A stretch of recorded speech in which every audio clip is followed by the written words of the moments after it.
The story begins with a large white car speeding past the protagonist at breakneck speed. Then the guy held out his hand.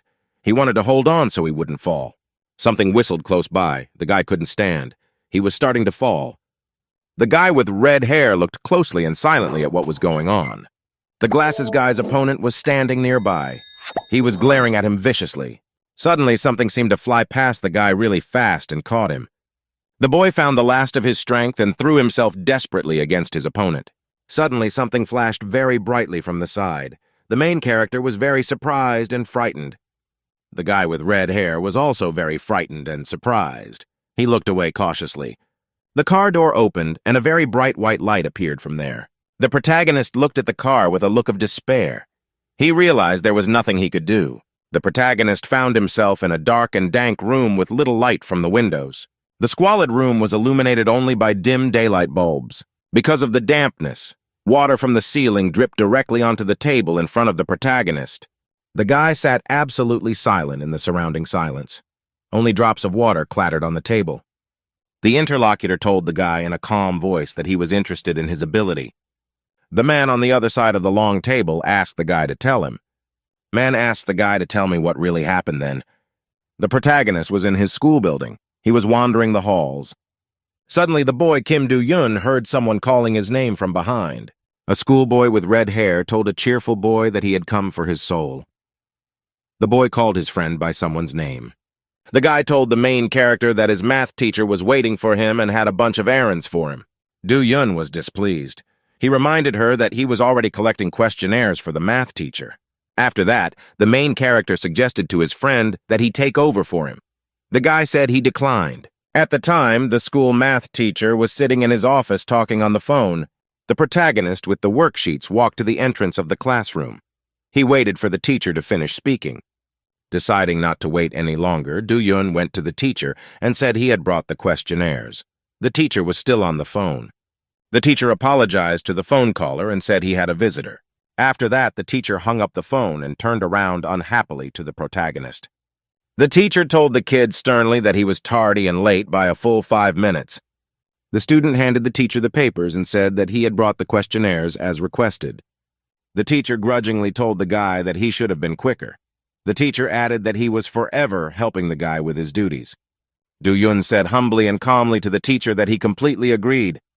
The boy, standing near the teacher's desk, looked away, something he was very interested in. Do-yun saw an interesting document on the table.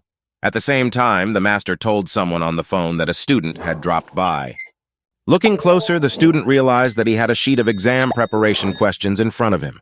Do-yun didn't take his eyes off the question paper. He decided to carefully snatch it away.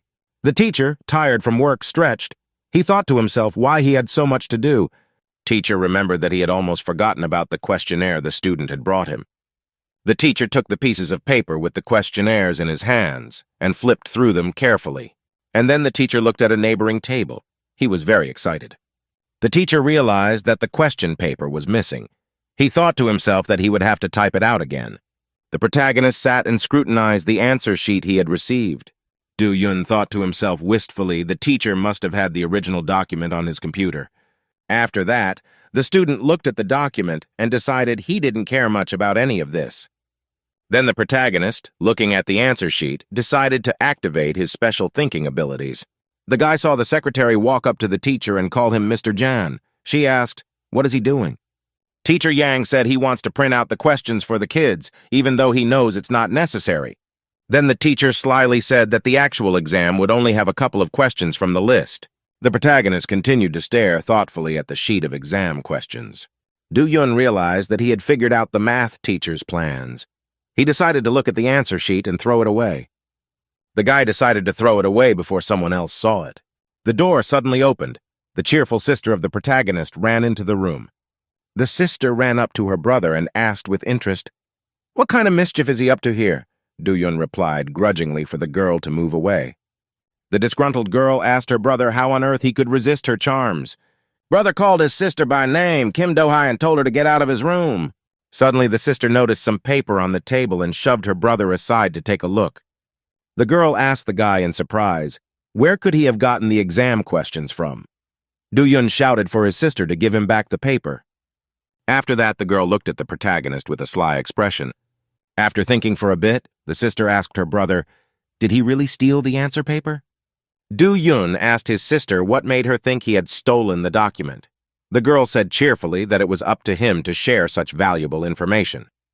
The sister said slyly that if she got that information from her brother, she would use it. The protagonist asked his sister angrily if she understood what it said. After this answer, the girl grabbed the guy by the hair on his head. Angry, the guy reminded his sister to take out the garbage. The girl asked with interest at the Do-Yun if he was changing the topic of conversation to get away from her. The brother suggested to his sister that she go and return the questions on the sheet to the teacher.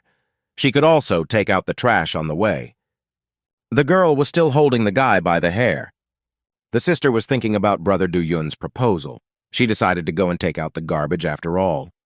The girl irritably asked her brother, "Where is the trash?" Do-Yun replied that the trash is at the doorstep. After that, the girl turned around and walked out the door, slamming the door loudly behind her. Suddenly, the door opened and the sister asked angrily at her brother if he remembered that it was his turn to wash the dishes today. Do-Yun shouted to the girl to clean up. The protagonist moved into the kitchen after his sister left and did the dishes completely. It had been a long time since my sister had left, and the clock read 10 o'clock. The protagonist was sitting on the couch waiting for his sister to return, and the time had already reached 11 o'clock. Do-Yun began to worry. He couldn't figure out where his sister was. The boy waited for his sister to come. She still hadn't returned. It was past midnight and the clock showed almost 1 o'clock in the morning. Do-Yun tried not to worry, but the time had reached 2 o'clock in the morning and his sister still hadn't returned. The protagonist began to lose patience. He realized he had to go looking for his sister. It was raining outside. A guy with an umbrella. He was running down the street and calling his sister Kim Do-hee. The main character was walking through deserted streets. There was no one there and only rain was falling.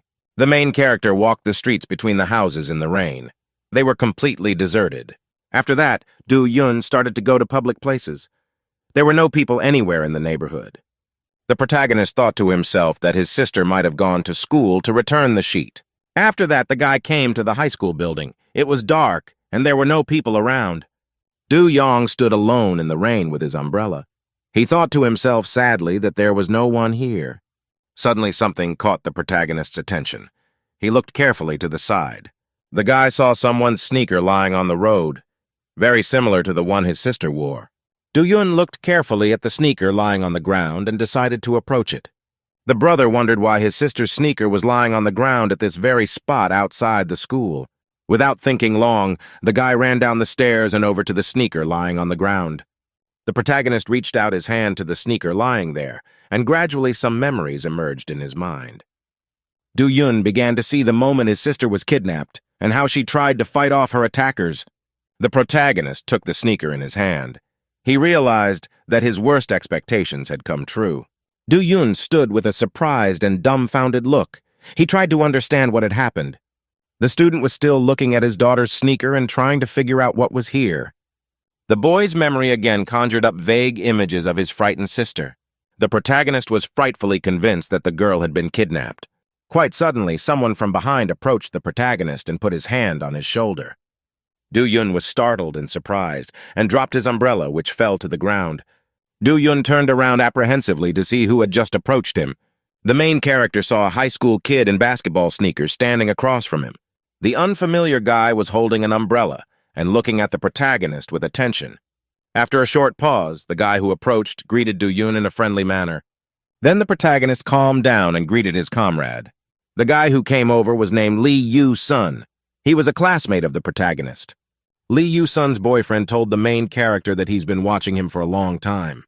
La Yu-sun told a very surprised classmate that he had a very unusual ability. Afterward, did Yu-sun tell the main character that he was in trouble and asked if he needed help? At the same time, someone was discreetly watching Do-Yun and his classmate talking through binoculars. An unfamiliar man with binoculars followed the protagonist in detail. Standing not far away, the man thought happily to himself that he had found who he wanted. After that, the man decided excitedly that he would take on the main character right away. The protagonist, accompanied by his friend, was walking through the corridors of the school. Lee Yu-sun walked in front. The protagonist followed him. There was complete silence, and only the footsteps of the schoolchildren could be heard. The protagonist silently wondered to himself, where could they be going for so long? Do-yun thought that he had never realized that there were offices in the school basement before. He also realized that he knew very little about his friend who was walking in front of him. Lee Yu-sun opened the door to the room and told the main character excitedly that they had come. Afterward, the guy told some man in the middle of the room that he had finally brought the main character. The man froze. He was still looking at the information on his smartphone. The man turned around and told the guys that they were on time. Do-yun couldn't understand what kind of man was standing in front of him now. After that, the guy Lee Yu said that there was a detective named Han Ki-jun standing in front of her. The main character couldn't understand where the detective was coming from. The detective said cheerfully that he was on his way home. He motioned for the protagonist to sit down. The surprised protagonist thanked the detective and extended his hand. The detective and the schoolboy shook hands, and the man invited the young man to talk to him. Afterwards, the protagonist told the detective in great detail about his sister's disappearance. The man listened attentively. Do-yun said with interest to the detective sitting across from him. He did not look surprised. The main character said very excitedly that he had come to the right place. The schoolboy looked questioningly at the detective and asked if he could find his sister. The detective said there was nothing unusual about the girl's abduction. He also added that the boy was lucky that his sister was not killed on the spot. After a short pause, the detective said they would try to find out the sister's fate. The man looked at the main character and demanded that he agree to help them with his special ability. The protagonist thought about it. He decided to analyze his memory before answering the detective. A vision surfaced in Do-yun's mind where someone was very insistent on him to tell everything he had seen with his abilities. The protagonist thought about it and realized that not the most pleasant memories had surfaced in his mind. After thinking for a bit, Do-yun told the sitting detective that he was refusing his offer. The protagonist pushed back his chair and stood up. He said he had something to do. Do-yun told the detective that he came here to get help, not to offer his own. After the protagonist left, the room became silent. The detective then told the guy to keep an eye on the protagonist. The next day at school, the math teacher was called into the office. The protagonist arrived at the educator's office and asked if he had been summoned. The teacher cheerfully greeted the protagonist and asked how he was doing. The teacher said that he had heard about the girl's kidnapping before he. He also added that he had contacted people who could help in the search. The protagonist told the teacher what he would do after all. He thought to himself, didn't the teacher notice the missing questions? The teacher smiled at the boy, saying that he would find his sister soon. He also added that Do-yun should return to class. The main character didn't leave the classroom. He decided to approach the teacher with a question.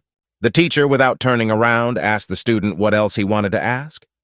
Do-yun reminded the teacher that he promised to hand out questions to prepare for the exam. He added that they are all looking forward to it. The teacher told the boy that he hadn't finished the questions yet and wouldn't do them right away. Do-yun thanked the teacher. The schoolboy wondered how it could be that the teacher hadn't finished the questions. Then what did Do-yun see on the sheet yesterday? The main character realized that something was wrong. At that time, a guy ran up to him and asked him cheerfully what he was thinking about.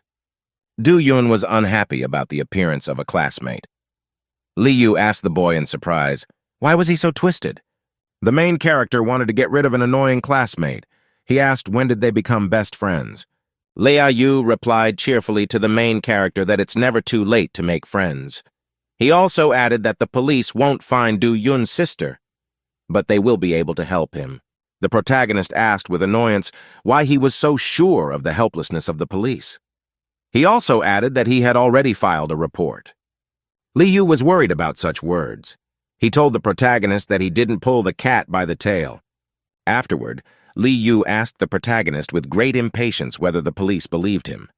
The protagonist explained that he simply told the police that his sister was missing. Do-yun and his classmate noticed some schoolgirls walking past them, and they were talking about how the math teacher was strange today. The protagonist became alert. He remembered that he too had seen the unusual behavior of the math teacher. One of the pupils recalled that the teacher could not remember the names of the pupils and then suddenly called everyone by name. Another student said that the math teacher forgot to check her homework. The main character was walking down the corridor with his classmate. He heard one of the girls say that the mathematician didn't look like himself. Lee Yu's boyfriend noticed that the protagonist was following the schoolgirls. Afterwards, Lee Yu asked Do-yun, did he really fall in love with one of the girls? After the class ended, the students left the classroom.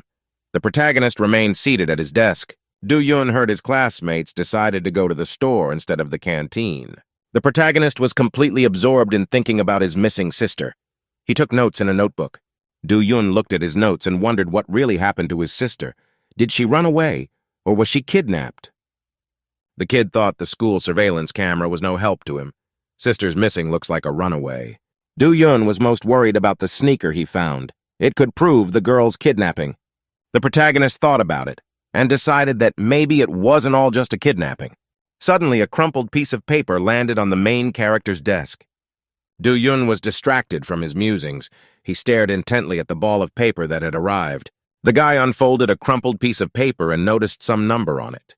After reading the note with the number on it, the guy thought it was definitely written by Lee Yu-sun. The protagonist looked sideways at his classmate Lee Yu-sun.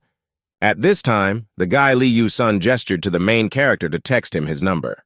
The protagonist looked at his classmate with distaste. The door to the school classroom opened and a girl walked in. She asked if there was a Kim Do-yun in the class. The main character stood up from his desk and waved to the girl. He confirmed that he was here. The girl told the protagonist that his math teacher was waiting for him urgently near the school entrance. After that, the main character went to the girl and asked her something. After chatting with the girl, Do-yun quickly rushed outside where his teacher was waiting. The classmates could not understand what was going on and where the main character was breaking. The main character ran outside. He was looking for his teacher near the school entrance. Right after that, the protagonist saw the teacher standing there and called out to him. The math teacher turned around and greeted the schoolboy cheerfully with a smile. Do-yun was tired from running. After a little breathing, he asked the teacher if it was true. The protagonist asked the teacher if his sister had been found. The teacher said they had. The teacher then opened the door to the car and told the boy they would talk in the car. The protagonist and his teacher were driving in a car on a street in a big city. The trip took place in complete silence. The duo did not know where they were going now together with the teacher. The protagonist stared out the window the whole trip. He was waiting for the teacher to start talking. After a long pause, Do-ying turned to the teacher and looked at him carefully. The teacher drove the car as if nothing had happened and was not distracted by anything. After waiting a bit, the boy asked the teacher where he got that information from. The teacher said he knew someone in the police force.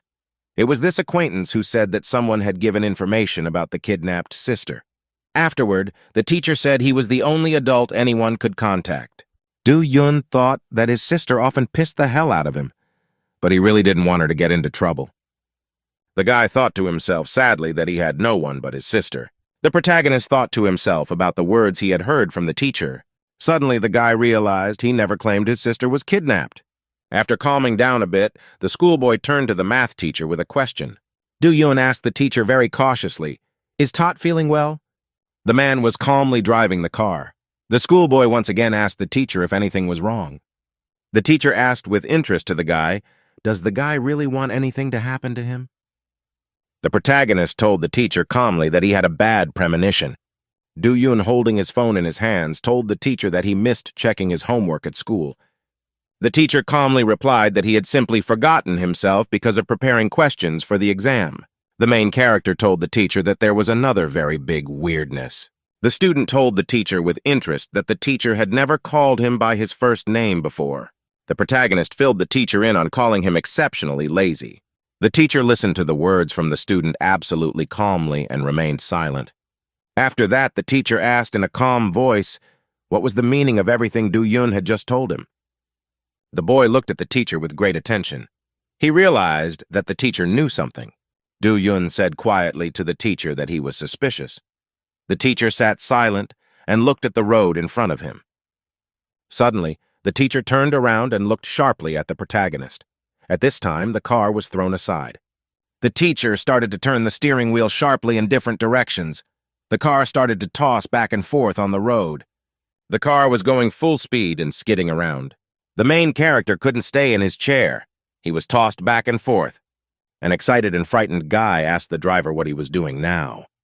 Suddenly, the pedagogue sitting behind the wheel reached out his hand to grab the protagonist. Du Yun was very surprised and frightened when he noticed that the teacher's arm was so long that it was able to reach him. The main character felt he was having a hard time breathing. He started coughing. The teacher calmly asked the boy, "Didn't he ever notice that?" The teacher slyly asked the lad, "Did someone tipped him off, and where did the suspicion come from?" The main character couldn't fight off the teacher's hand. He yelled at the teacher to let him go. Du Yun angrily shouted to the teacher, who continued to choke him with his hand, that they were all in on it. Then the protagonist angrily asked the teacher what he had done. Du Ying shouted loudly at the educator, "What did he do to his sister before, Hai?" The teacher turned around and told the guy with feigned surprise that he was very loud. At the same time, the protagonist was already completely engulfed by the teacher's hand and could not speak. The educator stepped on the gas and told the kid to shut up and follow him. The protagonist realized that he had to try to escape as soon as possible. He took his cell phone out of his pocket. The protagonist couldn't say a word. He held the phone in his hand and tried to turn it on. Du Yun picked up the phone and started to try dialing the number on the scoreboard with his finger. The main character was able to dial the number of his friend named Lee Yu-sun, after which the protagonist frantically pressed the call button to his friend, at which time the teacher looked closely at the protagonist and suspected something. Du Yun turned on the button on his phone to activate the call. The educator sternly asked the boy what he was doing, at which time the protagonist dropped his phone down. He still managed to call his friend. Du Ying sat up and couldn't move. He saw the phone lying on the floor next to the chair. A phone call came from a friend of the protagonist who was at school at the time. Lin Yu boy was sitting in class at the time. He was dozing off surrounded by his classmates. Something suddenly disturbed a schoolboy resting on his desk. The Ling Yu guy felt his smartphone in his pocket begin to ring and vibrate. The schoolboy marveled at the unexpected call that had disturbed him. The noise from the phone also attracted the attention of the teacher and the rest of the school. Ling Yue grabbed his phone. He couldn't figure out who was calling him in the middle of class. Afterward, the schoolboy Ling Yu picked up the phone and asked quietly, "Is he really being called by you, son?" The protagonist, sitting in his car, heard his friend pick up the phone. The protagonist had no chance to speak because his mouth was clamped by the teacher's hand. After making a small attempt to free himself, Du Yun shouted with all his might for help. The teacher looked at the student and shouted menacingly at him that he was an idiot. Suddenly there was a crack of glass in the car as if something had hit it. The protagonist was very much surprised. At this time, the teacher loosened his grip on his hand. A Ling Yu boy appeared from somewhere. He grinningly shouted to the teacher that he had a cool seatbelt. After that, Ling Yue said cheerfully to the teacher that in case of an accident, he would definitely survive. At that time, Ling Yu was riding on the front window of the car. The teacher was very surprised by the appearance of the schoolboy. Lin Yu smiled with surprise at the teacher and asked him to show his documents. At this time in the classroom, the teacher walked over to the desk where Ling Yu was sitting and looked at her in surprise. The desk where Ling Yu had been sitting a short time ago was empty. Only his textbook and his smartphone were left. The teacher was surprised to ask where the boy had gone. She noticed that a call was activated on the phone for the boy. At this time, the protagonist and his teacher were still speeding through the city in a car. Ling Yu's boyfriend was able to stay on the hood of the speeding car without any trouble. Tapping on the windshield, Lin Yu repeated to the teacher that he had a good seatbelt. The teacher was very surprised to see the schoolboy. He didn't expect anyone to interrupt him. Du Yun was also startled by the appearance of his classmate. He realized that his phone call had reached him after all. A little coming to his senses, the pedagogue angrily asked the lad who he was. Ling Yu, still smiling cheerfully, asked the teacher, how could he forget one of his best students? Ling Yu boy was staring through the windshield at the teacher with burning eyes. The teacher tried to grab him with his hand, breaking through the glass. In the end, Ling Yu was able to successfully deflect to the side from the hand that flew past him. The main character got very excited. He realized that now classmate Lin Yu would try to help him escape. Ling Yu appeared in the windshield again. He asked the teacher with interest, is he not in the mood for conversation? After that, the teacher tried his hand again and grabbed the student with the car. The student was able to dodge. The teacher was very angry. He realized that he couldn't just get rid of Ling Yu. The teacher tried to grab the guy by the windshield, but couldn't do it because the guy was gone. The teacher irritatedly thought to himself that the disciple Ling Yu disappeared somewhere very abruptly. At the same time in the school, the students and the teacher were standing near the desk where Lin Yu had been sitting earlier. The teacher realized he couldn't, to be seen.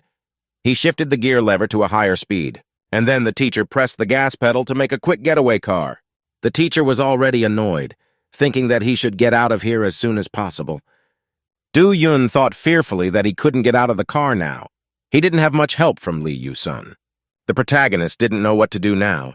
He noticed something flashing in the rearview mirror. At the same time, the Ling Yu guy jumped onto a speeding car from a great height. The educator became agitated when he heard a heavy thump on the roof of the car. The math teacher looked excitedly at the roof of the car from inside. Ling Yu shouted loudly to the main character to hurry up and take his eyes off. Do-yun was pleased. After that, Ling Yu loudly shouted at the main character to get out of the car as soon as possible. Do-yun was able to successfully unbuckle his seatbelt. He would now be able to escape. The main character grabbed the door. He thought he was going to jump out of the car. Then the protagonist tried the doorknob. It wouldn't budge. The teacher noticed the protagonist trying to get free. He decided to hold the guy back. The educator then pressed the gearshift lever to slow the car down. The teacher pressed the brake pedal sharply. The car started to brake sharply. Sudden braking caused the car to skid sideways on the road.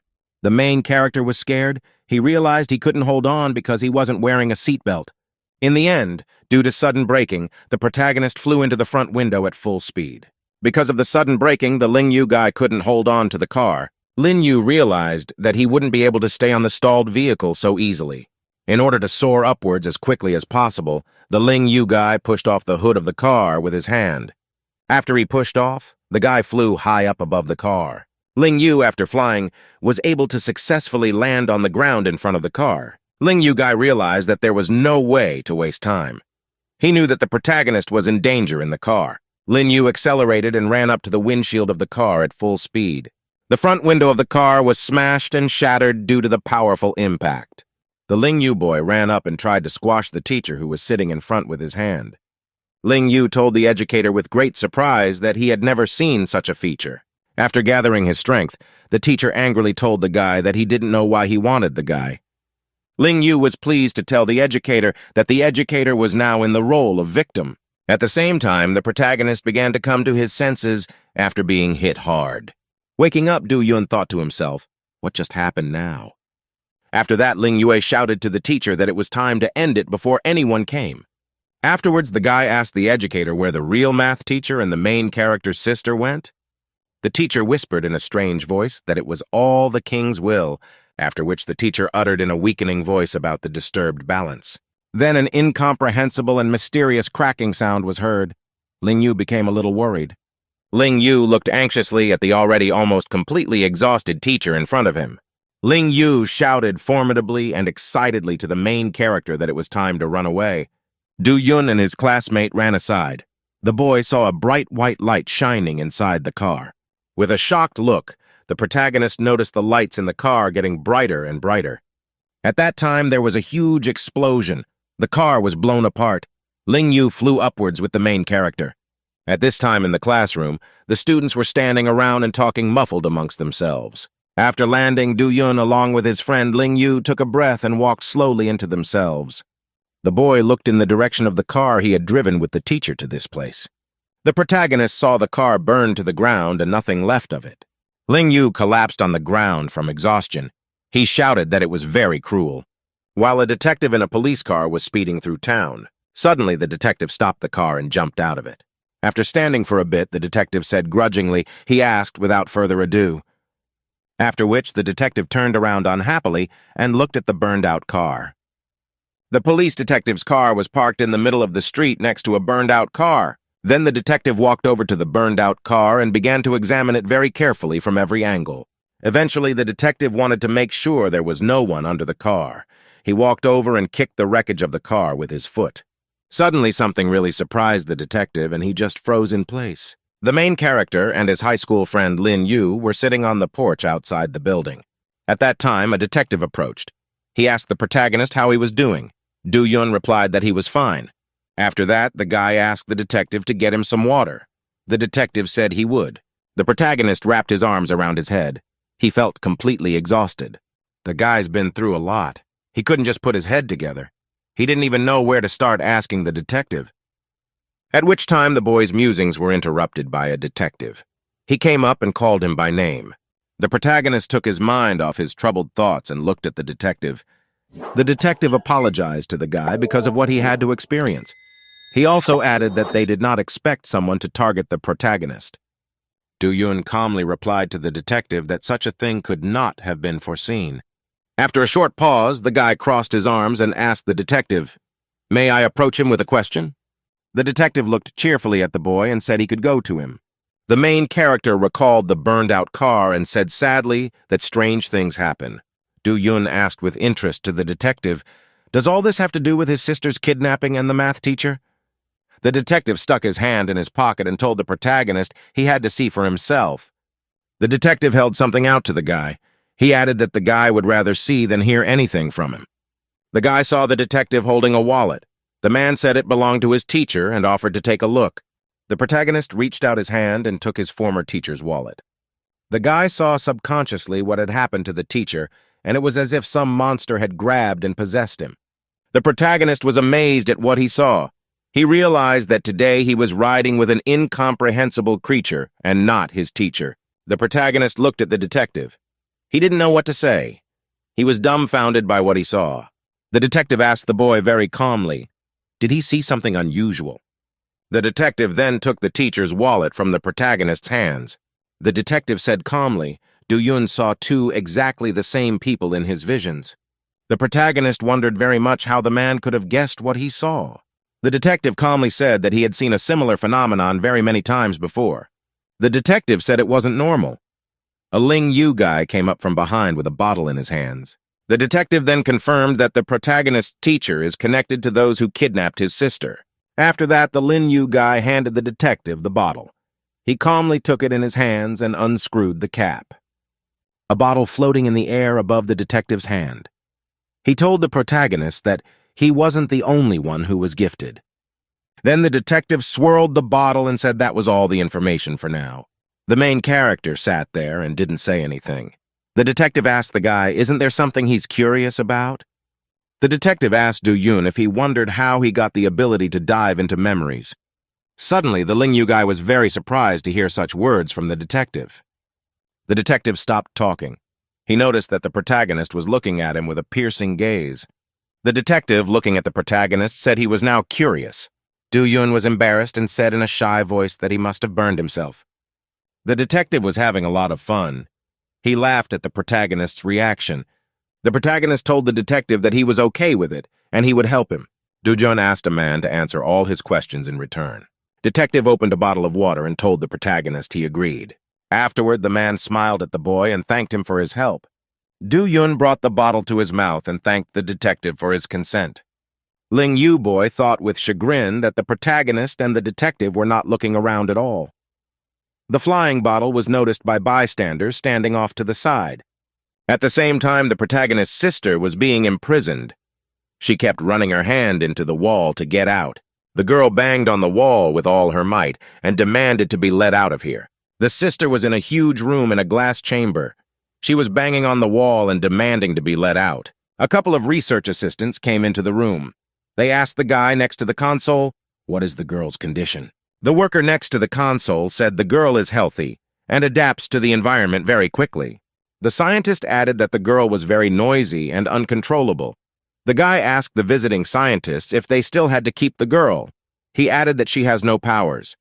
The scientist with the glasses told the guy sternly that's why they needed a girl. The scientist explained that the sister's mediocrity was the reason she was suitable for the experiments. The scientist said they only needed a second child.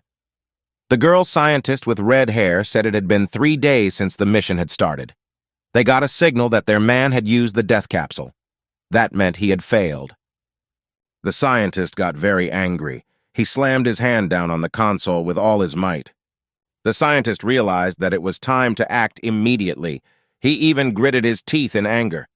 Then the scholar said threateningly that what he needed now was the brother of the girl they had. He demanded that Do-yoon be brought in. The doors of the classroom opened and a teacher walked in. There were students in the room. Then the teacher asked everyone to be quiet. He wanted to say something important. The teacher said that although everyone was surprised that he walked in during class, He had an important announcement to make. The man said that math teacher Mr. Jun died yesterday in a car accident. The students were surprised. The teacher added that the students would study math on their own today. He also added that there would be an exam tomorrow. Students were outraged because they hadn't even been given the questions yet. The man added that students with complaints could go to the clerk's office. He once again said that there would be an exam tomorrow. The man added that at the end of the lesson, the class duty officers would come, and Sammy would arrange the desk for the exam. The main character and his friend stayed after school to clean up. Do-Yun walked around the classroom and moved desks and chairs for tomorrow's exam. Suddenly, a schoolgirl approached. She was carrying a dustpan. A schoolgirl with a dustpan looked at the protagonist and asked if he needed help. The protagonist looked at the girl with surprise and said he wouldn't refuse to help. After that, Do-Yun started talking to the girl for a long time. Ling Yu watched them from the side. Lin Yu, standing with a broom, looked long and patiently at the protagonist with the schoolgirl. Time went very fast at school, and very soon the clock showed 5 o'clock. The protagonist suddenly came to his senses and said excitedly that he had to go to the institute. The schoolgirl said to the main character that they'll finish cleaning up with Lin Yu's son themselves. The main character walked towards the exit. He thanked the girl and wished her good luck for the exam tomorrow. The schoolgirl waved goodbye to the guy and said she mutually wished him good luck. After the main character left, the girl said that he wished her good luck. The Ling Yu guy replied that he didn't even notice it. The girl got excited. She started twisting around in different directions and asking the guy if she could see like this. Ling Yu told the schoolgirl that he meant something else. He added that the main character is a dumbass. The next day, an exam was held in the school premises. All the students were in class.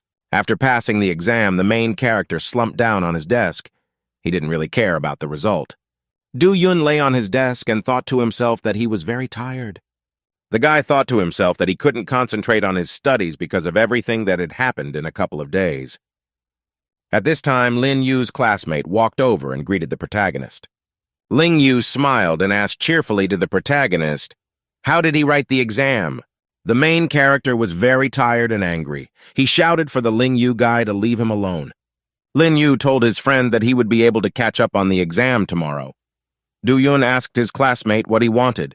After a short pause, Ling Yu told the protagonist that a detective was looking for him. The guy immediately got excited. The protagonist realized there was no time to lose. He ran out of the classroom and down the stairs. The guy went down into the basement and reached the right door, behind which was a secret room. Then the guy went to the button panel. The system gave him access to the room.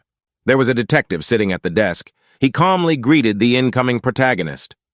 The detective told the boy to come in. There were many different students sitting at the table. The detective added that there would be a long conversation. The doors opened and another student came into the room. One of the guys told the student to sit here. The main character was sitting in his seat.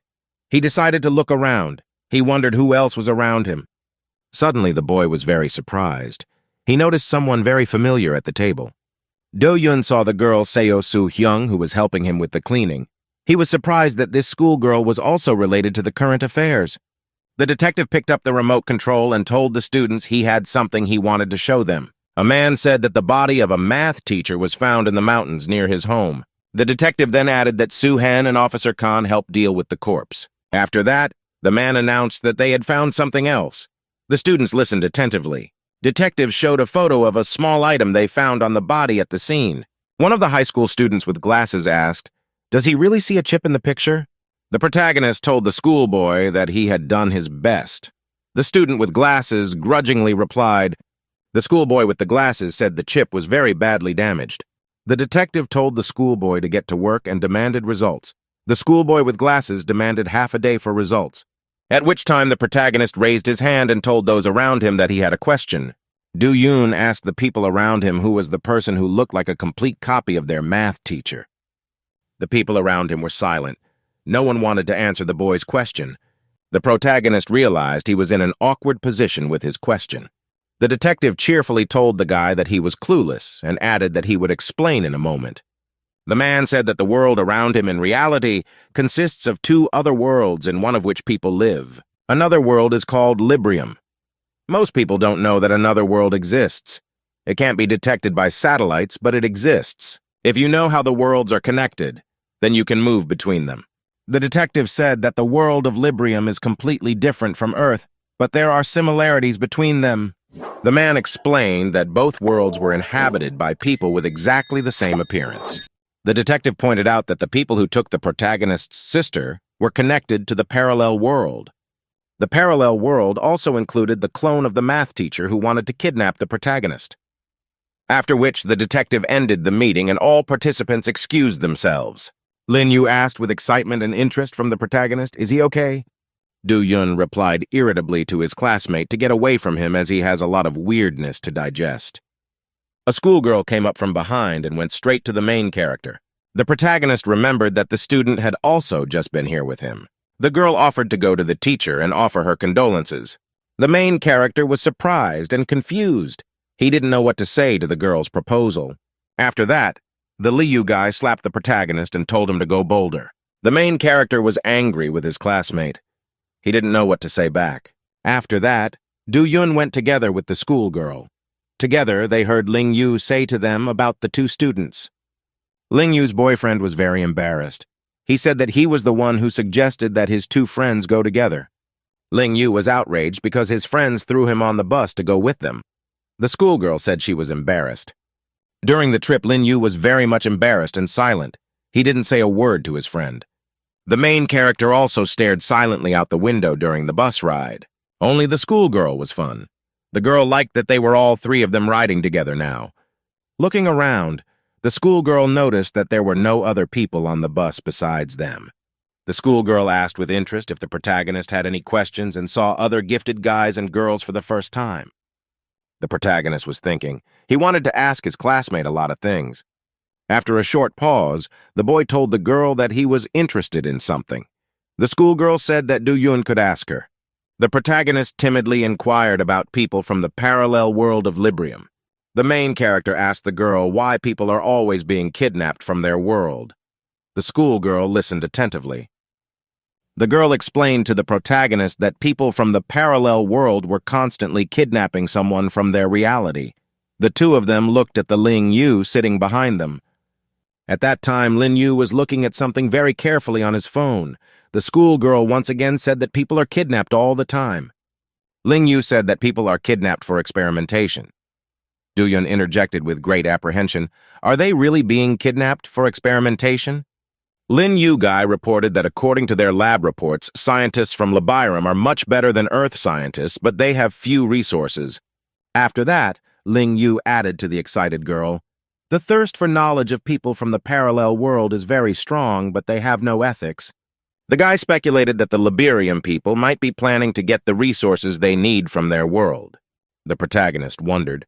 He couldn't understand why the kidnappers were targeting a teacher from his school as well as him and his sister before Chi. Du Yun said that it's possible that his sister is still alive. Ling Yu's boyfriend confirmed the main character's assumption. After that, Ling Yue turned around and looked at the protagonist with great attention. Ling Yu interjected excitedly at the protagonist. Is the latter still worried? Du Yun replied sadly that the situation was very serious and the scale of the problem was beyond him. Lin Yu told his friend that he should only be happy that he was alive. The schoolgirl thought sadly that anyone would be worried if they heard such a thing. Concentrating, the protagonist said he still had one more question. Du Yun asked his friends how are they different from other people. The main character clarified how they could use their special abilities. Lin Yu asked his friend in surprise, wondering if he was joking. Ling Yu angrily shouted at the protagonist that he didn't understand anything even after his story about the Librium. The main character said excitedly that he could see the past. He asked for the classmate to explain it to him. A girl intervened in the conversation and said that she would explain. The schoolgirl said seriously, the guy's ability to use psychometry or Ling Yu Sun's talents are special and not everyone can do such a thing. Du Yun pondered the girl's words. The schoolgirl said that the protagonist had something else to do. The schoolgirl added that the protagonist should see a different self in the parallel world of Librium. After that, the girl said to Du Yun to think about what she offered him. The protagonist saw himself very small in a room with his sister, as if they were from another world. The main character was walking down the hallway of a large building with his friends. The girl was in the lead, followed by the protagonist and his friend Lin Yu. Du-yun asked with grudging interest to his friend, "Why is he attached to his phone?" Ling-yu was looking at his smartphone. He said that they were still investigating the burned chip and a report should come today. The main character told a friend that he could check his phone when he heard the sound of a message. The schoolgirl irritably told the students that they had enough of their bickering. She also added that she had to go to the restroom and let the students go ahead. The main character said he was going to go into room number 4 in this building for a while. The protagonist went into a special room where incense was lit. In the room, the whole place was decorated with a special morning interior. The main character honored the fallen teacher. He bowed several times in complete silence, after which the guy looked closely at the portrait of the late math teacher. Du-yun decided that although he didn't particularly like the teacher, he didn't want to see him like this. The schoolboy was holding a folded mourning napkin. He decided to himself that no one ever knows what will happen tomorrow. After the teacher's farewell ceremony, the protagonist sat silently in the hallway next to his friend. Du-yun asked unhappily what was taking the girl so long to fumble around somewhere. Ling Yue irritably replied only that he could go and check for himself in the women's restroom. Suddenly, the guy saw something very interesting on his phone. He screamed with delight. Lin Yu's boyfriend was very much amazed at what he saw on his phone. At the same time, the schoolgirl was in the restroom and decided to wash her hands before leaving. The girl stood by the wash basin and watched the water pouring from the faucet, after which the schoolgirl put her hands up and started washing them under the pressure of the water. The girl was washing her hands while the front door to the restroom creaked open. The girl was standing by the wash basin and didn't notice the stranger walk in. A female voice asked the girl if she was a student of Soha High School. The girl turned around and asked, "What is it?" A female scientist from a parallel world stood in front of her. The Lingyu guy held out a smartphone to the protagonist with some message on it. The information from the phone reported a promotional sale. Du-yun angrily asked his friend, was it really a message from the detective? Ling Yu replied very sadly that he couldn't have known that he had received an advertisement on his phone. The protagonist told his friend unhappily that they had gotten excited over nothing. After that, the protagonist remembered his classmate Soo Hyun. He didn't realize where she had stayed for so long. The protagonist was walking down the hallway. He thought to himself that he might have missed the girl. The guy suggested that his friend look for the girl. He added that he should call if he saw her. The protagonist approached the entrance to the women's restroom stall. He froze by the door. Du-yun looked at the entrance to the toilet stall and thought to himself. It took the protagonist a long time to decide to come in. Suddenly, the main character was very surprised and worried. He looked at the floor in front of him. Du-yun saw a blue hairband lying near the passage to the restroom. The guy took the headband in his hand and remembered it belonged to a girl. She always wore it. Du-yun thought to himself very excitedly that he had seen something like this somewhere before. The protagonist activated his special powers. He saw how a girl from a parallel world with a gun kidnapped a schoolgirl and took her away in a car. The guy saw his own apartment in his visions. He decided to come home. Du-yun took the elevator to his floor, but could not understand what the kidnapper and the schoolgirl forgot in his house. The elevator arrived at the right floor. The guy still couldn't figure out how the kidnapper could have gotten his address. Protagonist walked up to the door and noticed that it had been kicked in hard. Du-yun was very frightened before he entered the apartment and decided to take a breather. Du-yun peeked through the open door. He realized that the girl was now inside his apartment. The protagonist walked leisurely through the apartment. There were muddy footprints everywhere. The lad walked leisurely to the door that led to the hall and peered through it. Suddenly, an unfamiliar female voice asked the guy why he was so cautious. Du-yun noticed the kidnapper standing and holding the schoolgirl in her arms. The kidnapper told the guy in a very calm voice that he was in his own home. Du-yun was very excited and asked the kidnapper who she was. He had already seen her in his memories. The guy decided to climb into the room and help save his classmate. The girl shouted very excitedly that the kidnapper had planted landmines all over the apartment and they could explode at any moment. The main character was scared and worried. He couldn't figure out what mines we were talking about. Looking closely, the protagonist noticed thin laser beams shining in all directions in the room. The kidnapper calmly explained to the protagonist that such threads were stretched throughout the apartment. The woman told the guy to try not to touch the laser threads. The kidnapper then warned the guy that a little touch could blow up the house. The guy froze and stared at the kidnapper. He wondered what he should do in such a situation. The woman from the parallel world looked at Du-yun without any emotion. After a short pause, the protagonist commanded himself that he must be perfectly calm. Du Yong. As calmly as possible, he asked the kidnapper what business had brought her to his house. The schoolboy told the kidnapper judiciously that she wasn't going to kill him if she lured him here. Du Yun said that if the woman wanted to kill him, she would have done it immediately and not kidnapped the schoolgirl. The woman from the parallel world listened to the protagonist absolutely without any emotion. Du Yun said in a sly voice to the woman that she had set traps around the house. Smiling, the protagonist added that all the traps in the house were just a common bluff. The protagonist reached out his hand to touch the laser beam in a completely calm manner. Du Yun touched the glowing beam and it simply fell apart. The guy calmly removed his fingers and said in a calm voice that this was exactly what he assumed. Suddenly, the protagonist shouted to the girl to grab the kidnapper. The woman got very excited and scared. She turned around to see what the girl was going to do. The schoolgirl shoved the kidnapper's hand back so that it hit the light beam. The woman from the parallel world shouted fearfully when she saw fire near her hand. The schoolgirl tried her hand. She felt that she had just a little bit left for the kidnapper to let her go. The protagonist noticed glowing beams flashing all around the room. The protagonist once again shouted loudly for the schoolgirl to apprehend the kidnapper. The woman got very angry. She yelled that the guy and the schoolgirl were making fun of her. At the same time, thin and strong threads appeared. They encircled the main character's arm. Threads flew from all directions to shackle Du Yun and prevent him from being able to help the girl. One of them threads grabbed the protagonist's leg so he couldn't move. In the end, the guy couldn't get close to the schoolgirl and fell to the floor. His leg was grabbed by the strings. The girl was very much frightened. She excitedly called the protagonist by name. The kidnapper said to herself that the protagonist was not badly injured in the fall. Suddenly, a very strong and bright white light appeared from behind the woman from the parallel world. The kidnapper was scared. She looked back very warily. A frightened schoolgirl shouted sharply at her kidnapper to stop. The girl saw the main character coming and yelled at him to attack the woman. The kidnapper was scared. She didn't expect the protagonist to get close to her. Du Yun grabbed the kidnapper's head with a formidable expression. Taking a breath, the protagonist said fearfully that he didn't mean to do that. Then the guy grabbed the kidnapper with his hand. She pulled her head back a little.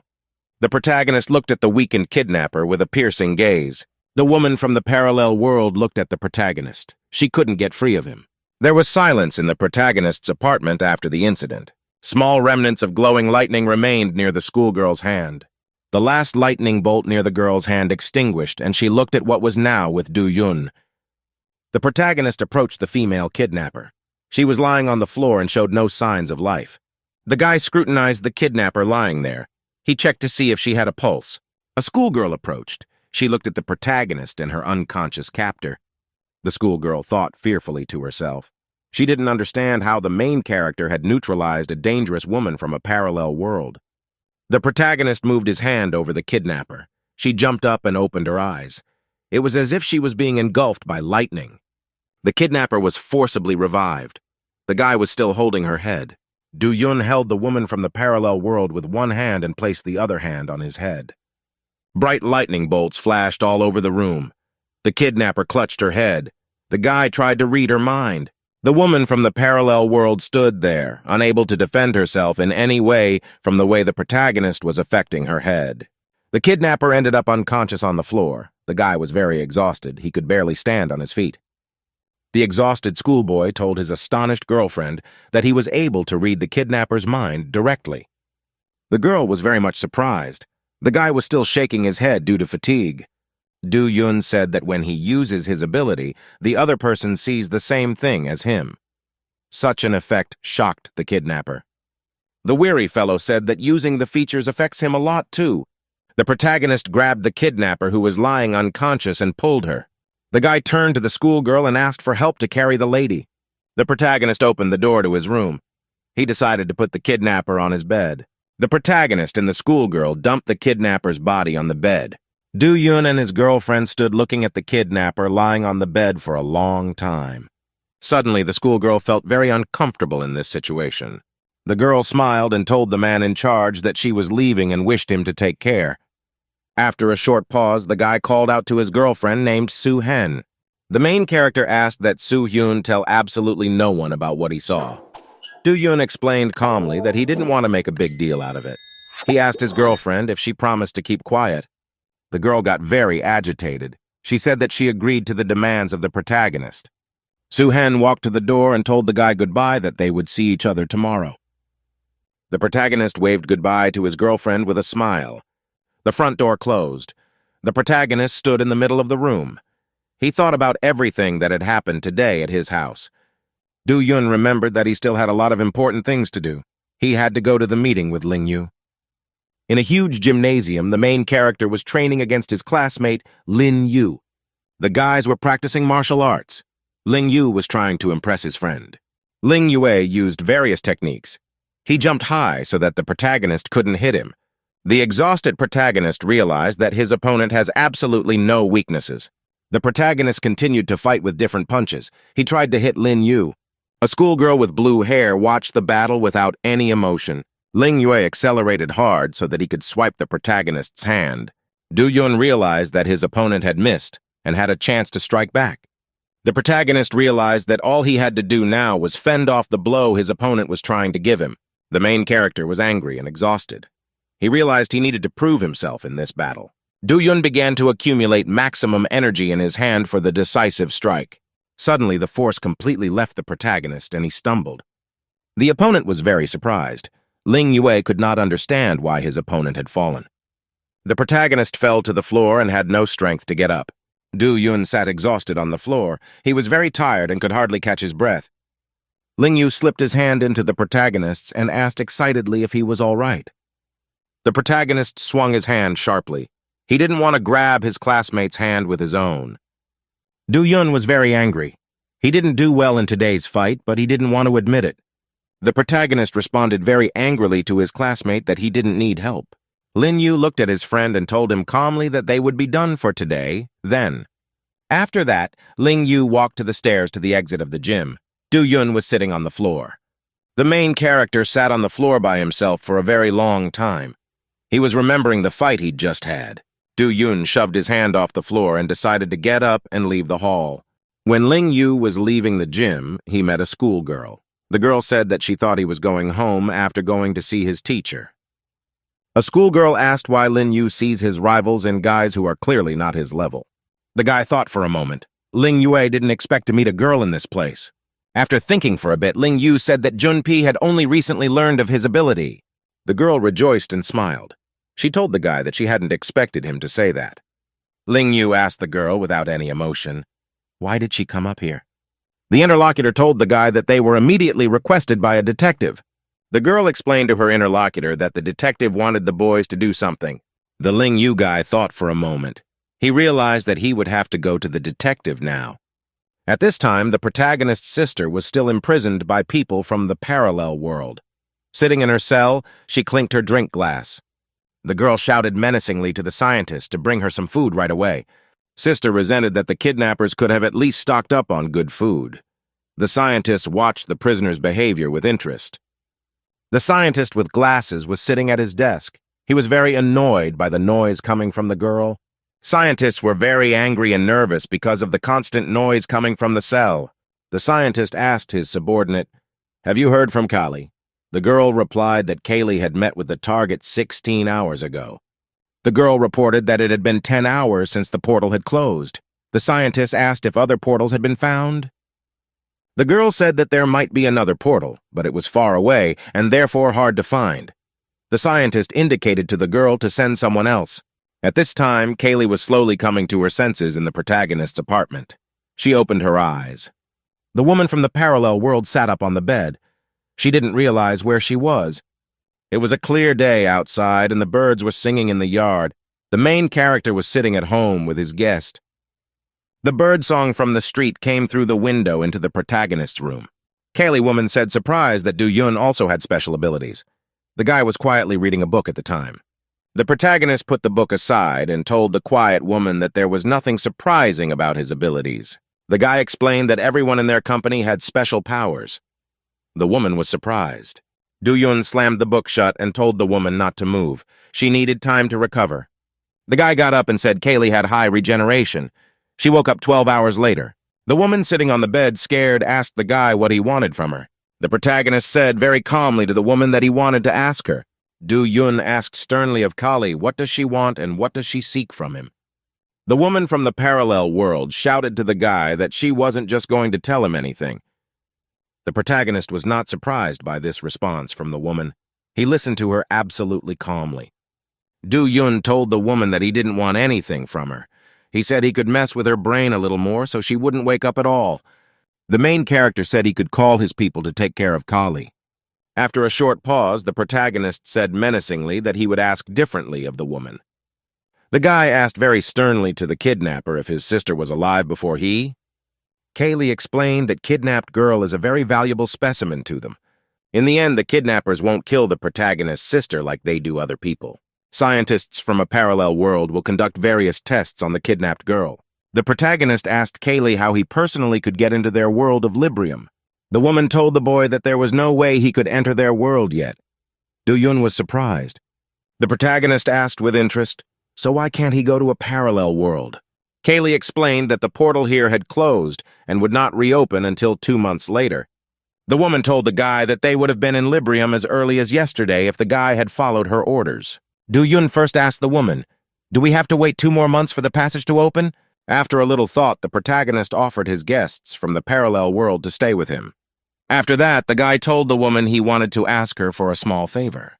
The guest from the parallel world realized that she would have to go on the protagonist's terms. Kaylee sat resting on the couch. She thought the protagonist was an even bigger weirdo than she'd realized. Do-yun interrogated the woman. Are they really not going to kill his sister? The woman told the protagonist that his sister's death would be a great loss to them. The protagonist said contentedly, pleased with this response from the woman. Do-yun handed Kali new clothes and said that in 2 months they would go to another world together. Afterward, the guy asked his guest to tell him about the Liberium. The guy checked with the woman to see if she thought the offer was a fair deal. Kaylee, reading the book, thought to herself that this was the first time she had seen a person who wanted to be a guinea pig. The next day, the protagonist met his close friend Lin Yu at school. Lin Yu greeted his friend with a huge and joyful smile. He was very cheerful. Do-yun asked his friend why he was so carefree. He reminded him that there were exams coming up. Lin Yu asked very sternly of his friend if there was anything he wanted to tell him. Friend reminded the protagonist to call him when he found the girl Su-hen. Lin Yu said that the girl herself called him yesterday and told him that she was free. The main character told his friend in a calm voice that he was apologizing for not calling. Lin Yu told his friend that he had to go back to the lab to deal with the problem. The main character asked what the problem was. Lin Yu told his friend that if he was sorry, he should go with him. Do-yun asked with interest to his school friend, where do they have to go for a couple hours? The protagonist and his companion arrived at the Arium Pharmacy building. Lin Yu explained that he had previously told this company that they would come to the interview. They should be waiting at the entrance. The main character got very excited. Lee Yu-sun asked his friend if he could hear him. Do-yun shouted to his friend very frightened that he couldn't go alone. The main character told his friend that he was ready to go anywhere but here. He asked why they had come here in the first place. Ling Yu realized with great surprise that he had not yet said the purpose of coming to the main character. At this time, some woman from outside called out to him. The woman ran towards Lin Yu and asked, is he the schoolboy who called her yesterday? The woman smilingly looked at Ling Yu and told him to follow her. The guy answered the woman that he was coming. The protagonist thought to himself reassuringly that all this must not be for long. The main character was walking around the Pharmacy Corporation building with his friend Lin Yu. Do-yun said cheerfully that usually only school field trips are allowed into this assignment. The woman told the boys that they were shown everything since they were acquaintances of the park master. Ling Yu shouted that he had always dreamed of going to this building. The protagonist thought sadly to himself that they didn't even study at the Kembio. The woman cheerfully asked the boys if she could show them the laboratory. The school children replied that they would. He walked up to his friend and kicked him from behind. Do-yun asked the whispering Ling Yu why did they come to this building. Ling Yu replied calmly to his friend that the scientists working for this Dream company disappeared very often. Ling Yu said that if the missing information is true, they should have reported to the police or told the news. The protagonist added that he hadn't heard anything like that. He got into the elevator with his friend. Do-yun asked how they could have such information. Ling Yu replied that he had no idea. Lin Yu told Taiko that they were sent because it sounded very suspicious. The main character was excited. Ling Yu told his friend to buy time while he looked around. The woman told the students to follow her. Du Yun asked his friend, "Is this really why he brought him here?" The woman led the boys to the door of the room. She explained that this was a laboratory. The woman explained to the students that they wouldn't be allowed to look at everything. So they'd look at the room from the hallway while the scientists were at lunch. After that, the woman tried to open the door with her card. The system gave an error. The woman was very much startled because she couldn't get in. The school children looked at her excitedly. The woman kept trying to open the door with the card. She didn't understand what had happened. The woman turned around and said the card was probably broken. She told the guys to wait while she made a new one. Du Yun and Ling Yu, still surprised looking at the woman, said that they agree. Lin Yu asked in a bored voice to his friend if he wanted a drink. The protagonist walked over to the card reader and examined it closely. Du Yun said judiciously, it was likely that the problem with the door opening was not the card. The main character excitedly said that someone had changed the password. Lin Yu was very much surprised at such words. After some thought, the protagonist said that the password had been changed by one of the guards 10 minutes ago. Ling Yu asked with surprise, why was it necessary to change the password? Du Yun pressed the right keys on the remote control and the door opened as a result. The boys looked carefully and excitedly inside the lab. Ling Yu said that the Nuna woman would come back to them with a new card. He asked that the protagonist stay and buy him some time. Ling Yu said that he would go and quickly check everything he could. He also added that Du Yun would let him know if anything went wrong. The protagonist angrily asked, "Can't you just take it and wait?" The protagonist's friend completely ignored him and ran to the lab. A Nuna woman came in. She said that every month passwords and cards are changed for security reasons. The woman asked the protagonist in surprise, where did the second student go? Du Yun said cheerfully and casually. His friend urgently ran to the toilet. The Nuna woman smiled at the guy and said they need to speed up. Du Yun explained that his friend was gone for a long time. He said he wanted to ask the woman a few questions before Ling Yu came back. At this time, Lin Yu was walking through the long corridors of the science lab. He was careful not to be seen by anyone. Ling Yu heard a group of people walking nearby. He hid around a corner. The guy looked around the corner and thought to himself that the lab wasn't so empty after all. After thinking for a bit, Ling Yu decided to himself that everything looked quite normal. The protagonist noticed an interesting sign. He thought it was something he was interested in. Guy walked up to the sign. It had the numbers of the different offices that were on the floor. Ling Yue looked carefully at the inscription. It indicated the location of Laboratory X. After that, the guy got into the elevator to get to the right floor. To himself, Ling Yu thought to himself, everything around him looks very strongly suspicious. The guy went to the entrance. He saw there a remote with a code lock and double protection. Ling Yu thought he didn't know how to get to the lab he wanted. After that, Lin Yu looked up and saw the ventilation grate. He decided to climb into it. The guy carefully climbed up the ventilation shaft and put the grate back in place. Lin Yu reached the lab through the ventilation shaft. He looked through the grate into the lab and noticed that no one was there. Lin Yu opened the grate and jumped to the floor from the ventilation shaft. The guy landed quietly and looked around. There was silence all around. Ling Yu saw various laboratory equipment around him. There were no people around. The guy thought to himself that he was in a very ordinary laboratory. A schoolboy put his hand on the table. He noticed that there was old equipment around. He figured they must have made a mistake. Ling Yue thought he was running out of time. He realized it was time to leave. Suddenly, something caught the schoolboy's attention. He looked to the side in surprise. There was a detective sitting in a chair nearby. He was watching the whole thing closely. The man scrutinized the interior of the lab. He didn't see any people. The detective remained silent and continued to sit in his chair. It was as if he was expecting something. The detective smirked. He thought to himself that the victim had already taken the bait. The protagonist was sitting in the office of a drugstore company at the time, chatting with a woman. With interest, the guy asked the woman what is the social package in their company. A woman was telling a schoolboy about the social package. Du Yong pretended to listen attentively to the woman. The protagonist was very worried. He was mentally thinking that his friend Li Yu-sun should come back soon. Suddenly, the door opened, and Ling Yu-sun appeared in the room. He asked the woman and her friend with interest if they had waited for him. Ling Yu entered the room as if nothing had happened. He tried to look as suspicious as possible. The woman replied to the schoolboy that she was answering questions for the dunya. Lin Yu asked the woman, "Did she get the card sorted out? The woman said she was fine." The woman then went to the access panel and calmly opened the door with her card. The woman said that the laboratory occupies 2 floors. Each researcher gets as much space as possible. The protagonist asked his friend very quietly, "Did you find anything interesting here?" Lin Yu calm and cheerfully replied to his friend that he had found nothing of interest. The protagonist was surprised by this answer. He had hoped that the schoolboy would still discover something interesting. Ling Yu confirmed that the lab was just a rumor. He didn't actually find anything. The protagonist was angry that his friend dragged him here for nothing. Du Yun told his companion that they should get out of here as soon as possible. Lin Yu called out to a woman named Nuna. She turned to the schoolboy. The boy cheerfully asked as the woman gave him a tour of the dining room. The woman rejoiced at such an offer. Nuna shouted that their canteen had the best sandwiches.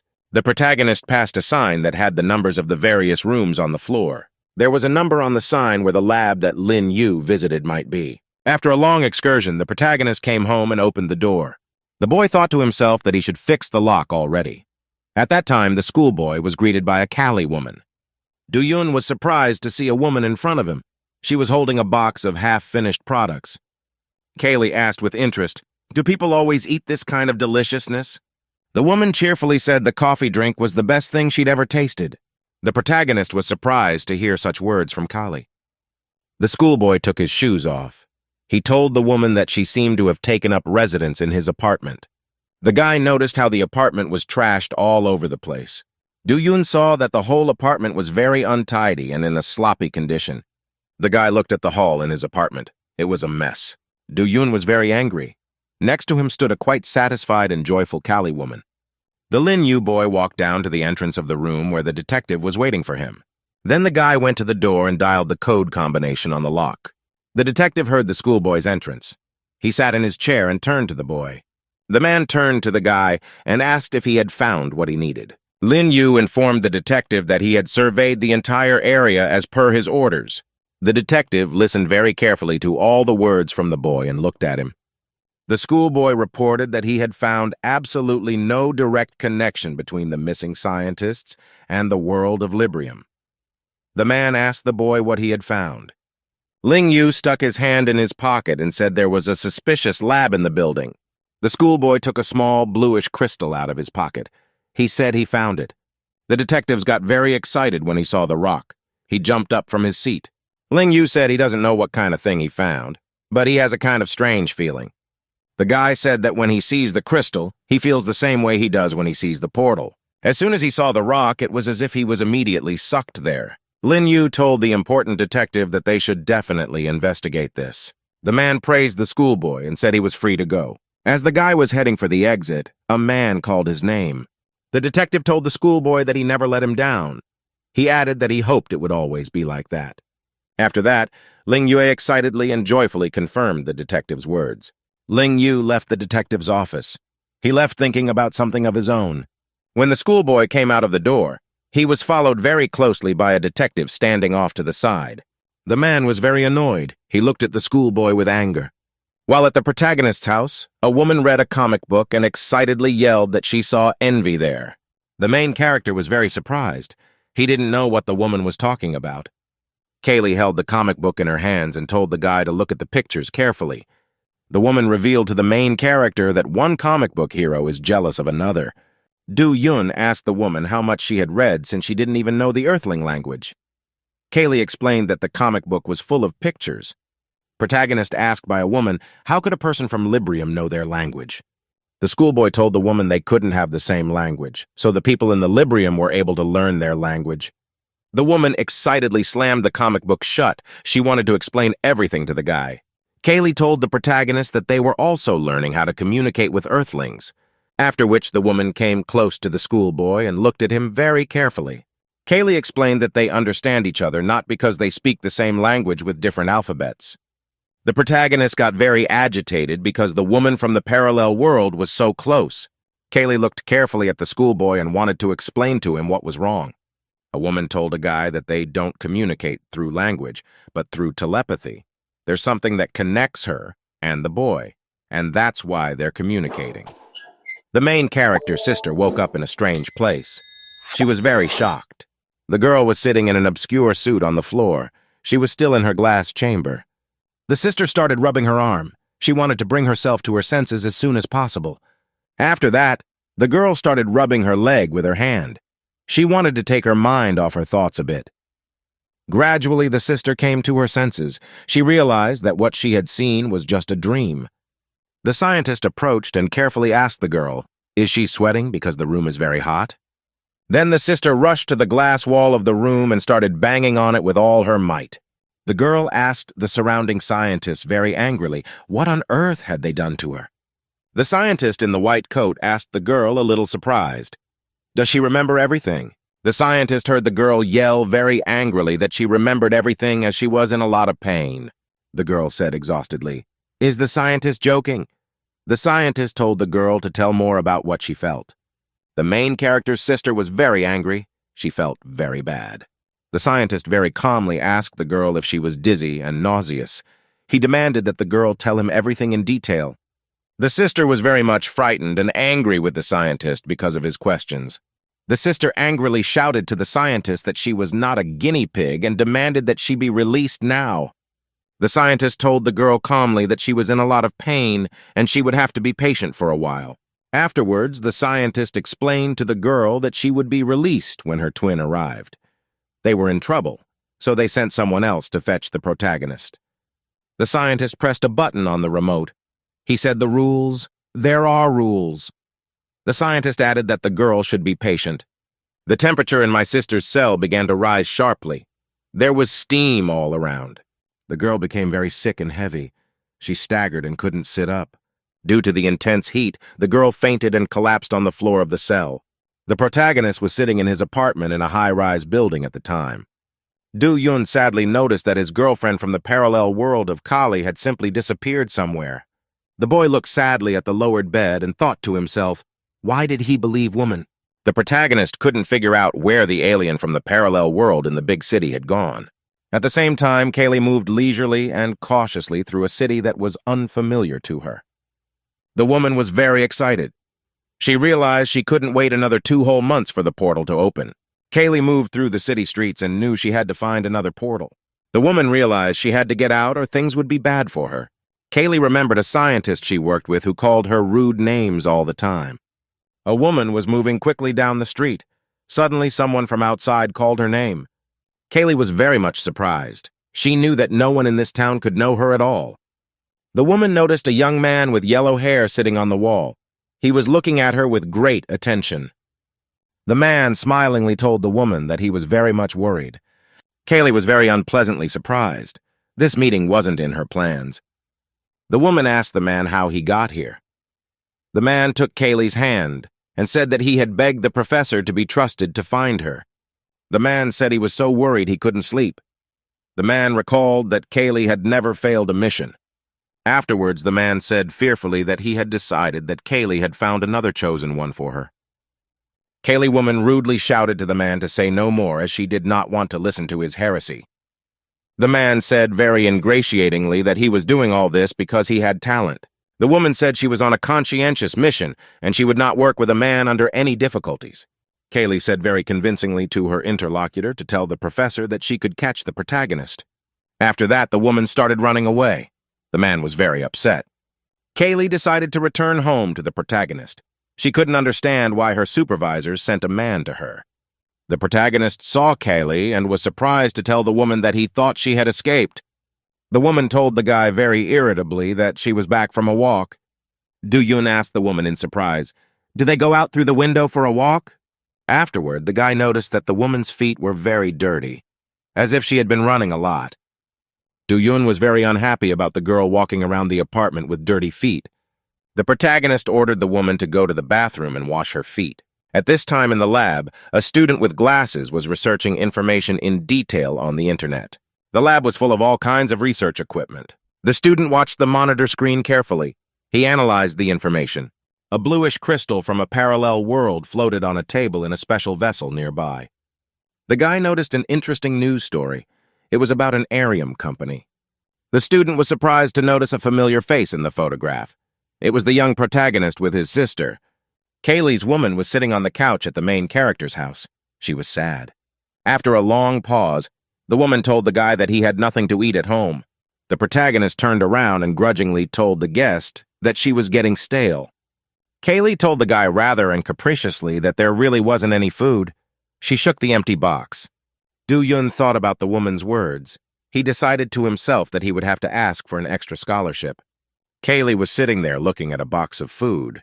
The guy suggested the woman go out tonight. The woman was very frightened and surprised. She asked, "Do Earthers really eat on the street?" The protagonist and his girlfriend were walking down the streets at night past the stores. The streets of the city glittered with bright lights. Boyfriend and girlfriend were looking for a place to eat. Kaylee told the surprised protagonist that he was wearing different clothes today. The guy explained that it was Sunday. The main character told his girlfriend they'd get groceries tomorrow. In the meantime, they could eat at the restaurant. He opened the door to the place. The guy and the woman were sitting inside a fast food joint. Very soon, the protagonist and the Kali woman were brought food on trays. The woman asked the guy with great interest, "What is the name of such a food?" Do-Yun replied to the woman that such a food is called hamburger. Do-Yun told his companion that she could eat for now, but he wanted to ask her something. Do-Yun looked at Kali with great attention and asked, what did she see in the portal? At this time, a man from a parallel world with yellow hair silently approached the table. The man looked carefully at the woman sitting at the table and called her by name. The man menacingly asked Kaylee how she could do this to him. The woman was surprised and frightened. The man then looked at the protagonist and said he was their test subject.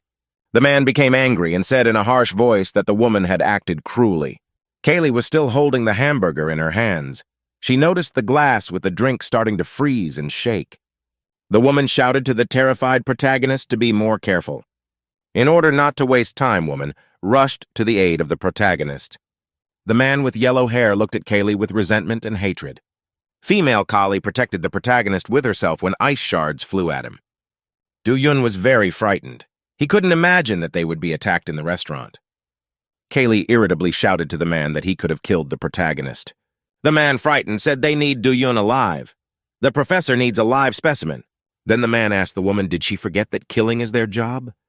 The woman asked the man fearfully and menacingly, how many hours had he been here? Kaylee then grabbed the man and started demanding he tell her where the portal was. The man looked calmly at the woman. Kaylee continued to demand that he answer her. Suddenly, the woman felt the man seem to slip out of her grasp. Kaylee ended up sitting on the floor by herself. There was a pile of ashes around her. The woman was very angry about missing her coworker. The protagonist noticed that he was sitting in a huge puddle of water that was under his feet. The man from the parallel world said that the main character is just as human as the others. Kaylee asked sternly to her colleague, does the latter refuse to obey the professor's order? The man excitedly asked the woman what she liked about Do-Yun. The man shouted that the professor was getting rid of those who were no longer useful to him. The woman then accelerated and kicked her co-worker with all her might. Kaylee hit the man with all her might, and he was swept aside afterwards. The man could barely stand on his feet. The woman threateningly demanded that he repeat his words. The man told the woman not to pretend she didn't know. She should know. The man shouted to the woman that she should know what the professor had done. Kaylee again prepared to hit her colleague. The woman didn't have time to strike her opponent. The man managed to grab Kaylee's fist with his hand. The man asked angrily, how could Kaylee stay loyal to the professor knowing how he felt about her? After which, the man threw an ice cube in his rival's direction. Kaylee managed to dodge in time to protect herself from the pile of ice flying at her. The man shouted to the woman that she was just an outlandish animal to the professor. Kaylee grabbed a chair in her hands, and then the woman threw the chair sideways and upwards so that it hit the ceiling. The chair hit the fire department's sensor. There was a very large explosion. The sensor on the ceiling activated, and from it squelched jets of water into the room. The woman decided to attack her co-worker. She rushed towards him, after which the woman began beating the man, demanding that he answer her question. The exhausted man shouted to the woman that he had come to free her. After saying that, the woman stopped hitting the man. The woman was still holding the man by his clothes. She remembered the portal. Kaylee demanded of the man that he immediately answer where the portal he had come through was. The man held out his hand and said in a weak voice that he could tell where the portal was. The woman was looking intently at her colleague. At this time, the man looked in surprise in the direction where the protagonist was. Do-yun was startled to notice how his body began to freeze, starting from his leg. The main character was very frightened. The woman excitedly called out to Do-yun. The man shouted menacingly that if he killed the protagonist, Kaylee would have no reason to stay in this world. The main character was almost completely frozen. To himself, he felt very cold. The overjoyed man shouted that he and Kaylee would now be able to go back together. Suddenly, the woman and the man heard a noise, as if something had broken. They saw shards of ice. Librium is a special parallel world inhabited by a woman named Kaylee. The world is extremely advanced scientifically, and society is very highly developed. The advanced people of Librium have always been in constant search of knowledge. At one point, a people from a parallel world decided to encroach on the status of gods. Such a decision was fatal and led to a very extensive disaster. Eventually, the rivers in the Librium began to dry up. This became a big problem for people. Then the ground was covered with cracks. Eventually, people had nowhere else to live. After that, the sky in the Librium became covered with gray house clouds, but the ancestors from the parallel world still managed to get a piece of divine power. Their ancestors were able to discover a completely different and very necessary world. A world that is very similar to the former Librium is the earthly world where the protagonist lives. Do-yun was at home in his apartment with a Kali woman from a parallel world. Protagonist asked the woman, "Have they begun to pass into their world for resources?" The woman told the guy that organisms from her world could only live on Earth for a couple days. The protagonist wondered and wondered. He remembered how Kaylee fought against the man who wanted to take her. Do-yun remembered the words of the man who said that killing it's their job. The protagonist asked angrily to the woman, "Is it their goal to kill their people?" The woman walked over to the window and calmly replied to the guy that he was absolutely right. Do-young asked the woman angrily, "Is he harboring a murderer at home?" Kaylee said she had to finish. Kaylee explained that they don't kill the first people they meet, they have specific targets. Protagonist asked by a woman who chooses the targets for assassination, the states or some mafia. Kaylee calmly replied to the guy that they kill a wide variety of people. The target could be ordinary citizens, rich people, or even old people and children. The protagonist angrily clenched his fists and asked, "So why are aliens from a parallel world killing people?" The woman explained to the guy that the same people live in the Librium and on Earth. Kaylee said it could be that Kim Do-yun's boyfriend died in Librium world. Then the Librium people go to Earth and kill a copy of the protagonist. After thinking for a bit, Do-yun asked the woman, "Why do they move around and kill copies?" Kaylee replied to the guy that they do that to reduce the risks. There was nothing else she could say to the protagonist. Identical people can't live in the same world at the same time. A visitor can be a maximum of 3 days. The woman added that if the visitor exceeded the limit, he would be thrown back to his world. Do-yun remembered the case of the man from Librium. Guy asked the woman, "How can she be in the Earth world longer than 3 days?" Kaylee wanted to tell me about her earthly counterpart. The woman reported that her Earth counterpart was dead. As a result, they are not in the same world, and there is no urgency for her to go back. Protagonist asked excitedly by a woman to explain what was going on with his sister to Chi. Suddenly, the protagonist froze. He felt as if visions had arisen within him. Do-yun clearly saw as if his little sister ran out of the room to the balcony to the railing. The excited boy ran up to his sister before Hai and asked fearfully what she was doing. The protagonist reached out his hand in time to grab his little sister. Do-yun grabbed her sister's clothes, but she held on to the balcony railing with her hands. Then the boy saw his sister fall down from a great height. The boy looked down from the balcony with great fear and consternation at the girl who had fallen out. The protagonist saw his sister lying dead on the ground in a large pool of blood. Do-yun Yasno saw the body of his younger sister lying lifeless on the ground. Suddenly, the protagonist saw as if his sister had been resurrected for a moment and was standing in front of him. The main character was terrified. He thought it couldn't happen at all. The woman, frightened, asked the guy if he was okay. She grabbed him by the shoulders. The protagonist waved the woman away and said calmly that he was fine. Do-yun told Callie that he has to go to school tomorrow, so he should get some sleep. The guest from the parallel world watched intently as the dejected boy walked to his room. The next day, the protagonist came to school. He was walking through the building. A schoolgirl was walking down the steps and noticed the main character walking beside her. The girl greeted the schoolboy and asked him how he had spent his weekend. Do-yun waited for his girlfriend and told her in return that things were going so far. The schoolgirl excitedly told the guy that he didn't look important. She asked if he was okay. The protagonist smiled at the schoolgirl and told her he was fine. The boy asked with interest to himself as to why they were being drafted. After that, the protagonist swayed sideways. He had trouble staying on his feet. The guy felt he couldn't stand. He leaned in the corner. Suddenly, a female student with blue hair appeared from the side. Maine asked the schoolgirl who was that just next to them. A schoolgirl with blue hair asked the guy unhappily at what's he looking at. A schoolgirl with blue hair walked up and grabbed the girl under her arm. The girlfriend told the guy that Ji-hee approached her. After that, Ji-hee looked angrily at the main character and said he was a pervert. Ji-hee then directed her girlfriend further down the school hallway. The protagonist couldn't understand what kind of new girl Ji-hee had just been in front of him. The main character walked with the detective through the corridors of the building. The man told the guy that this laboratory is needed to attract special people and develop their abilities. Do-yun silently followed the detective through the long and bright corridors. The detective told the guy that the lab has extensive facilities. There's room for training. The scientists are also looking for a method to stop the flow of people from the Librium. Suddenly, the man stopped and asked, "Did the protagonist go to the Arium Company last week with his friend Yu-sun?" The protagonist calmly confirmed to the man that he went to the Arium Company. The detective informed the protagonist as they walked down the hallway that they were constantly investigating places like the Arium Company for the possible presence of Librium people. The guy was a little surprised. He stopped and asked the man what this was all about. The detective explained that it wasn't at all like the people from the parallel world weren't just after those with superpowers. Do-yun said incredulously to the detective that he could not believe that such a reason was a real reason for the existence of such a laboratory. Afterward, the guy told the man that he wasn't sure if his lab was doing everything solely to build relationships with people from other places. The protagonist firmly told the detective that he didn't want to get further involved. The man calmly addressed the guy by name. The detective said Do-yun is very smart and very quick-witted. Then the detective told the guy instructively that he should learn to hide his intentions when he was pursuing a target. After that, the man fell silent. With a satisfied look, did he get ready to say something else to the guy?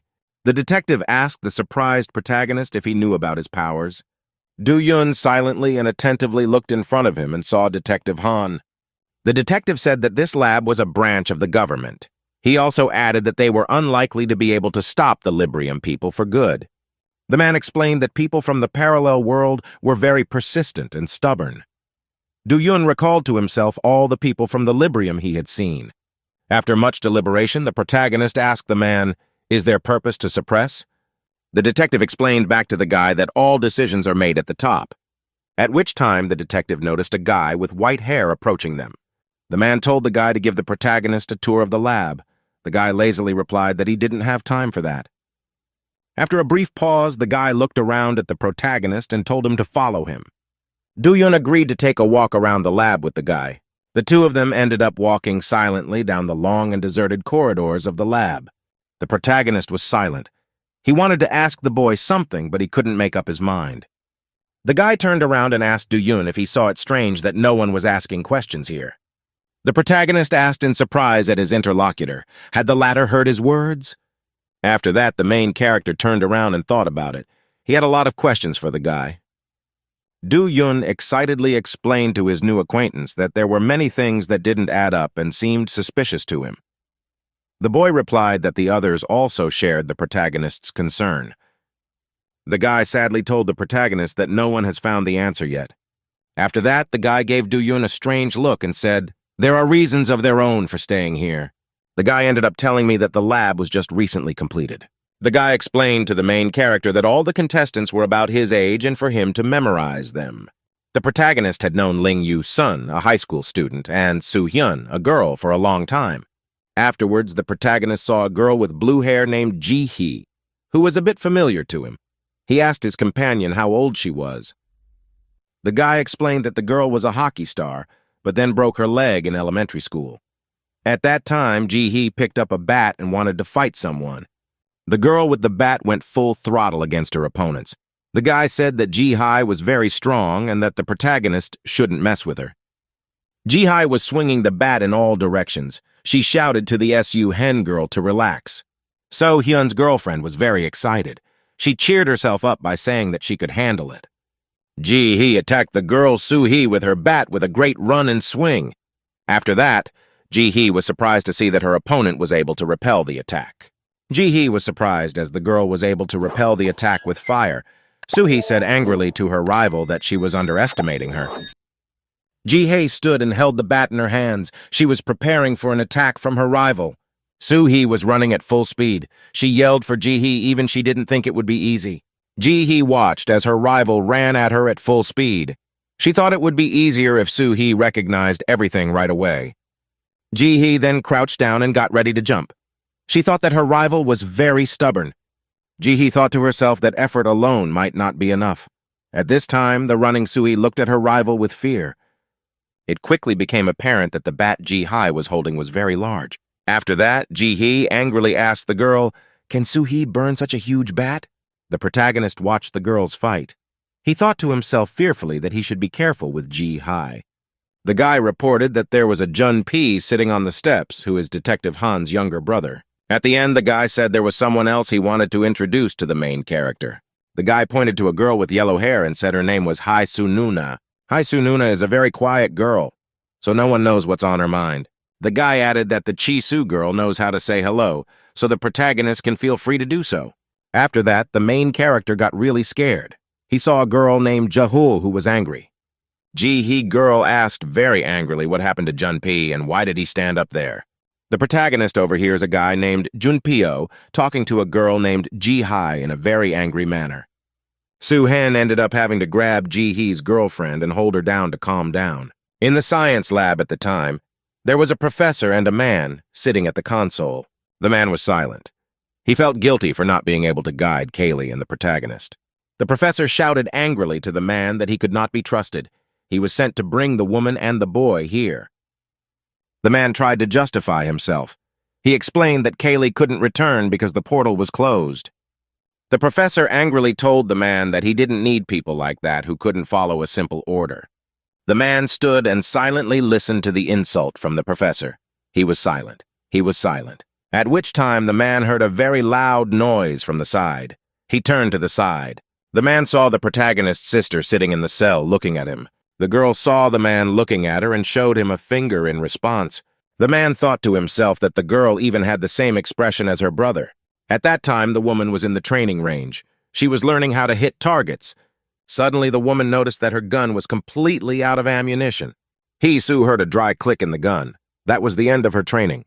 The woman realized there was no more ammunition left to shoot at all. Hae-Soo-nuna thought very sadly to herself that it was all over for her for today. On a clear and fine day, a man was walking with a woman through the city streets with a cup of coffee. The man said cheerfully that there was good weather all around. He walked to the front. The man said it was getting colder and winter was coming. He asked the woman if the guy was still in the basement. Hae-Soo-nuna remembered the computer guy and said he didn't want to go out in the sunlight. The man smiled to himself because of the guy's hatred of daylight. The woman told her interlocutor that the man's coffee was shaking. The man hesitated. He didn't answer anything to the woman and just stood silent. The woman thought surprised to herself that she didn't see any reaction from the man. A man was drinking coffee and heard Hae-Soo-nuna telling some old woman that you can't sell on the street. The old woman excitedly replied to the woman that she had been trading here for 5 years. Chi-soo replied that it was all illegal. The old woman then grabbed the woman by the arm and asked her to turn a blind eye to the offense. Hae-soo replied that she could not. The old woman began to gather herself. She didn't like the way the woman was treating the old man. The man and the woman watched the old woman gradually moving away from them for a long time. The man gently told the woman that she could have allowed the old woman to stay. He replied that the law was the law. Then the man noticed calmly that the woman was cold as ice. He asked her how the children were. The woman hesitated. She was not at all pleased to hear such a question from her interlocutor. After that, he replied to the man that her children seemed to be fine. The woman stared long and intently into the coffee in her cup. She wanted to distract herself from her thoughts. At this time in the training room, girl Ji-hee continued to fight against the protagonist. Ji-hee looked at her Do-yun carefully. She fought against him with a battle stick. The protagonist watched fearfully as the launched battle stick flew at him. After that, Ji-hee easily sagged down and prepared to attack her opponent further. The guy managed to dodge to the side in time to defend himself from the battle stick. Without wasting a moment, the Ji-hee girl accelerated and ran at full speed towards Do-yun. The protagonist was scared. He realized he might not be able to defend himself against the girl's attack. Ji-hee was running towards the main character. The guy felt like he couldn't move. After that, the girl punched the guy in the face with her fist anyway. He only managed to squeeze his eyes shut. The guy felt that the blow did not reach the target. He very carefully and slowly opened his eyes. The protagonist noticed that the girl Ji-hee took her hand away from him. Ji-hee girl grabbed the battle stick with a very quick and dexterous movement. The guy was startled and jerked to the side. Ji-hee girl looked at the protagonist with a very cute and calm gaze. The Ji-hee girl waved her stick next to the protagonist at great speed. After that, the girl, waving a stick, cheerfully asked the guy, "Doesn't he do his exercises in the morning?" Do-yun was a little scared. The girl shouted that the guy had poor stamina and a stiff body. In a fight, he would be killed right away. The protagonist was angry at such words. He decided to activate his powers. Do-yun angrily called his rival a contagion and rushed to attack her. The girl was completely calm. The lad made attempts to attack his rival. She dodged with agility and at great speed. Once again, the protagonist swung to hit his rival and she ducked. After that, the Ji-hee girl suddenly appeared behind the protagonist and hit him with a stick. After a strong blow from the back from the girl, Do-yun fell to the floor. Do-yun lay exhausted on the floor. He could no longer get up. He had no strength. Ji-hee girl told the recumbent protagonist that he would have to get used to it and as soon as possible. The girl held a stick on her shoulder and sternly told the guy that they weren't fighting ordinary people. The protagonist lay exhausted on the floor. He didn't have the strength to object to the girl in any way.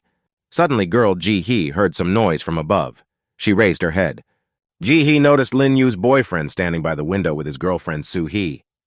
Ji-hee asked the girl excitedly if she had seen how the main character had just been beaten.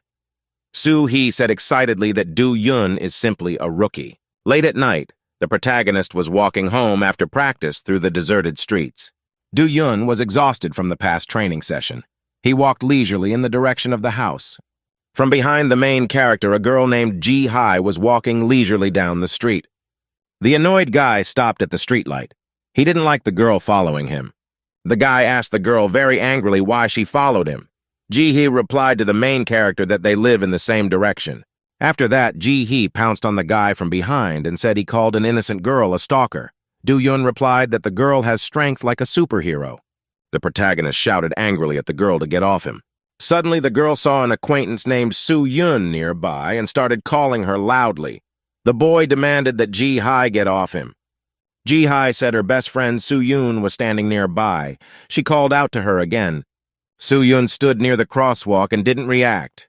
Ji-hee called out to her acquaintance once more. The protagonist, standing with his girlfriend, was slightly surprised and flustered. Do-yun said cheerfully to the girl that he thought they were friends together with Soo-yun. Ji-hee replied to the guy that there was something wrong with her girlfriend. The protagonist and his girlfriend waited for the green light. After that, Do-yun and the girl quickly ran across the crosswalk to the opposite side of the street. Ji-hye's girlfriend really wondered where her friend had gone. The main character said that she might have been mistaken. After thinking for a while, the protagonist slyly said that maybe Ji-hye wasn't mistaken. The Ji-hee girl looked down carefully and said her girlfriend dropped something. The girl noticed a keychain lying on the sidewalk that could have belonged to her girlfriend. Ji-hee held the keychain in her hands and said excitedly that it belonged to Soo-yun. After that, Ji-hee suggested that the guy go and return the keychain. Soo-yun lived not far from here. Do-yun thought there was something wrong. The protagonist thought about the missing girl Soo-yun and realized it was all very suspicious. Ji-hee's girlfriend then walked up to the guy and grabbed his arm. Ji-hee with a cute expression on her face. She told the guy that he wouldn't let the little and innocent girl walk alone at night. The girl smiled as calmly and sweetly as possible at the protagonist. Do-yun felt bad. He didn't want to go together with Ji-hee right now. After a short pause, the protagonist said that he agrees to go along with his girlfriend now, but he has a bad premonition. One day at school, Ji-hye found her friend Soo-yun. Ji-hee shouted and called out to her acquaintance Soo-yun, standing beside her with great excitement. Soo-yun was exhausted, lying asleep on her desk. Her friend shouted to her that she had to get up because it was time to eat. After a long pause, Soo-yun barely lifted herself above the desk. She asked grudgingly, Is it really time already? Ji-hai decided to sit and chat with her friend Soo-yoon. Ji-hai asked a friend what's wrong with her lately. Soo-yoon sleeps all the time and is in the clouds in class. Soo-yoon told her friend exhaustedly that it was because she had signed up for another class. Ji-hee was very surprised. She asked her friend, did she sign up for another class? After that, Ji-hee asked excitedly to her girlfriend, is that one going to study to death? A little excited, Ji-hai asked her friend Soo-yoon to let her copy her Korean history homework. Soo-yoon was surprised at her friend's request that she was asking her to cheat for the umpteenth time. Ji-hee said that she only needed one more time to cheat. Soo-yoon told her girlfriend that her homework is now in her bag. Ji-hee got very excited. Soo-yoon took out some notebooks from her bag. One of them really interested her friend. Ji-hai picked up a notebook that had a space theme. She was surprised and asked Soo-yoon, does this notebook belong to her? The Soo-yoon girl was very unpleasantly surprised that girlfriend had taken her notebook. Ji-hee told her friend that she thought she only liked notebooks in pastel colors. Suddenly, Soo-yoon snatched the notebook from her girlfriend's hands very abruptly and said that it was all nonsense. Ji-hee looked at her friend in surprise. She said, a notebook is still a notebook, no matter what it has on the cover. After that, Soo-yoon put her notebook under her desk. She asked her friend, how is her schooling going? Ji-hee smiled at her friend and said that she is the best in the center, no one can overtake her. Ji-hai told her friend to be careful or she'd hurt herself again. Ji-hai told her not to worry about her. The main character and his girlfriend, Ji-hai, came to the house where their girlfriend Soo-yoon lived in the evening. Ji-hee said excitedly that they had come. The protagonist thought to himself that the building was very big. The guests went to the intercom. They wanted to call the apartment where Soo-young lived. Suddenly, there was a very strong explosion in the building.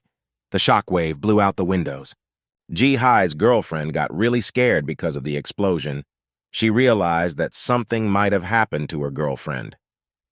The protagonist was scared too. He realized his worst suspicions had come true. Ji-hai's girlfriend was very scared because of the explosion. She decided to rush to her friend's aid. Ji-hee started banging on the front door of the house with all her might. She called her girlfriend's name. An agitated Ji-hee saw that no one was answering. She frightenedly demanded that Soo-yoon open the door. Suddenly, the door of the building opened and a very frightened woman ran out. The shocked woman fell to the ground. The guy and the girl were very surprised. Girl Ji-hee, a little coming to her senses, asked the woman what happened and what happened to Soo-yoon. The shocked woman repeated the Soo-yoon girl's name and said something about her room. Ji-hee was very much displeased. She wanted to tell the woman that she didn't understand what she was saying. The main character came over and pulled the girl aside. He wanted to talk to the woman himself. The guy walked up to the woman and touched her with his hand. He wanted to talk to her. After that, the protagonist looked into the woman's eyes with great attention. Do-yoon noticed the woman's gaze swam a little. He activated his skills. An exhausted woman nearly collapsed. The protagonist was able to support her. A very surprised Ji-hee asked the guy, how on earth did the guy manage to find out? The main character told his girlfriend that there was an explosion in Soo-yoon's room. He was still holding the woman in his arms. The guy said it looked like someone came in. He didn't get a good look. Ji-hee's girlfriend told her boyfriend to stay outside and she would go look. Do-yoon replied to her girlfriend that it was all dangerous. Ji-hee tells the guy that he can't do much to help, so just let him sit outside. The main character saw a keychain belonging to Soo-yoon on her backpack. Do-yoon looked carefully at the keychain lying there. He decided to take it for himself. At this time, the girl went up into the building. There was smoke and soot all around. The girl went into the apartment where her girlfriend lived. There were blast marks all around. Ji-hai walked through the apartment, furniture crunching under her feet. Looking around, the girl grudgingly noted around her that the place was a complete mess. Ji-hee heard a suspicious rustling to the side. She thought she could only attack stealthily. The girl ran toward the stairs. She could hear the noise coming from somewhere above. The schoolgirl climbed the stairs very slowly and carefully. The upper floor showed signs of destruction. Ji-hee walked up slowly, treading her feet carefully on the steps. She was very cautious. The girl looked carefully at the floor. There was wall debris lying on the floor all around. Ji-hee walked very slowly across the floor. She thought she couldn't feel anyone. After which the girl peered carefully through the broken doorway. Ji-hai walked into the room. She saw her friend Soo-young sitting at the table as if nothing had happened. The girl went up to her friend and said cheerfully that she was very pleased that the latter was all right. The happy girlfriend suggested that Soo-yun get out of the building as soon as possible because it was dangerous. The Soo-yun girl sat at the table without any emotion and looked in front of her. After a short pause, Soo-yun turned her head and looked at Ji-hee. Ji-hye's girlfriend got really scared. She realized that her girlfriend was not sitting in front of her. There was a big explosion at the top of the building. The main character was outside at the time. Do-yun was very much frightened and agitated because of the repeated explosion. The guy was holding a keychain. He figured he didn't know how many enemies were in the building, but Ji-hee was certainly outnumbered. After the strongest blow, the girl Ji-hee flew back to the wall and stood there unconscious. Ji-hye stood with her back against the wall. A small crackling sound could be heard around her. The exhausted girl thought to herself that she had seen her girlfriend's doppelganger. The Soo-yun girl stood and stared at her girlfriend with an unseeing gaze. Ji-hye looked closely and immediately realized that her friend was standing in front of her, but there was something wrong with her. At that time, the building began to shake very violently. The walls began to crack and windows and doors began to fall out. Ji-hee noticed that because of the shaking, something started falling on her and needed to be rescued. At the very last moment, Ji-hye managed to bounce to the side so she wouldn't get caught. Ji-hee angrily and excitedly told her girlfriend to calm down. At this time, the girl noticed broken glass sprinkled on the ground from above in front of her. Soo-yun stood in the middle of the room. Rocks and shards were flying around her. After that, Ji-hye realized she had to defend herself. She decided to use the fallen door to do so. Ji-hee protected herself with the door as the shards flew at her. She realized that someone was controlling Soo-yun's mind. Ji-hee thought to herself that she couldn't sense anyone else's presence. She was still holding the door in front of her. Then the girl felt someone approaching. Ji-hee turned her head to the side and saw the main character walking towards her. The guy was very surprised by everything that was going on. He froze in place and didn't say a word. The LDIE girl looked at the guy and shouted excitedly, "So why is he here?" At that time, Soo-yun's girlfriend turned her head to the side. She saw the main character. There was a very strong and bright explosion at the place where the Soo-yun girl was standing. The main character shouted loudly to his girlfriend Ji-hee to run away. Ji-hee realized that she couldn't waste time. She accelerated and started to run away. There was a deafening explosion in the room that blinded the protagonist. Do-yun fearfully covered himself with his hands to avoid being caught in the explosion.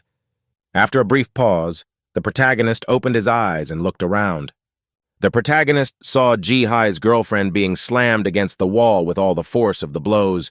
The frightened girl asked the boy, why did he come, since she told him not to go. The main character was very excited. He was scared after everything that happened. Do-yun told the scared girl that he was simply worried. Ji-hee was surprised because the guy was worried about her. The girl was standing near a wall with cracks running down it. She held her up.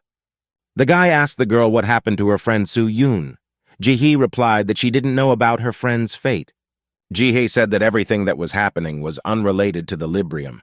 She didn't sense anyone outside. If someone wanted to kill Soo-yun, the girl would be dead by now. The guy excitedly asked what happened to the girl. Soo-yun. Ji-hee replied that she is trying to think for now. Ji-hee remembered that the Soo-yun girl had psychometric abilities, but everything looked like she was using them unwillingly. Ji-hye was very excited. She was thinking about everything that was going on to the utmost. Suddenly, the girl was struck by a hunch. The guy asked, what did she think of? The girl reminded her friend that special conditions were needed to use psychometric abilities. Do-yun remembered that a person could recognize another self in a portal. Suddenly, the protagonist got very excited and remembered to himself about the portal. The guy asked the girl, is it really all for the portal? Ji-hee replied that it is exactly like that. Ji-hye said that if a person has spent a lot of time near the portal, it's possible. Do-yun asked the girl, where is the portal?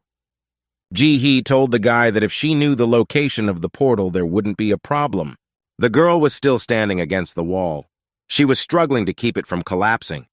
The guy shouted to his girlfriend to think quickly. He reminded her that Soo-yun and Ji were close friends.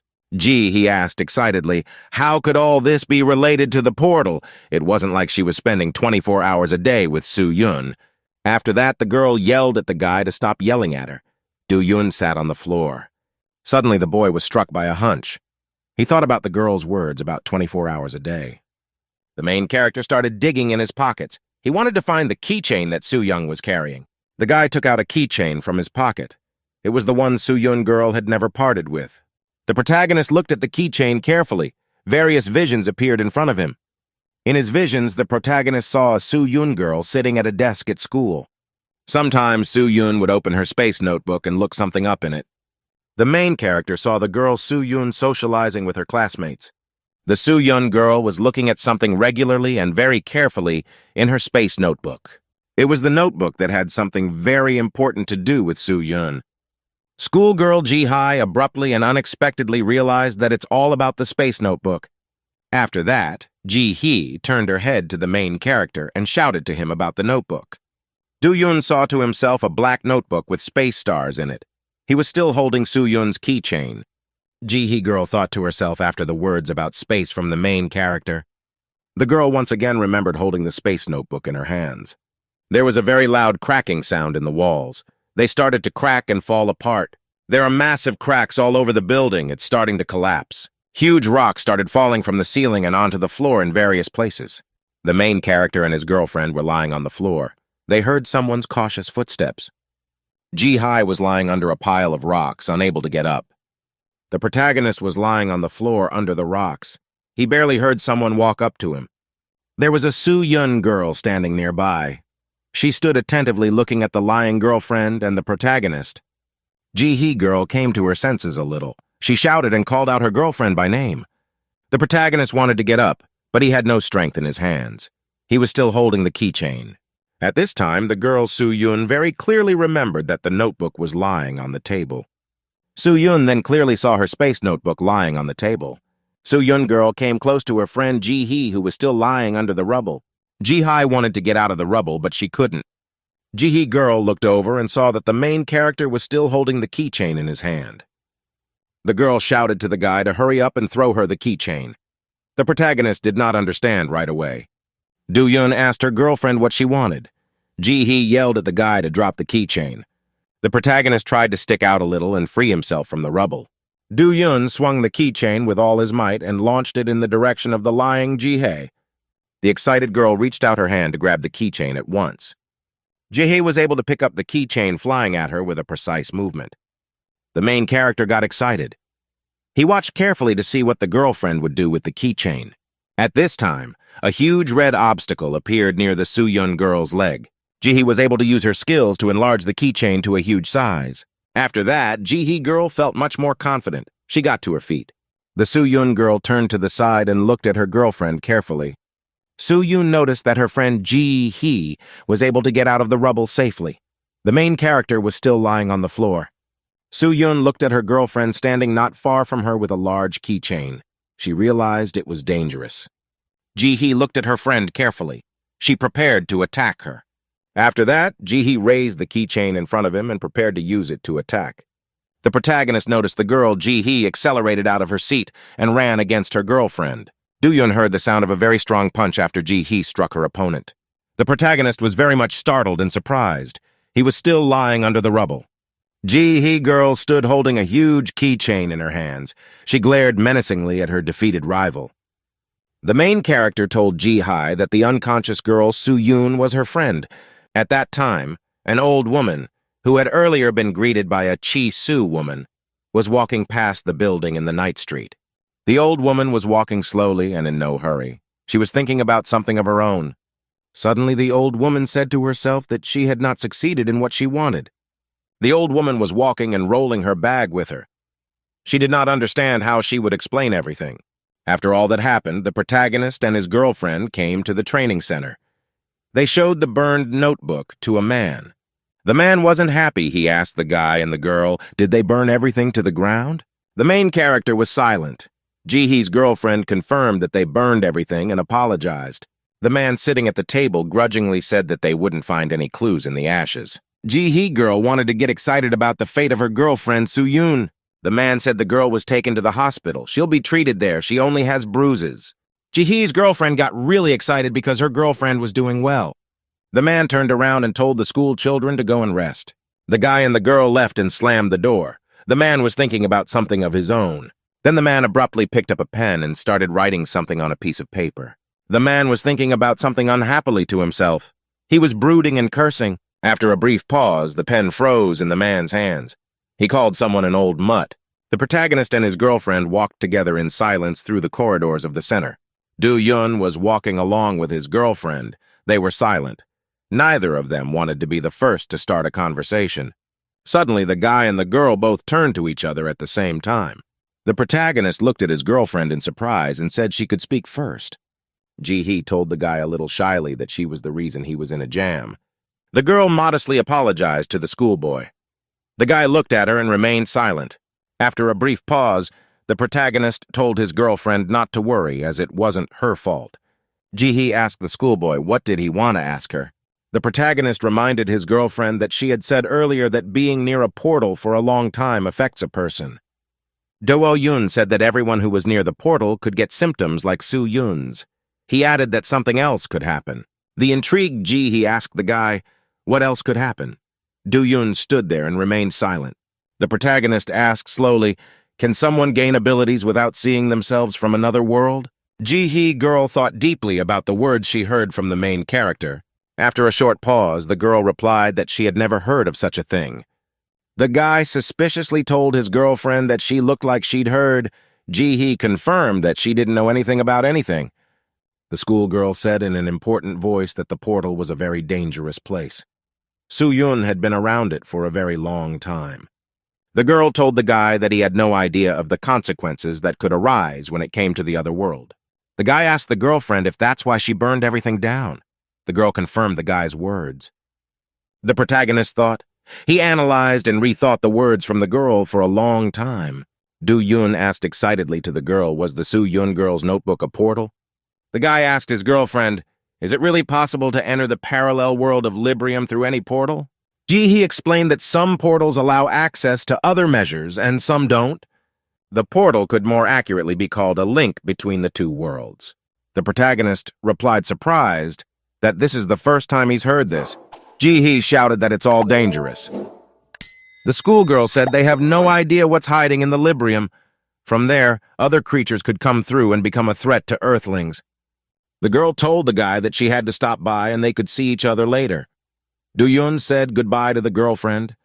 The protagonist thought about the portal between worlds for a long time. It was late at night when the protagonist returned to his apartment. As soon as the protagonist entered the apartment, he was greeted by a Cali woman. She asked the guy, why did he come so late? Do-Yun told the woman that if she was curious, then why didn't she run away like last time? Kaylee looked at the protagonist and said it was dark outside and she could get lost. The woman questioned the schoolboy about why he was late and why he had abrasions on his arms. The protagonist put his hands behind his back and told the woman he had something to tell her. The woman told the guy he was clumsy and to get in the shower and go to bed. The main character approached the woman and said he wanted to ask her something. Callie asked the guy what he wanted to know. The protagonist asked the woman, what did she see in the portal? Was it her double? The guy asked the woman if she killed her doppelganger. Kaylee didn't say anything. The woman asked the guy, why so many questions? Do-Yun demanded that the woman answer quickly. Kaylee told the guy that she killed her doppelganger with her own hands. The woman looked like her, only older. The woman suspiciously asked the guy if there was a problem with that. Afterward, the protagonist came to the meeting. He sadly told his interlocutor that he had not seen. The interlocutor looked attentively and perplexedly at the schoolboy who had passed to him. The protagonist once again very sadly repeated to his interlocutor that he had seen no one, at which time the old woman walked through the night city and came to the right building. Then the old woman went up to the right floor and went behind the door, where she was already expected. An elderly woman threw off her Panama and said she was not up to the task. After that, the old woman flopped down on the couch. There was a long silence in the room. A man standing near the window told the older woman that she had done her best anyway. The man picked up the glass of drink and said thoughtfully, Han Ki-jun is an interesting personality. The man looked at the picture of the girl standing next to him and said that it would be good if Han Ki-jun understood his warnings. Kaylee stared at her master questioningly, stomping her foot impatiently. She couldn't wait to find out what Do-Yun had seen in the portal. But the young man stubbornly stood his ground. He looked her straight in the eye and said that he had seen nothing there. The boy's emotion seemed genuine. Kaylee asked if he was joking just in case. The host was starting to get angry. The girl said thoughtfully that it manifests differently in everyone, but usually people see something, or at least feel something when they visit a portal. Do-yoon didn't answer anything. He looked a little confused. The guy had to admit that Kaylee was right. He raised his head reluctantly and began to tell me. It wasn't very pleasant to spill my guts to someone I didn't know. That's how Kaylee learned that the young man, along with his twin sister Do-hee, grew up in their grandfather's family. They spent most of their time playing cards. At that moment, they were also playing a child's deck of cards with berries on them. Yoon drew a card with 3 strawberries on it. Do-hee's highest card was only 2 strawberries. Without thinking long, the guy quickly pressed the call, ending the round. The girl clutched her head, pulling it up. She was almost sobbing. With the help of that card, she would definitely win. Do-yoon teased her sister, she thought slowly. Do-hee looked angrily at the guy and demanded to be given a chance to win back. He grudgingly agreed to play one last time. Do-yoon continued his story. He remembered that in the spacious room where he and his sister used to play, there was an antique mirror with a wooden frame. The young man admitted that as a child he did not pay much attention to it. Now it seems to him that the mirror served as a portal to other worlds. When asked by Kaylee why he felt that way, Do-yoon remembered his confused face as a child. He didn't see himself in that mirror. Moreover, for a long time, the boy did not even suspect that it was a mirror. He just thought it was part of the interior of the room. Do-hee really wanted to get even. She grudgingly asked her brother what he was so interested in, because they were going to play. Suddenly, the girl saw her reflection in the mirror. She angrily asked Do-yoon why he didn't tell her that her hair was messed up. Do-hee began to fix her hair. At that moment, the young man began to suspect that this object did not serve as a mirror for everyone. Do-yoon sadly admitted to Kali that this had only happened once in his life. After that, he never experienced anything strange again. The girl listened to him with her mouth hanging open. After the boy finished his story, she bewilderedly admitted that the twins were definitely strange. Kaylee said that they should find the portal as soon as possible. At the mention of a portal, Do-yoon was startled. It was as if he had only just remembered what had happened. All the while, the boy and the girl were walking leisurely down the street and talking. Kaylee was silent for a while after his story. After crossing to the other side of the street, Do-yoon walked to the wall of the building and leaned his hand against it tiredly. He was tired of arguing with his companion. Kaylee was getting angrier and angrier. It was all very simple for her. All she had to do was find whoever had given the girl the portal. The young man closed his eyes. He knew in his heart that his companion was right, but her aggression was starting to get on his nerves. Kaylee shrugged perplexedly. She said dismissively that the Earthlings had at least some useless ability. She managed to piss the guy off. He shouted angrily that they didn't have time to talk. The girl turned away smugly. With a shake of his hands, Do-yoon admitted that he couldn't read anything. After buying that notebook, Ji-hyo's friend hadn't come here. Kaylee straightened to her full height and fixed the hair on the back of her neck. She said that if that was the case, she'd have to search on foot. The best thing to do would be to check out the antique mirror in the game room. Unfortunately, that's no longer possible. Tying up her hair with a hairband, Kaylee assumed that that notebook had fallen into the vendor's hands quite by accident. Do-yoon came in confused. The girl said that there was no need to worry so much. They would definitely come out on the trail. They walked slowly down the sidewalk. Kaylee told me that there were very few portals like the notebook. They were mostly in one place. As she rounded the corner, she told me that mobile portals tend to become unstable when they change location. Do-yoon stopped in surprise and sat down on the sidewalk. He admitted that he had never encountered this, and this was the first time he had heard of moving portals. Kaylee squinted her eyes disdainfully. She stated that you wouldn't expect anything else from an Earthling. They were very slow. She promised to find out something. In the meantime, Leo was going around the lab, watching the samples. In one of the transparent parallel pipets, standing upright, was a dark-haired prisoner. She was lying on her side with her back turned. The young man came close to the transparent cell and said hello to the prisoner. The girl pretended to be asleep and did not hear him. Leo grudgingly stated, "You don't have to pretend. He couldn't be outsmarted. It was obvious she was awake." Do-hee didn't even move. The young man achidically stated that the twins were behaving similarly. Suddenly, the girl's body twitched. She immediately stood up and angrily wailed that no one dare compare twins. Their behavior is completely different. Such a violent reaction took the assistant by surprise. His eyes widened in surprise, and he couldn't say a word for several minutes. Pulling himself together, the man made a pathetic attempt at a smile and said he had to take it back. She was worse than her brother. That made Do-hee even angrier. If it weren't for the solid walls of the cell, she would have snapped the guy's neck with her bare hands. Leo suggested that the only reason the girl put up with all their ordeals was because the captive didn't have her, without saying what he meant. Do-hee questioned indignantly and demanded to know what he was implying. She was tired of guessing riddles. The young man kept laughing at the prisoner. Do-hee angrily knocked on the icy transparent wall, saying that he could have explained everything at once. As she was about to hit the wall once again to break it, Leo put his heel to it. To the girl's surprise, his hand did not freeze to the wall. Moreover, the icy surface hissed, as if it had been warmed up quickly. The boy squeezed his head through the opening. He realized from the girl's reaction that she was not capable of such a thing. This startled Do-hee so much that the girl forgot everything and lowered her arms. She staggered backward and fell on her heel. The captive could not believe her eyes. After all, every schoolboy knows that such thick ice cannot be melted in a second. Leo was satisfied with the impression he had made. He realized that Do-yun kept his skill a secret and didn't show anything to his sister. This girl seemed most ordinary. The young man said contemptuously that he didn't understand the professor. He was obsessed with those twins. Leo stared at his prisoner. He hoped the girl would talk and tell him why they were so important to science. Do-hee angrily shouted that she couldn't know his professor's intentions and demanded that the ice be moved away from her. Leo stated that Do-hee would just pray that her brother would be caught soon. Then she might be released. The girl's face reflected mixed feelings. She was very scared for herself and Do-yun. Anger proved to be stronger. Do-hee made an insulting gesture with both hands. The young man looked thoughtfully at his captive. He realized that Do-hee loved her brother. Suddenly she screamed that she would rather die than let Do-yun see her like this. Leo looked at the girl perplexed. He thought she was joking or had said it because she was being aggressive. The prisoner squealed that she would have time to escape from the lab while her brother was caught through the streets of the city. The young man turned his back to her contemptuously. He would be interested to see how the girl would manage to make her escape. The lab door closed. Leo left without another word. Do-hee stared at him for a few seconds. She was getting angrier and angrier, but now the captive was already angry with herself. After the demonstration, she realized she couldn't beat this guy. Do-hee angrily shouted into the void that she wanted to know how much longer she was going to be held in the cell. The next day, Do-yun went to school. After all the events, he was a little worried about his sister and felt like he was in a fog. During the big break, he went to the restroom. Usually no one came in here, so he could think things over in peace. As soon as he started washing his hands, he felt someone standing next to him. It was strange. A second ago, he'd been the only one in the room. It turned out to be his friend.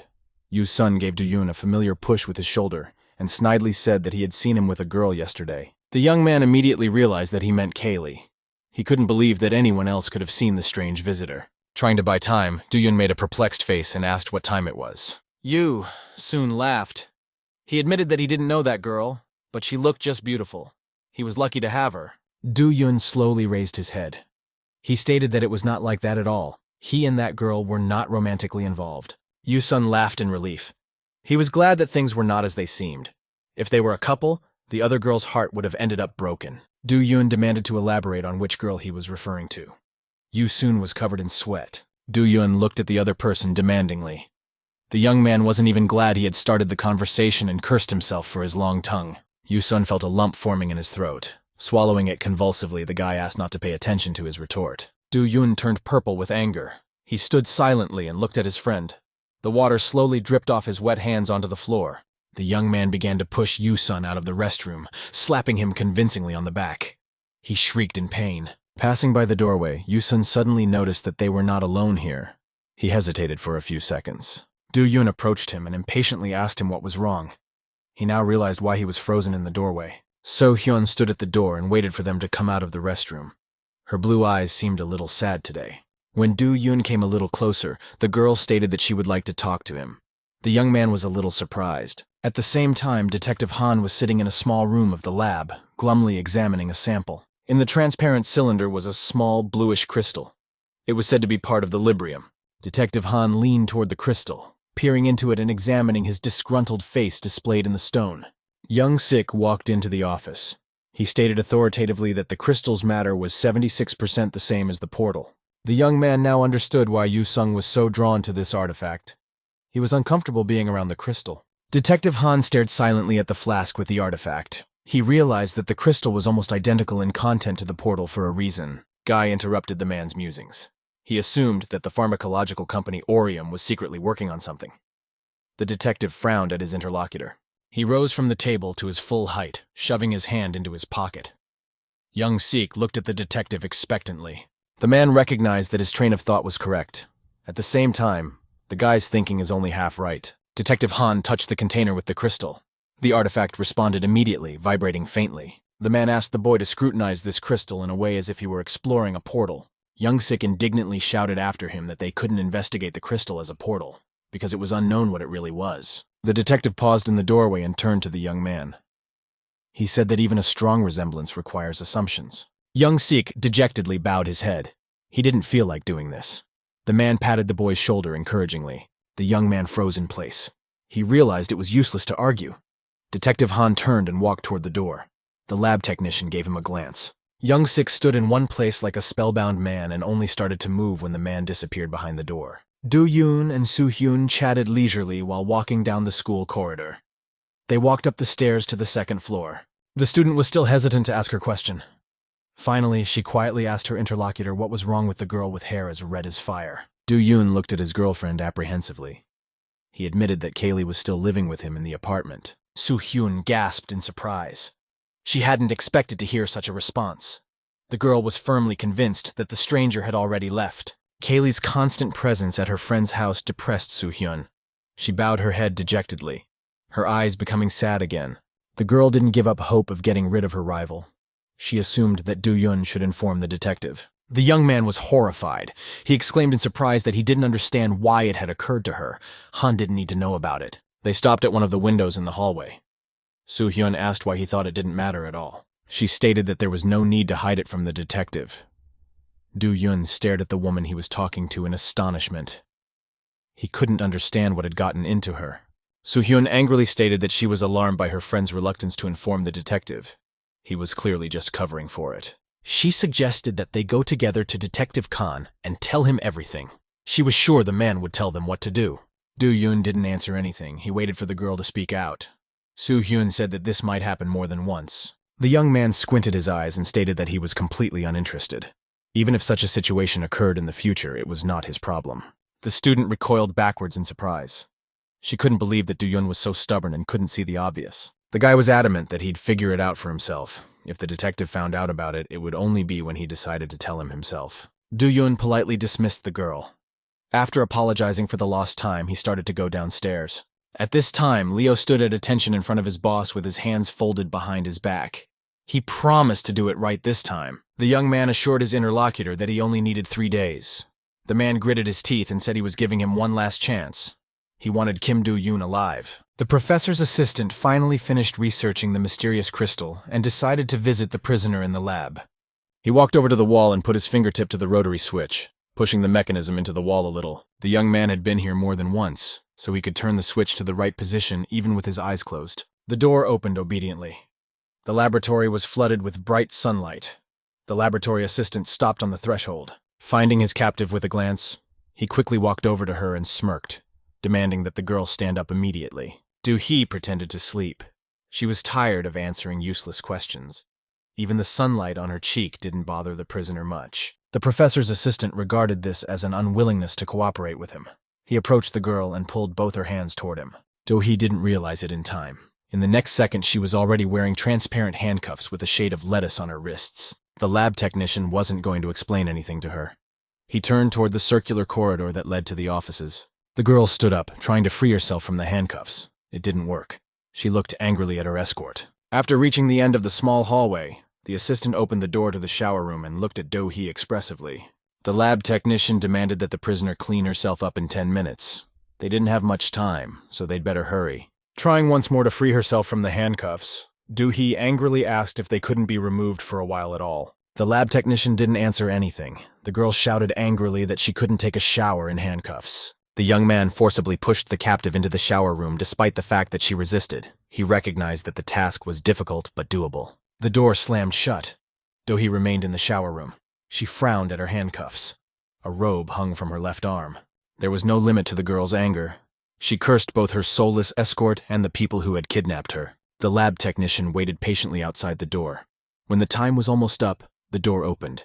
A cloud of thick steam flew out of the shower room. In the same second, Do-hee threw her jumpsuit into his hands. The lab technician stared at him in surprise. A moment later, the prisoner herself appeared in the doorway.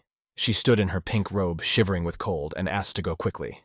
At that time, Leo was walking leisurely down the corridor. If the young men had not been quarreling on the way, they would have heard the clatter of boots from afar. Do-hee shouted angrily that she had demanded normal food for herself more than once. The lab technician replied, frowning, that it wasn't up to him. He exclaimed that the girl had been misbehaving lately.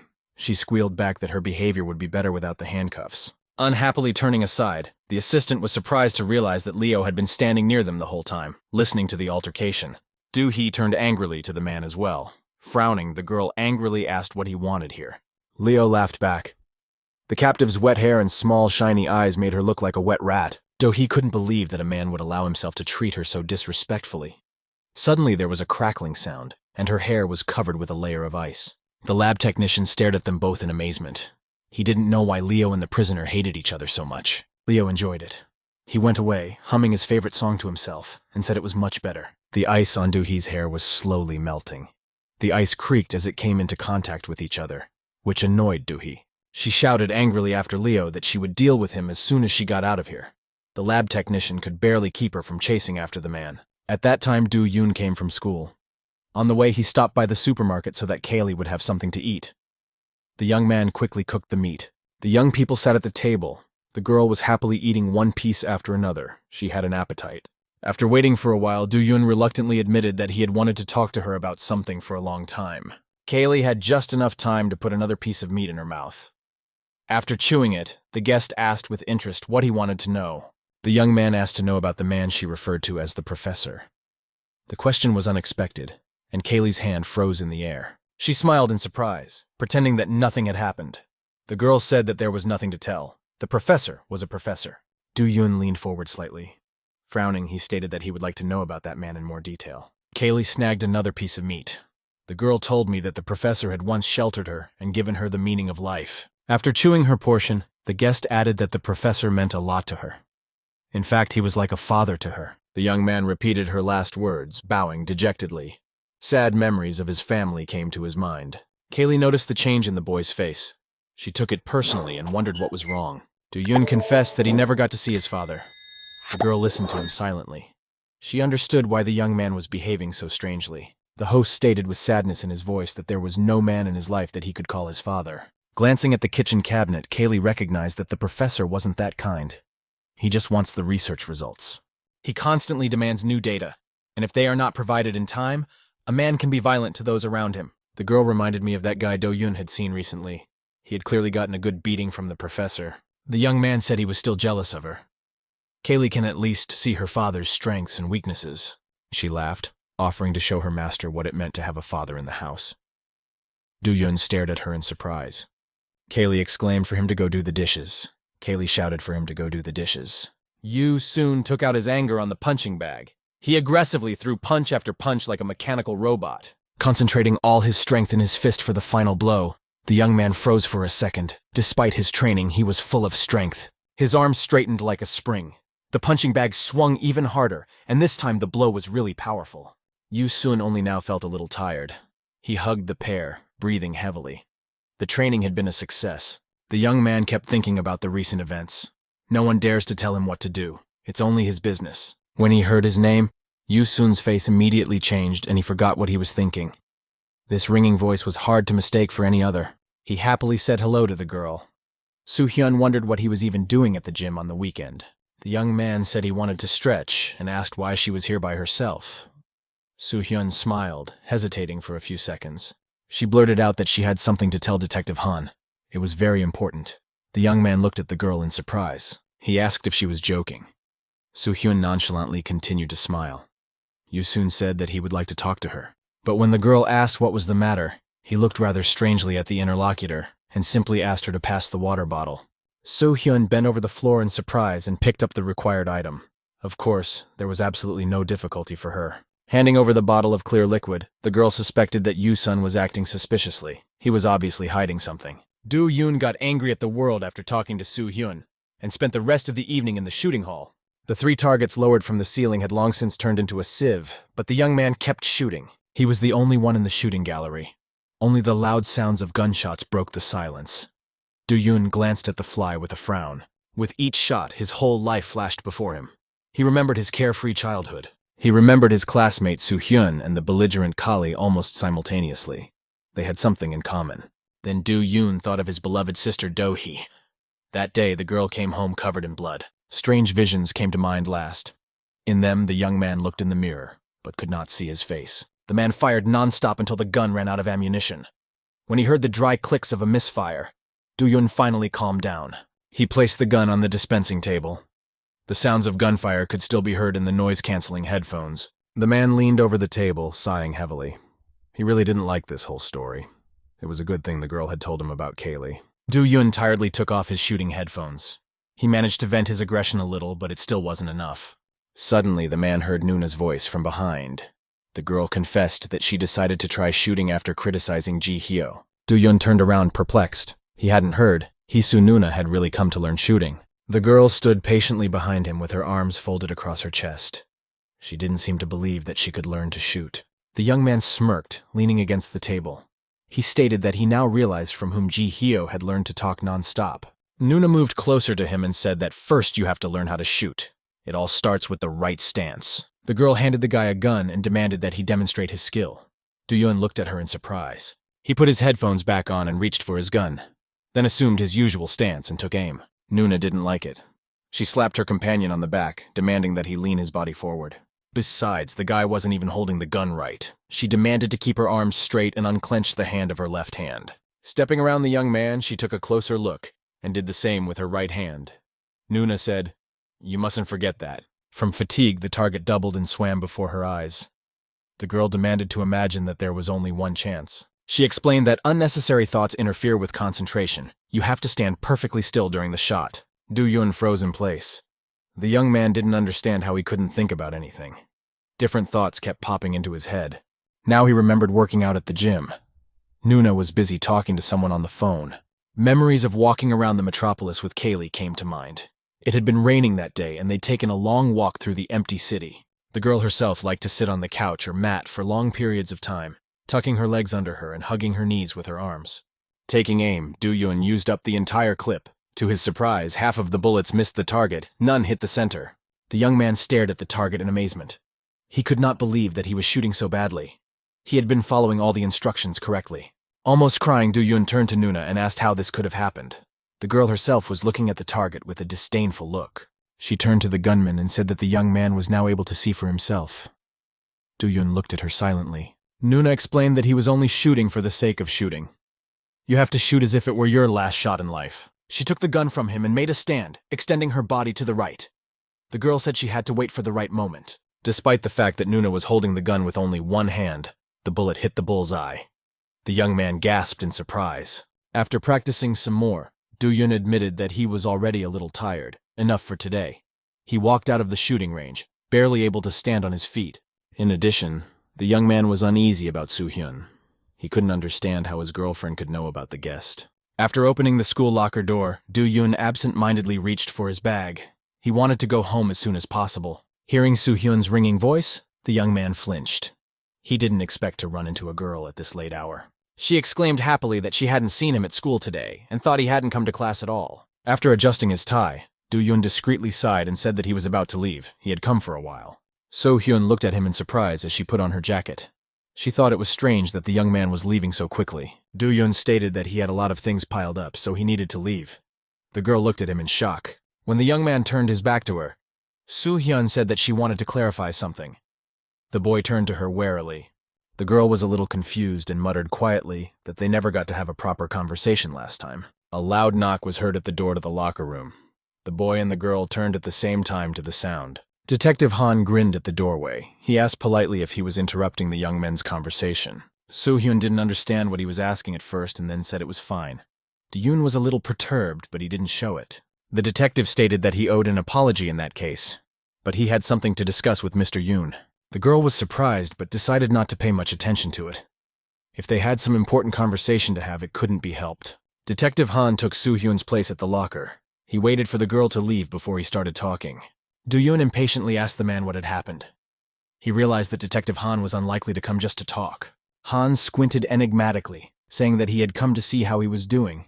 It had been quite some time. The man admitted that he was also interested in how much Do-yun had become friends with the rest of the project. The young man angrily replied that all those guys were very nice and helpful. He asked if Han wanted to know anything else. Do-yun apologized for his tone. He has important things to do. Detective Han squinted his eyes, asking if he was avoiding the conversation. It seemed to him that the guy was really in a hurry. Detective Han clapped him on the shoulder, deciding to give him one last piece of advice. He asked the young man to behave carefully and stay out of trouble, whatever he was doing. These last words of the young man pondered all the way home. Detective Han was acting rather strangely. After dropping his bag at the threshold and taking off his shoes, Do-Yun made his way into the apartment and shouted to Kaylee that he was already back. The girl was just sitting on the sofa in the living room. She looked out into the hallway in surprise. The young man had returned earlier than usual. Do-Yun explained that they had to hurry. They might have to run into his grandfather's house and look for the portal there. Kaylee didn't see the point of it. Sure, she'd go anywhere, but she didn't see why she'd go back to that house. The young man hesitated. He didn't know how to explain the situation better. At that moment, the doorbell rang. Do-Yun became wary. He thought he had heard something. The door was silent, so he turned back to the person he was talking to. The doorbell rang again, more insistent. The boy sighed tiredly. He couldn't do anything quietly today. He walked reluctantly to the door, looking at the peephole with displeasure. The doorbell rang again. The mysterious visitor was tired of ringing. When the young man came to the door, there was a loud and demanding knock at the door. Do-Yun reluctantly walked closer and closer to the door. The guest kept pounding on the door as if he knew he was already home. As the owner reached the front door, he was too lazy not only to open the door, but even to look through the door peephole. Do-Yun remembered that he had been distracted in class. He was lazily writing in his notebook, not reacting at all. All students behaved differently. Some were trying to listen to the teacher and absorb the new material. Some were sleeping during the lesson. Do-Yun sat at his desk with his head bowed and his hand resting on his arm. At the beginning, he was still trying to take notes honestly, but then all the thoughts in his head disappeared, leaving only one. He kept thinking about how Soo-Hyun could know about the girl. It was unlikely that his girlfriend had seen Kaylee leaving Do-Yun's house. The boy speculated how she knew. Besides, Soo-Hyun only had to see Kaylee once to realize that Do-Yun is harboring her, and the detective knows it too. The young man stroked his pen lazily over his notebook. He couldn't understand why those two hadn't done anything, since they knew everything. The teacher's menacing voice cut him off from his important thoughts. Kim Do-Yun was startled. He realized that he had been too distracted. The man exclaimed that no one was allowed to sleep in class. He called the boy to the blackboard to solve one of the examples. Kim Do-Yun bowed politely. He apologized and started walking out from behind his desk.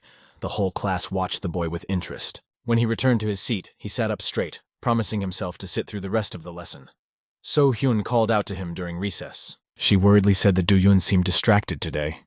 The girl asked if something was wrong. The young man turned to her and looked at her with glassy eyes. He said in a strange voice that something had happened. The boy turned away, staring thoughtfully ahead. No matter how much Do-Yun thought, he couldn't put all the pieces of the puzzle into one picture. Suddenly he remembered that conversation on the landing. Soo-Hyun had suggested telling the detective about Kaylee. Soo-Hyun thoughtfully suggested going to the nurse's station.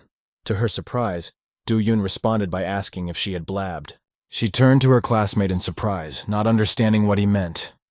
The young man was silent for a while. Without raising his head, Do-Yun interrogated louder.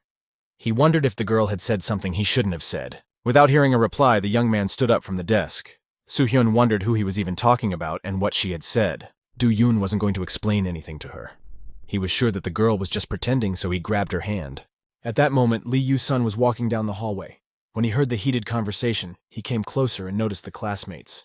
The confused Soo-Hyun's face said it all. She needed help. The guy ran up to the two people. He pushed Do-Yun away from the girl, shouting that he shouldn't allow himself to raise his hand on a woman. The young man was now angrier than ever. With a frown, he demanded that Yu-sun get away and not disturb him. Soo-Hyun fearfully asked to hear her out. Yu-sun covered his classmate with his hand, making it clear that he would use force if necessary. Do-Yun angrily asked what exactly he had to listen to. He assumed that the girl wanted to justify herself. Lee Yue-sun became even more angry. He asked angrily what had gotten into him, acting strange all day. The young man replied that it was none of his business. Yu-sun stated that it was the concern of others. He heard their conversation with the girl at that time. And if Soo-Hyun knows about it, it means that she is also affected by it. Do-Yun bowed his head. This argument was quite logical. Going on the offensive, Yu-sun asked if the girl who lived with him was from Librium. This finally confused Soo-Hyun. Do-Yun remained silent. The man demanded that he immediately tell them everything he was hiding. The young man had to tell them. He decided not to talk about everything and withheld some facts. Yu-sun and the girl listened attentively to his story, clarifying the details. After listening to the narration, the man calmed down a bit and demanded to apologize to Soo-Hyun in a conciliatory tone. Do-Yun looked at his classmate indignantly. He perplexedly asked why he had to apologize to the girl. Yu-sun said that friends were not treated like that, even considering the fact that it was his personal business. The young man looked thoughtfully at the open cabinet. He smirked and replied that he agreed with the statement, "Real friends really don't do that to real friends." The man didn't like the expression on his face. He asked him to explain more about what Do-yun meant. Thoth slammed his fist on the table, reminding him that nothing good had happened since they'd met. Yu-sun and Soo-hyun listened to the young man confusedly. He stated that they were not friends. If it wasn't for the ability, they wouldn't even talk to each other. Yu-song exclaimed that the young man was overreacting. Do-yun frowned at him, his eyes turning into narrow slits. As he passed by his classmates, the young man accidentally nudged Yu-sun with his shoulder, telling him to stay out of other people's business. He headed for the exit of the classroom, still clenching his fists. The boy and girl stared at him in bewilderment. When the mysterious guest rang the doorbell, Do-yun was still annoyed, and so he reluctantly looked through the peephole. Just in case, the young man put a chain around the door and opened it carefully. The unlubricated hinges creaked. Recognizing Detective Han, the owner reluctantly opened the door. The man said that it had been a long time since they had seen each other, and smiled. Do-yun frowned in agreement. He asked what the matter was. Detective Han continued to smile enigmatically while peering into the room. He told the young man that he had brought him his paycheck. Do-yun eyed the visitor warily, not letting him into the apartment. He stated that it was possible to not come for nothing and transfer the money to a bank card as usual. The man hinted that Do-yun and his friend had come to the company recently. The young man realized that he had known about everything for a long time. Detective Han got a message from the president of the company. He'd really like to know how the kid's doing. Do-yun nodded mockingly. This was a story he wouldn't have believed even as a child. The president was hardly interested in his person. Detective Han stood his ground. According to him, the president of the company had invited the guy to dinner and wanted to know when he had free time. As if remembering something important, the man hurriedly asked how the young lady was feeling. The young man froze on the threshold. He decided to pretend that he didn't understand. With a pensive face, Do-yun replied that his sister Do-hee was fine. As soon as the man left, the young man put a blue baseball cap on Kaylee's head. She immediately found the hat uncomfortable. The girl groped her unhappily and asked irritably if it was really necessary to wear a cap. Do-yun turned to her and said that it was just necessary. She should wear both the cap and the sweatshirt to look like Do-hee. For added effect, he placed a protective mask over Kaylee's mouth and nose, asking the girl to pretend she had a cold. Do-yun reminded Callie that the mirror in his house was on the second floor, the last door down the hallway on the right side. Having cleaned herself up, the girl cheerfully announced that she was ready to go. They set off in a black car. The young man sat in the back seat and stared out the window thoughtfully. He'd never dealt with a portal before, and hoped Kaylee would help him through it. The car rolled leisurely through the city, passing residential houses and buildings. No one seemed to care about him. A man in dark clothing stood on the roof of one of the buildings on the course of the black sedan. He was following the direction of the car. Do-hee was lying on a research table in the lab. Dozens of wires and sensors were connected to her body. The girl did not feel very well. She was dreaming of overcast weather, and it was cold. The girl was not feeling very well. The visions continued. Do-hee felt as if her foot had fallen ankle-deep into some dark liquid. She stared in amazement in front of her. Just a moment ago, this body of water had not existed. It had nowhere to go. But the sensation in her leg was so real, as if she had really fallen through the ice. The shiver transmitted to her whole body. Looking closely at the murky surface, Do-hee suddenly realized that there was something under the water. She leaned over a little. The object she stumbled upon and pulled out was a human arm severed at the elbow. The girl held it squeamishly in her outstretched hand. Drops of water dripped monotonously downward, adding to the gloominess of the scene. As if only realizing what she was holding in her hand, Do-hee threw the body part away. For a second, she thought the hand was alive. The girl's heart was pounding at a furious pace. That hand in the pool scared the hell out of her. She'd never been so scared. Unfortunately, it was only just beginning. Dozens of hands floated to the surface. They were all trying to grab her legs. Do-hee shrieked in terror. She realized that she would never be able to go home again. There were too many of these creatures to fight back. They were fast and tenacious. One of the hostile hands flew into the air and clapped the girl on the shoulder, making her scream even louder. Two hands clutched at her left leg. They were pulling Do-hee down to the bottom of the pond with force. She couldn't get rid of them. After a moment, her hands completely enveloped the girl's face. She looked at her world one last time with an unclosed eye, letting out a tear. That was the last fragment of Do-hee's vision. She woke up, continuing to cry just as she had in her dream. The girl breathed with pleasure, realizing that she had only dreamed the whole thing. The vision was so real that she almost died of fear. Breathing out, Do-hee suddenly realized that her hand was being held by something. She turned her head perplexed. As it turned out, her wrist was chained to the floor with a red bracelet, and there were several sensors with wires on her arm. The girl sat down on the floor and snapped off the bracelet on one arm, and ripped the other off with anger along with the tube of red liquid going to it. The flexible tube was constantly bleeding. When I tore it, my wrist was splattered with blood. Leo's disgusted voice, familiar to the girl, asked curtly if she knew whose blood it was. Do-hee turned around angrily. The young man stood with his back to her, giving her a hand so that she could stand up. The girl looked at him in surprise. She shrieked angrily that she couldn't know that. Do-hee snidely wondered if he could identify a patient by blood color. When she heard that the tube contained the blood of one of Leo's friends, the girl gloomed. She could sense the guy's sad mood. The young man rapped his knuckles forcefully on the cell where Do-hee was. She watched him sadly. Leo pounded the wall harder and harder. He exclaimed that the girl didn't even realize how many people had died for the sake of her experiment. Of course, Do-hee didn't even realize it. The young man said in a slumped voice that at least 30 people had died because of her. The girl's face turned gray. She was uncomfortable hearing such accusations against her, considering that she was constantly in the cell. Do-hee couldn't take it anymore and exploded. She shouted that it was not her fault, that no one dared blame her for the deaths of others. The girl screamed that she herself was here as a prisoner and was risking her life every minute for the experiment. Now Leo was listening to her screams. Do-hee shouted that if anyone was to blame for the deaths of those people, it wasn't her, but that gray-haired psycho. The girl was like a raging beast.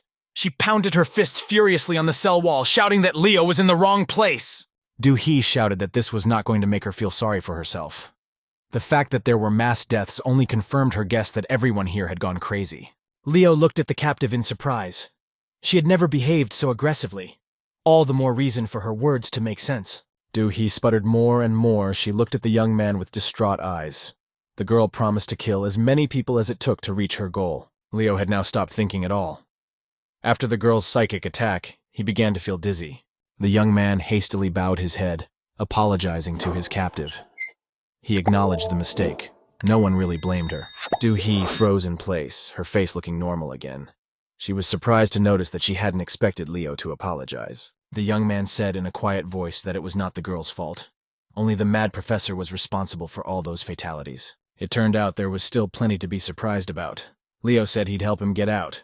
Do-hee thought she'd just heard him. The young man immediately clarified the situation. He could only show me where the exit was, and the girl would go on her own. The black car with Kim Do-yoon and Kaylee was heading to the meeting place.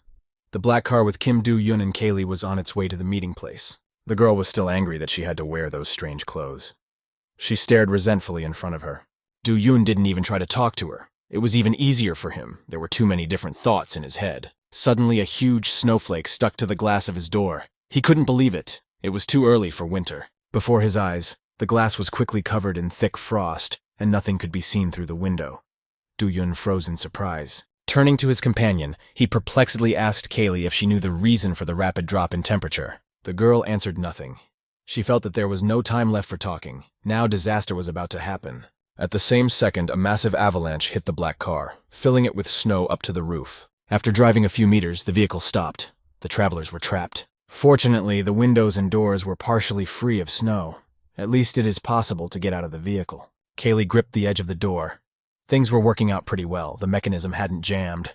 Grabbing the counter, the girl pulled herself up. She wished now that she had paid more attention to her physical training. Every few centimeters were difficult. Several long minutes passed. With an incredible effort, Kaylee scrambled upward and took her first breath. The girl looked around. Her companion was nowhere to be found.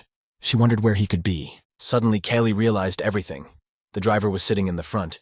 He had been injured in the accident and couldn't get out. Kim Do-yoon was sitting to her left, and his side door is jammed shut. Of course, he stayed in the cabin and can't get out. With her left foot against the body of the car, Kaylee pulled her companion closer. She let out a long groan with each tug. Pulling the guy out of the cabin, the girl gently laid him on the ground and sighed. She had finally managed to get them both out. Suddenly, Kaylee sensed that they were not alone here. She turned her head worriedly to the right, but saw no one. Deciding that she had imagined it, the girl relaxed a little and looked to her left. Unfortunately, her intuition didn't fail her. Kaylee looked in horror at the man who stood nearby. Now she understood why it was so cold in the middle of summer. Leo stood in his dark clothes and looked mockingly at the car buried under the snow. He was the one who had caused the accident. The young man had stopped smirking and was now just looking at the girl calmly. That look made Kaylee even angrier. She grabbed Leo by the collar and started shaking him, yelling that he had almost killed them all with his snow avalanche. The man didn't even pay attention to her attacks. He only asked in a calm voice if Do-Yun was dead. Kaylee shouted that it didn't matter. She was more interested in how Leo himself had ended up in this place at this very moment. The man pretended that nothing was happening. He asked her to come with him so Kaylee could see for herself. Leo took her insistently by the elbows. The girl asked fearfully where to go. She assumed that the professor had ordered her back to Librium. Leo's answer struck Callie even harder. The young man replied that he had no intention of returning to any Librium. She reminded him in surprise that that was impossible. According to the generally accepted rules, he could only stay on Earth for 3 days. Leo shuddered. Kaylee stated that she had to find the professor and find out where the portal was. The guy got mad and yelled that all she was doing was talking about the professor. He shook Kaylee hard and angrily asked if she had any idea what her professor actually did. Barely crying, Leo shouted that it was all the professor's obsession with that girl that was to blame. Kaylee looked at him in surprise. Leo did not look cruel now, but rather like a hurt child. He asked if the girl knew about the dead people. Holding Kaylee's elbows tightly, he quickly listed off a list of victims, remembering to remind her that they all died because of her favorite professor. Leo, unable to bear it, cried and put his head on the girl's shoulder. He said that it was only a matter of time before the two of them would die too. Kaylee didn't want to believe it. She began to fervently convince her companion that the professor would never do such a thing. Leo straightened up instantly, putting his arm around the girl's shoulders. He didn't know what else to do to prove his point. Kaylee trusted the professor too blindly. The young man shouted that he had seen everything with his own eyes. That's why he doesn't want anyone else to die, especially Kaylee. Leo explained why he had caused the accident. If the twins ended up together, there was no telling what idea the professor would come up with. He began to tell his plan. Suddenly, there was a loud gunshot. The bullet hit him in the left shoulder. Blood splattered on the snow. Leo groaned in pain and knelt down. Kaylee rushed to him, still not quite sure what had happened. Seeing the laceration, the girl guessed that he had been shot by a sniper. The situation was becoming more and more mysterious. Kaylee quickly looked around. There was no one anywhere. She figured the shooter had already fled, seizing the moment. The girl looked at the car suspiciously. A large shadow loomed from Kaylee's back. An unfamiliar voice said that Librium was clearly involved. The girl turned her head. Lee Yue-sun had inexplicably appeared here and helped the young man up, wrapping his elbow around her neck. As it turned out, neither of them was the shooter.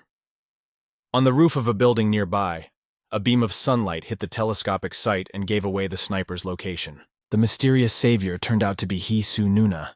She arrived at the place beforehand and laid out her rifle, knowing that no one would notice her. No one paid any attention to the glare of the sun. The girl was in an advantageous position and glumly surveyed the city. From this height, the entire metropolis was in front of her as if in the palm of her hand. It was clear from the traces of snow and ice that Leo had been involved. That day, Leo showed up at the lab early in the morning and told her from the door that the girl would have to be alone today. Do-hee stared at him for a moment. The young man explained that he had to go to Earth immediately. The captive asked what would happen to him when the professor found out about her escape. Leo looked at her thoughtfully. Shrugging his shoulders, the young man calmly replied that he would be killed, most likely, but it was the only way out.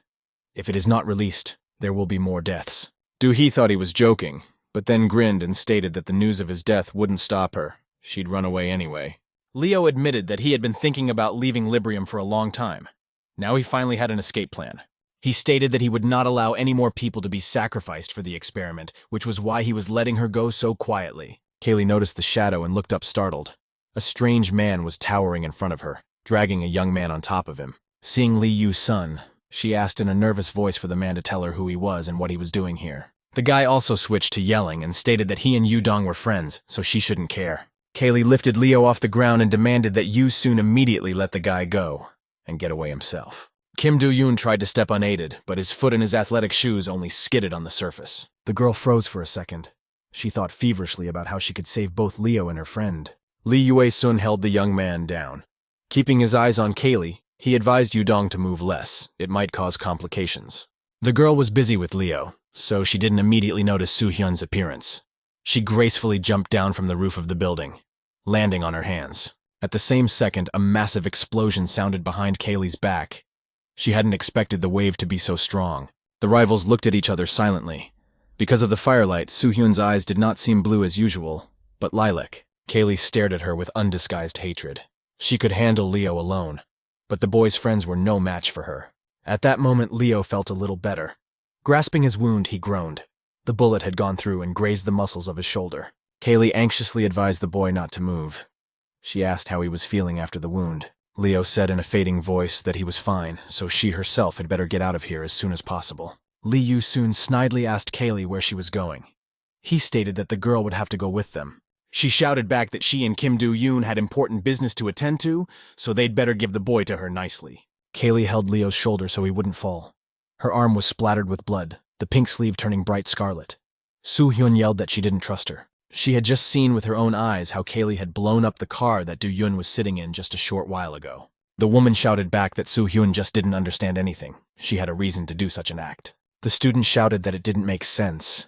Kaylee was tired of arguing with her. This conversation was annoying her more and more. Squinting her eyes, she mumbled to herself that the obnoxious girl was getting on her nerves with her babbling. Quickly putting Leo on the ground, she rushed towards her opponent. Neither Soo-hyun nor Yu-sun expected Callie to be so quick. She jumped on Soo-hyun and shouted that it was her fault. Now they'll have to take the boy away from them by force. The girl was unable to get close to her opponent. Closing her eyes, Soo-hyun summoned a fierce gust of wind. Kaylee was thrown back. Deciding that was enough, the girl opened her eyes and looked around. The result was quite satisfactory. All three friends stood together. Yu-sun put his arm around the girl and the boy's shoulders. Kaylee was thrown to the mangled car by the air current. She straightened up quickly and looked angrily at her friends, her eyes blazing with hatred. The fight was harder than it looked. Lee Yu soon warned Kaylee that she should abandon her attempts. She wouldn't be able to develop the same speed as him. The girl smiled contemptuously. Kaylee said that the young man was simply unaware of her hidden potential. The young man pressed his friends tighter against him just in case. There was an unintelligible cracking sound between him and Soo-hyun. The blast was so strong that the guy and the girl flew off in different directions. Soo-hyun only cried out in fright. Forgetting about Do-yoon, Yu-song automatically reached out with his hand to feel his injured shoulder. Unsupported, the young man fell to the ground. Yu-sun groaned, rubbing his shoulder. He felt that he was fine, there were no sprains. He raised his head angrily, staring angrily at Kaylee. She'd succeeded in hurting his pride, and now he could blame himself. Kaylee laughed smugly, pleased with the effect she had produced. She advised the young man to stay away. Stowing the sniper rifle in a briefcase, Hee-soo-nuna traveled to the scene of the accident in a silver car. She stared tensely ahead of her, watching the road. The sports coupe was traveling at top speed. Hearing the call signal, the girl instantly answered it. The boss demanded to know what the situation was. Hee-soo-nuna replied that she had shot a man in the shoulder from Librium. She was on her way to the scene now. The girl said she was almost to the crash site and pushed harder on the gas pedal. Her fingers gripped the steering wheel tightly. Nuna's interlocutor was walking leisurely down the street. He was surprised to see that the appointment was at a different place. The impact for Soo-hyun was so strong that she lost consciousness for a few seconds. There was a bright flash before her eyes. The girl grabbed her injured shoulder. She realized that Kaylee was a pretty strong opponent. She would be hard to deal with. Kaylee herself looked at the girl sternly. She knew that no one on this playground could fight her back. With a grunt, Do-yoon struggled to get up. His elbow had been sprained after his friends had been thrown apart. The young man finally started to regain consciousness little by little. Kaylee noticed that Do-yoon was awake and looked at him anxiously. She worriedly asked if he was all right. The boy was sitting on the ground with his hand on his head. He was still not thinking straight. Do-yoon didn't answer anything. He tried to reconstruct the events from memory. Unfortunately, the only thing that came to mind was the ice crust on the car window. Ah-sun and Soo-hyun noticed that their friend had finally regained consciousness. The girl burst into tears of joy. Do-yoon turned to his classmates. He asked the students in surprise how they even ended up here. Lee Yu soon stated that there were a lot of questions for him as well, but he agrees to put things on hold when this story is over. Pointing his hand at Kaylee, Yu-sun stated that she had come from Librium. The girl wondered how he was going to stop her. Reaching up, Kaylee curled her fingers. There was a strange cracking sound. She declared that she could blow up anything she touched. The girl stepped even closer, dragging the car door behind her. She warned that just touching the enemy once was enough. Kaylee promised to tear her opponent apart. A violent explosion erupted. The white flash was so bright that Yu-sun covered his eyes with his hand. The girl wasn't going to give him a break. While Yu-sun was coughing, Kaylee swooped down on him from the back, extending her explosive arm forward. The young man realized at the last second that he was in mortal danger. A sweat appeared on his face. Only a quick reaction saved him. The girl's hand caught the air only at the place where the guy's head had just been. Yu-sun only got away with a torn collar. If he hadn't swerved to the side, he wouldn't be standing there anymore. Kaylee snidely stated that he was much faster than she thought. The young man turned his head toward the girl in surprise. She managed to divert Yu-sung's attention. The guy didn't notice that a small cylinder was rolling right under his feet. The young man took another step and stepped on him. He didn't even have time to feel the moment of contact. A violent explosion rang out. Yue-sun flew over the ground, flipping in the air. He clutched his head, realizing that the opponent was not an easy one. Rapidly approaching the surface, the young man closed his eyes. He realized he wouldn't be able to get close to the girl if things kept exploding like this. Seeing that Yu soon had fallen to the snow, Kaylee leisurely approached the young man. She wondered what he was doing there. Stepping on the guy's ankle, Kaylee asked why he still couldn't find a use for his speed. She pressed harder. The bone crunched. The girl asked why he needed powers if he didn't know how to use them. Yu-sun howled in hellish pain. Unfortunately, there was nothing he could do to his opponent. She was much stronger. Suddenly, there was the sound of a gunshot. The bullet hit Kaylee in the leg. Her pant leg splattered with drops of blood. The girl groaned in pain, trying to plug the wound above her kneecap with her hand. Blood continued to drip onto the snow. Overpowering herself, Kaylee raised her head. Recognizing her abuser, she was even angrier. This guy was already practically in her hands. The deadly muzzle of the gun was staring her in the face. Kaylee knew her rival's hand wouldn't flinch. It wouldn't cost her anything to kill a man. Nuna looked disdainfully at her victim. She stated that sometimes it was better to fight with the old tried and tested methods. Kaylee looked at the girl with hatred. Now she knew who to blame for her failure. She screamed that she knew everything. It was Nuna who had shot Leo in the shoulder, and all her plans were ruined because of it. Holding Kaylee at gunpoint, the girl admitted that she had indeed shot the guy. She asked Yu-sun to get up from the ground. The young man hesitated a little. Nuna impatiently tossed him her rifle, saying she could shoot him again. She suggested Kaylee give up before she caught another bullet. The girl angrily demanded not to aim at her. Continuing to keep her rival in her sights, Nuna turned to Leo. She looked at the boy expectantly, but he remained silent. Nuna angrily reminded Leo that the plans had been disrupted because of him. They were supposed to meet somewhere else. The young man lowered his head. He muttered quietly that he was guessing. Only Nuna could have shot him from this distance. The girl reminded him that Leo had important information to give her. Kaylee asked indignantly if he knew the girl. She suggested that an invasion of Librium was being prepared. The young man only laughed in response. He hadn't expected to find Nuna here himself. The blonde said angrily that they could chat later. Now all three of them would have to walk with them. But Kaylee wasn't going to give up so easily. Nuna was surprised to feel the wind on her face. The girl gathered her last strength and dashed toward her opponent. Nuna was still aiming her gun, but Kaylee was already running at her from the side. Running up to the blonde, the girl grabbed her arm tightly and yanked her towards her. Nuna realized too late what was happening. There was a strange cracking sound in her hand. Kaylee shoved her rival. With a gasp of surprise, Nuna began to fall to the ground. The girl rejoiced. She was now the mistress of the situation. Kaylee threw a few more punches at Nuna. Lastly, she grabbed her opponent's arm, charging her with enough explosives. The explosion was a little stronger than Kaylee thought it would be. The girls were thrown in different directions by the blast wave. Grunting in pain, Nuna tried to stand up. She realized now that Kaylee was crazy. The gun had disappeared. Out of the corner of her eye, she noticed that the weapon remained where she stood. The rivals crawled toward him at the same time. Nuna worked her elbows vigorously, crawling toward her gun.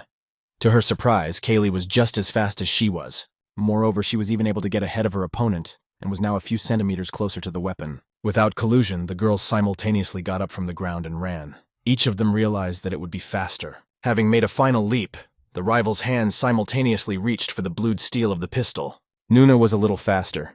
She managed to grab the gun out from under Kaylee's nose and aim it at the girl. Lee Yue-sun was the first to guess what was about to happen. He shouted for Nuna to immediately toss the weapon aside. Kaylee smirked victoriously, holding out a hand with curled fingers to her rival. There was a familiar cracking sound. Grabbing the gun, Nuna jumped back.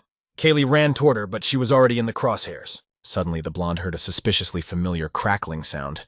The gun hit her with an electric shock. Nuna gasped. Letting the weapon out of her hands, she grudgingly thought that Kaylee couldn't have done that, but remembered that the girl had managed to touch the gun.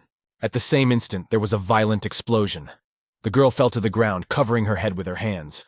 At least she was still alive. Kaylee ran up to her and lifted her rival up by her hair. Nuna grimaced. It was a rather unpleasant feeling. Kaylee shouted triumphantly that their duel was over. It was time for a little heart-to-heart talk. Nuna was silent. The girl looked thoughtfully at the clump of golden hair in her hand. It reminded her of something. Grabbing her victim by the chin, Kaylee turned her face toward her and scrutinized its outline. The assumption turned out to be correct. This obnoxious girl really did look a lot like the guy she shot. Taking a closer look at his eyes, Kaylee declared that she was mistaken. Nuna was in fact his exact replica. Kaylee admitted that she wasn't completely sure about it. She was confused by the fact that Nuna was a girl. The blonde tried to free herself. Kaylee said triumphantly that she understood everything now. Nuna knew their every move, which was why Leo wanted to kill her. She said regretfully that she would have to return to Librium if she killed Nuna. Leo begged to spare the girl. Kaylee lifted the girl by her hair even higher. She threatened to kill her if Leo took another step. Taking advantage of Kaylee's distraction, Nuna quickly straightened her right arm. The steel of a hidden dagger glinted in it. The girl deftly sectioned off a strand of her hair and slid forward. Kaylee looked surprised at the hair in her hand. Li Yue soon realized that he could help the girl turn the tide of the battle in their favor. Shouting to Nuna, he threw his weapon to her. Seeing the rifle flying at her, the blonde deftly brought her knee up and caught the weapon, swung it towards Kaylee. Now the situation had changed in her favor. Nuna clicked the bolt, the safety off, and squinted. Kaylee was horrified. The girl quickly calculated that even the fastest speed wouldn't give her an advantage. The bullet would fly out sooner. A few years ago, Leo sat in a cage with his head in his lap, shivering from the cold. He dreamed of turning into a plant and not feeling it. For a long time, no one noticed him. But one day a shadow loomed over the cage. Leo looked up hopefully. A tall man with glasses stood near the cage. After bowing to him, the keeper told him that the boy was an orphan, but smarter than his peers. Professor Graham looked at the boy glumly. The visitor asked if the boy was strong. At that moment, Leo also regretted that he had the ability to think. The deal was made quickly. The same day, the boy found himself in the laboratory among dozens of similar guys. Many of them were older than Leo. They took the opportunity to beat the boy every day and then quietly walked away. Leo didn't even try to resist. He waited calmly for the beating to end and sat on the steps, looking at his abusers with hatred. It didn't go unnoticed by the others. Mostly the guys just discussed it on the sidelines. That day, Kaylee stopped behind him. She asked indignantly how Leo could tolerate being bullied since he was being beaten every day. The guy didn't even turn to her. He stared moodily ahead of him and only asked her glumly why she cared. Kaylee sprinted up the stairs next to her. She said that the professor didn't like it. Leo said it was none of his business. The girl slapped him in the face. She exclaimed that he wouldn't have all those bruises and abrasions if she had. Leo stood up, rubbing the bruised spot. He grudgingly said he was hurt. Kaylee demanded that he obey orders from now on. The boy remained silent. Turning her head to the young man, she said in a serious tone that she would teach him how to survive. Leo was a little surprised at this turn of events, but agreed. That day, he made his first friend. Kaylee was really teaching him how to survive. They spent all their free time practicing techniques. When Leo was injured, she was quite aggressive. Time passed quickly, the boy and girl growing closer. Leo realized he was blushing at the thought of Kaylee. She had taken an important place in his life. Several years went by like that. Kaylee happily told Leo that the professor had given her an important mission. The young man was unhappy that she was given the most dangerous missions, but Kaylee was amused by that. She laughed, assuming that the professor just trusted her more than the others, and that Leo was jealous. The girl declared that she was very happy, and would be glad to prove to the professor that he did not give her important assignments for nothing. When Kaylee returned from her mission, her confidence was gone. She sank to her knees tiredly, whispering her friend's name. Leo picked up the girl and sat down next to her. He asked worriedly what had happened and why she had turned pale. Kaylee's body shook. She was silent for a while, and then quietly admitted to her friend that she had just killed a man. The young man couldn't believe it. Sobbing, the girl told me that that girl looked so much like her, like she was just looking in a mirror. Grabbing Leo by the shoulders, Kaylee admitted that she didn't mean to do it, but that was exactly what the professor had ordered her to do. The girl's hand was trembling. She said that after the murder there was a strange sensation, as if all the blood had first drained out and then returned to the body. Continuing to shiver, Kaylee admitted that she was very scared. She had a feeling it wasn't her own blood. Leo hugged his girlfriend and comforted her. He hadn't realized then that killing Kaylee's copy was just part of the professor's crazy plan. Kaylee noticed that Leo had lost consciousness and screamed, demanding that he wake up. The young man must not die. The boy showed no signs of life.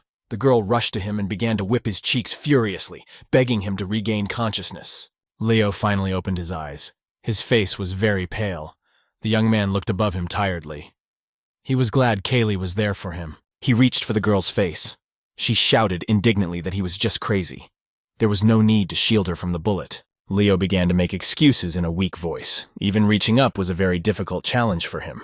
Kaylee bowed to the boy and demanded that he shut up immediately. He shouldn't be talking much right now. The young man reminded him that all those people had died. He stated that he didn't want to lose Kaylee as well. Du Yun froze when he heard those words. Kaylee paid no attention to him. No one else existed for her but Leo. The young man finally managed to reach her. Leo said in a quiet voice that she would find what she needed 3 blocks from this place, just under the bridge. He added that he really didn't want to let Kaylee go, but if she needed to go, let her go. His fingers loosened and the young men's hands parted. The girl helped Leo gently lower himself to the ground. He turned his head tiredly to the left and saw his double. Hisu Nuna noticed the guy looking at her, but she didn't even flinch. She silently stared back at him. Leo spoke in a low voice. The young man asked the blonde if anything could have happened differently if he had killed her the first time they met. Nuna was silent for a moment, staring into her companion's fading eyes. This was not how their meeting was supposed to go. Leo closed his eyes when he heard no answer. Kaylee began to shake him, shrieking, screaming that this wasn't supposed to happen. At this time, Doohee incredulously turned the rotary switch in the lab, following Leo's instructions exactly. To her surprise, the young man wasn't lying. The transparent door of the cell slid silently aside. For the first time ever, the girl was free to walk around the room. Not believing her happiness, Doohee carefully stepped over the threshold of the cell. She felt like she was going to wake up again. Nothing happened. No monsters were going to attack. Doohee was alone in the empty lab. The girl looked around in surprise. Doohee couldn't believe her luck. She would soon be free. That day, the professor was not happy with his students. He ordered everyone to gather in the hall with the big screen. The man frowned at the crowd, folding his arms across his chest. Kaylee was allowed to stand behind him. All the students bowed their heads obediently. Leo followed their example. He realized that the professor had gathered them for a reason. The young man's thoughts weren't on that at all. Kaylee was feeling less and less like herself lately. She was pulling away from Leo. The professor shouted indignantly that he wasn't going to feed them all for free. They were tasked with finding only one person. The man scrutinized the students and reminded them that he could only care for those who did his bidding. He demanded that all those who could not complete the task step forward. The students whispered among themselves. Leo stood obediently with his head bowed. The professor couldn't calm down and roared that they were all losers. Kaylee looked sternly at those she had gone on assignments with not so long ago. The man had asked her to clear the room of all those inept people. The professor kept muttering that all the students should be sent to another department.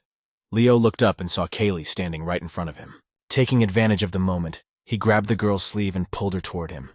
He hoped Kaylee would come to her senses. She didn't say a word, but turned her head toward Leo and looked at him with a frown. She didn't say a word, but turned her head to Leo and looked at him with a frown. This silence weighed on the young man. He cried out anxiously that he should not be silent. She should say something. Kaylee dismissed his hand dismissively, asking him not to touch her. He's completely useless, just like the rest of them. Leo froze in place. The young man could not understand what was happening. He asked his friend worriedly what kind of fly had bitten her. The professor was standing with his back to them, working with his drawings on the screen. Leo decided to ask him what was wrong. After his first words, the man began to turn his head. It was clear from his disgruntled face that this was not going to lead to anything good. Kaylee, seeing the professor's gaze, immediately froze in place. Leo looked at the girl with concern. There was no emotion on her face. She looked like a big doll now. The young man grabbed her by the shoulders, starting to shake her. He shouted that the professor had obviously done something to her. Kaylee had been different before. Without changing the strange expression on her face, the girl lashed out and slapped his arm in an instant. She demanded that Leo shut up. The young man froze in surprise. Kaylee told him in a stern voice to pay attention to his own mistakes before blaming others. Leo felt lousy now because of the wound in his shoulder. But it didn't matter. The old Kaylee was beside him now. The young man could see that she was worried for his life. The girl put her arms around his neck, sitting on his lap from behind. Her gaze was worried.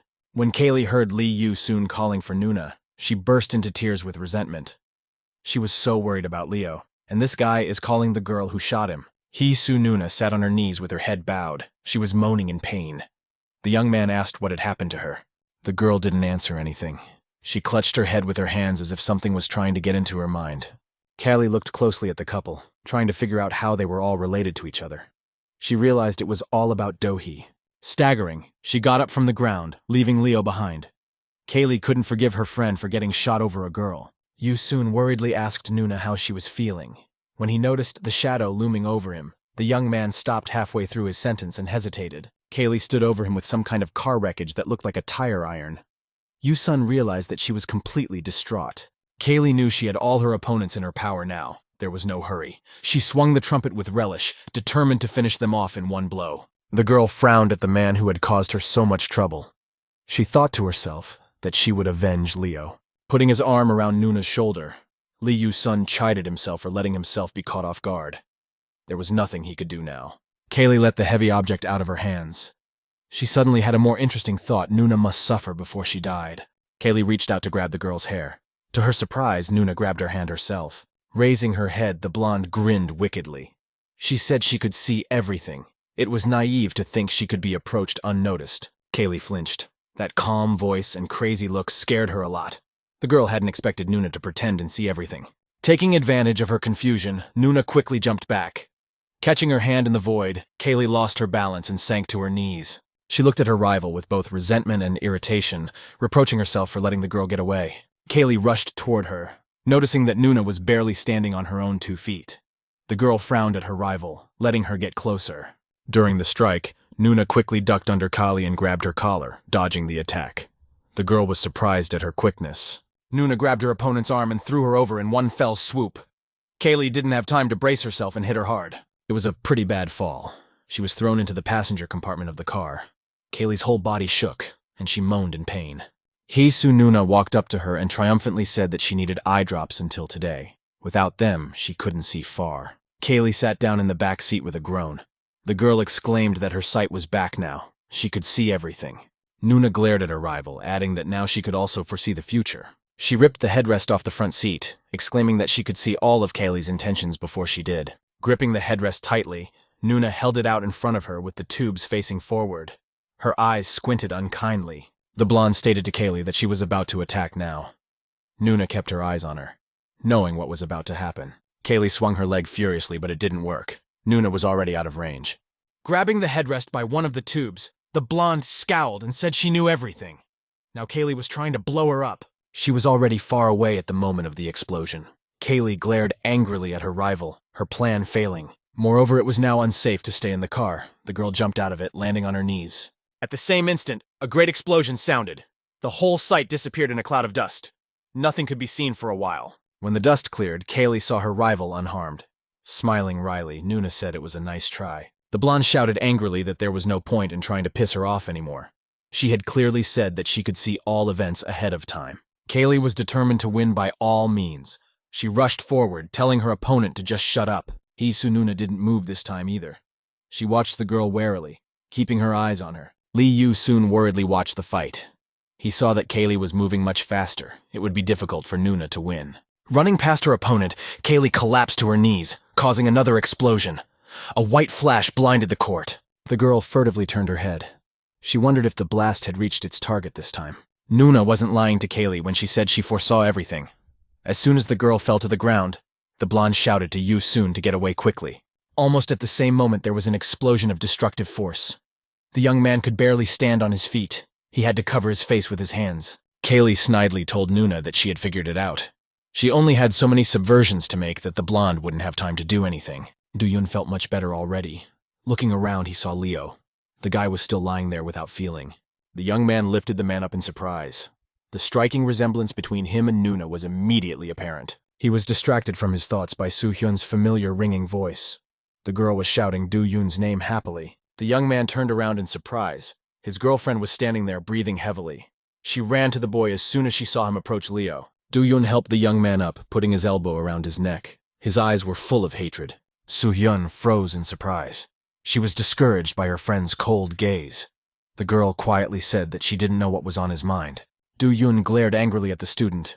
He wasn't going to explain anything to her. There were more important things to do right now. Leo's arm dangled along his body without a word. Soo-hyun shouted resentfully that in that case, nothing bothered her either. Her lips trembled with resentment. Stuttering, the girl shouted that Do-yun suspected her for nothing.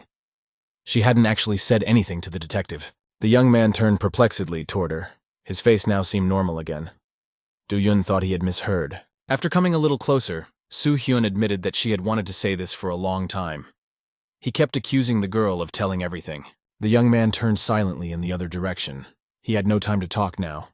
He continued on his way, holding Leo close to him. Kaylee smirked contemptuously. No amount of Nuna's attempts to resist would be able to throw her off. There was a deafening rumble. The girl and Yu Sun froze in fear. An avalanche of rocks was coming straight at them. Kaylee, along with Leo and Do-yun, ran in the other direction. After running along the road for a while, they turned off the road and jumped down. It seemed a little safer under the bridge. but still the trio decided not to stay there for long. Down the ravine to another road, Kaylee finally allowed her friends to rest. All three of them were breathing heavily. Do-yoon could barely stand on his feet. He still had a bright white flash in front of his eyes. He thought that they had barely managed to escape. Suddenly, Kaylee cried out triumphantly that she had finally found the portal. Do-yoon flinched in surprise as he raised his head. The girl showed them to an area lined with tiles. They rose slightly above the surface. A blue vortex formed where Kaylee had pointed. It rotated silently, narrowing in diameter. Do-yoon took a closer look at the vortex.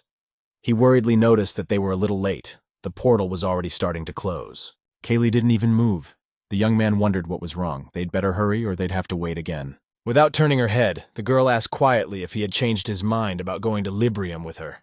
Her voice sounded very strange. Do-yoon looked at his new acquaintance in surprise. She explained that the journey was quite dangerous. He might not return. The young man angrily asked since when Kaylee had started worrying about him.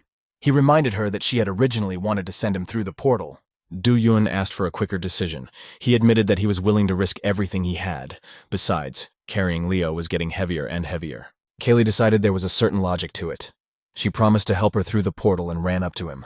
Do-yoon suspected that the journey would be very fast, but he didn't expect to travel at the speed of a rocket. At that moment, Do-hee's hand reached out to the travelers.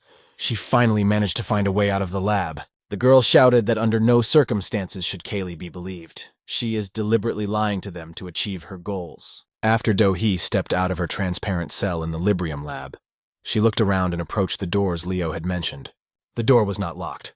Trying not to make any noise, the girl opened the creaking door.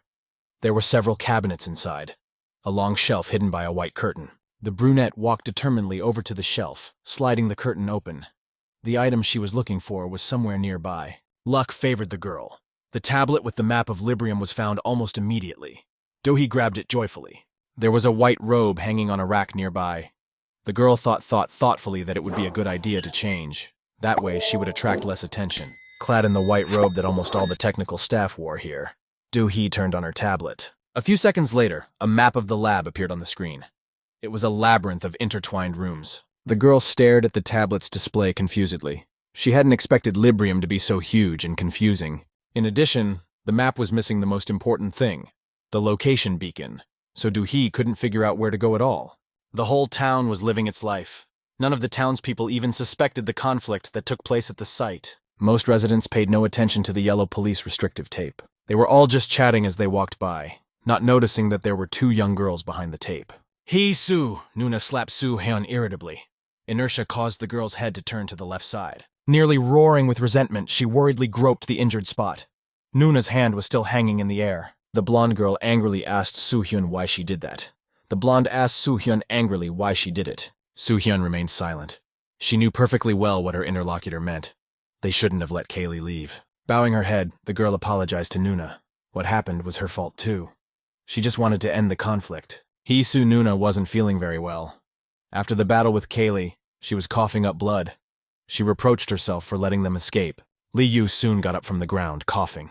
Nuna wiped the blood on her face, stating that they had better hurry. The fugitives couldn't have gotten far. She bent down to the ground to pick up her gun. The girl said it wasn't too late.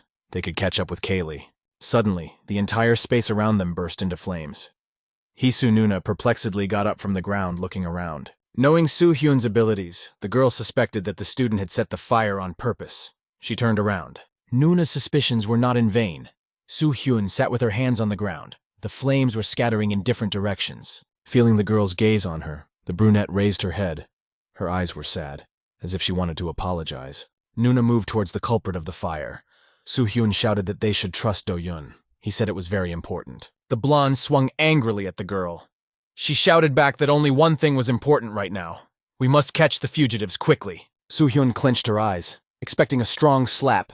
She had already realized that Nuna would not let such a prank go unpunished. Fortunately, the detective arrived in time and saved the girl from being killed. He ordered Nuna to stop.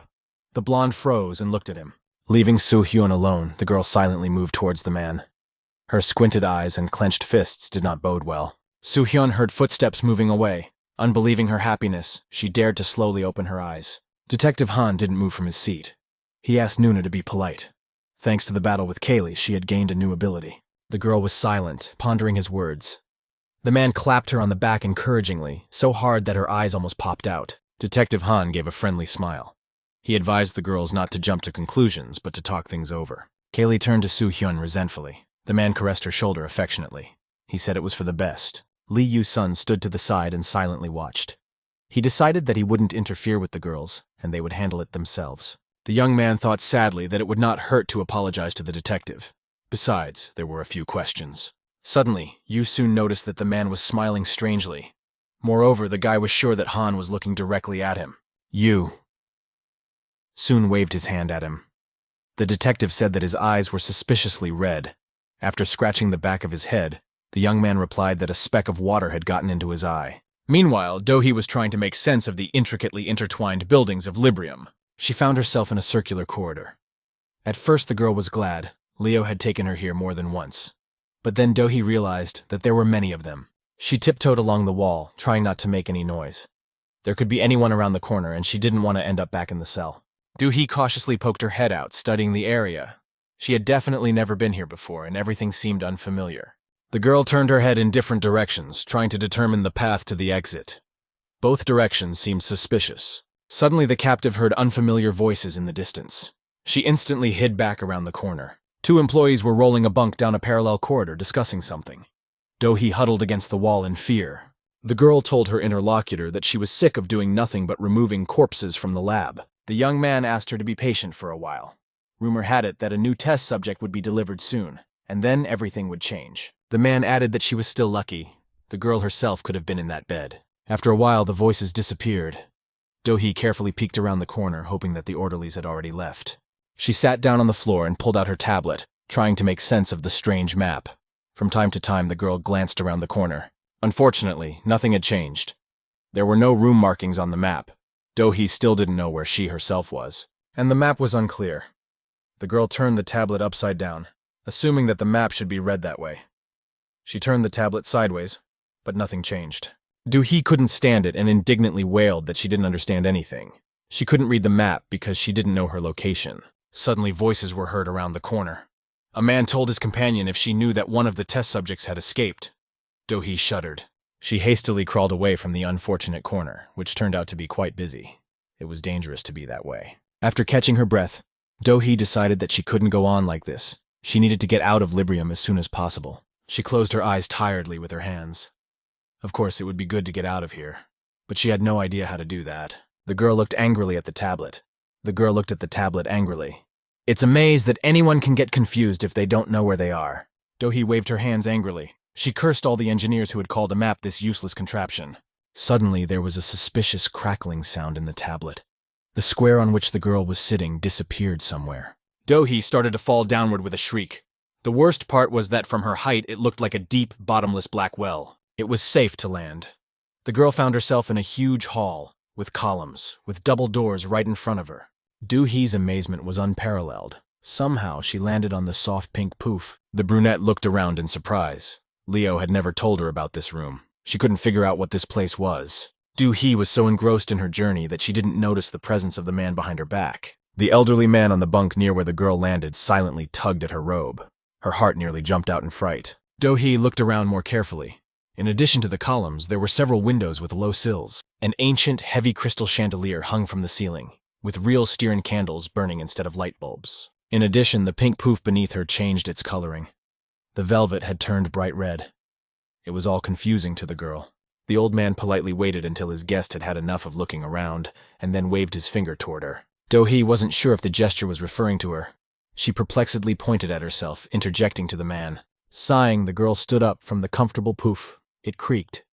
Do-hee didn't know who the old man was. She hoped to get the answer she needed. The strange man startled her a little with his presence in this room. Do-hee slowly approached his bed. When she was near him, the old man mumbled something to himself. His eyes remained fixed on a single point. The man asked the visitor to come closer. The girl was surprised. She was already standing by the bed.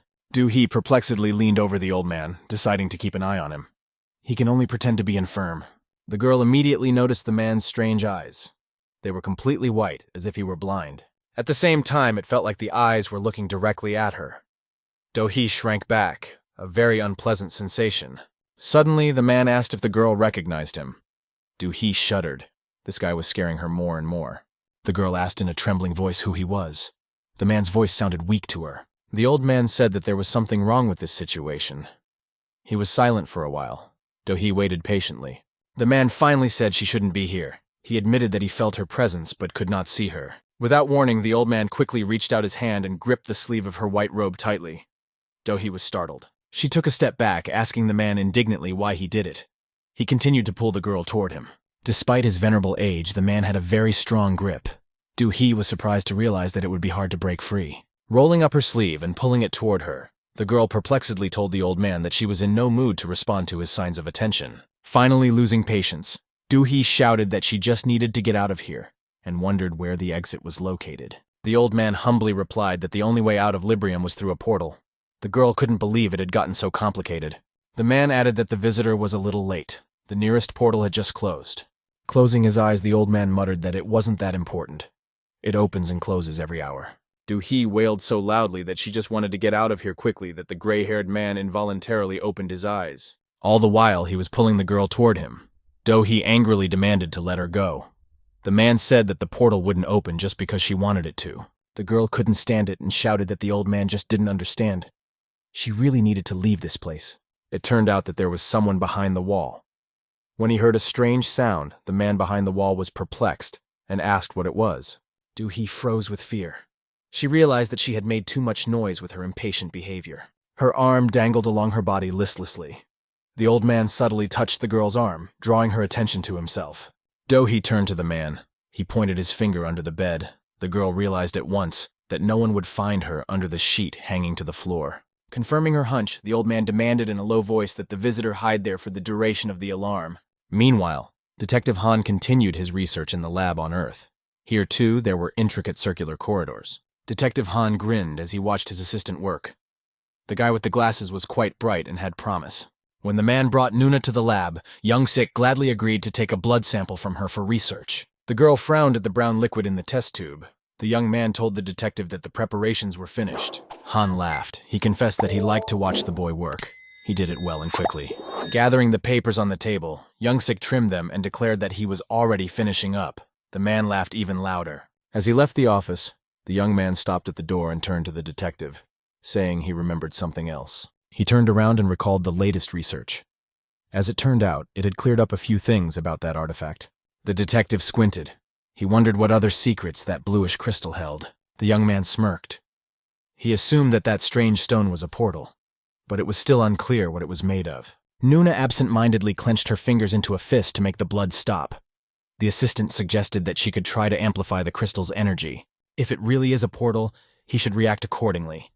The girl clenched her fist so hard that her fingers turned white. The man remembered his former abode. All the rooms were very spacious, and the furniture was of the finest quality. That evening he stood at the huge window and looked out over the city. Behind him on the big bed, his son-in-law was soothing the man's daughter. Sobbing, the woman confessed to her husband that she had dreamt about children today. The man at the window pretended not to hear her. There was sadness in his eyes. The woman continued to sob. She said that she saw her small children clearly, as if she was seeing them in real life. The man stared blankly out the window as if it didn't concern him at all. He hoped that his daughter would soon calm down and fall asleep. The young mother's body was trembling. She assumed with hope in her voice that the children would be all right. That man would take care of them. The man didn't say anything this time either. He stared silently out the large window, his back turned to his daughter. From the window of the apartment on the top floors, he had a perfect view of the city at night. He had loved to look at the nightlights of the buildings as a child. As soon as Do-hee hid under the bed, the door swung open noisily. The professor took a quick glance around the room. Finding nothing suspicious, Graham quickly ran straight to the bed with the old man. He was sure he had heard something suspicious. The man didn't even turn when the professor ran up to him. He continued to lie there and stare at the ceiling. After waiting a little longer, Graham politely apologized for such a late visit. The man should understand there was a reason for that. The professor admitted that they were having some difficulties. He came in to see if everything was all right. The girl under the bed was trembling with fear, her hands clamped over her mouth. She couldn't see who was speaking, but she wouldn't mistake that psycho's voice for any other. Her heart was pounding at a furious pace. Since the sheet didn't reach all the way to the floor, Do-hee could see the professor standing right beside her. He said that a test subject had escaped. The old man was silent. Graham said thoughtfully that the fugitive was obviously still in Librium. She couldn't have gotten far. The man said grumpily that he was getting tired of this conversation. The professor bowed his head politely. He realized that it was time to end the visit. With a heavy sigh, Graham turned and headed for the same door he had come from. His footsteps could be heard farther away. Do-hee watched the professor suspiciously as she continued to clamp her mouth shut. She felt like the man might change his mind and come back at any moment. The 2 minutes it took Graham to get to the door, stamping each step, seemed like an eternity. Finally, the door slammed shut. The girl decided to wait a little longer just in case. The crazy man might remember something else important and come back. It was quiet behind the door.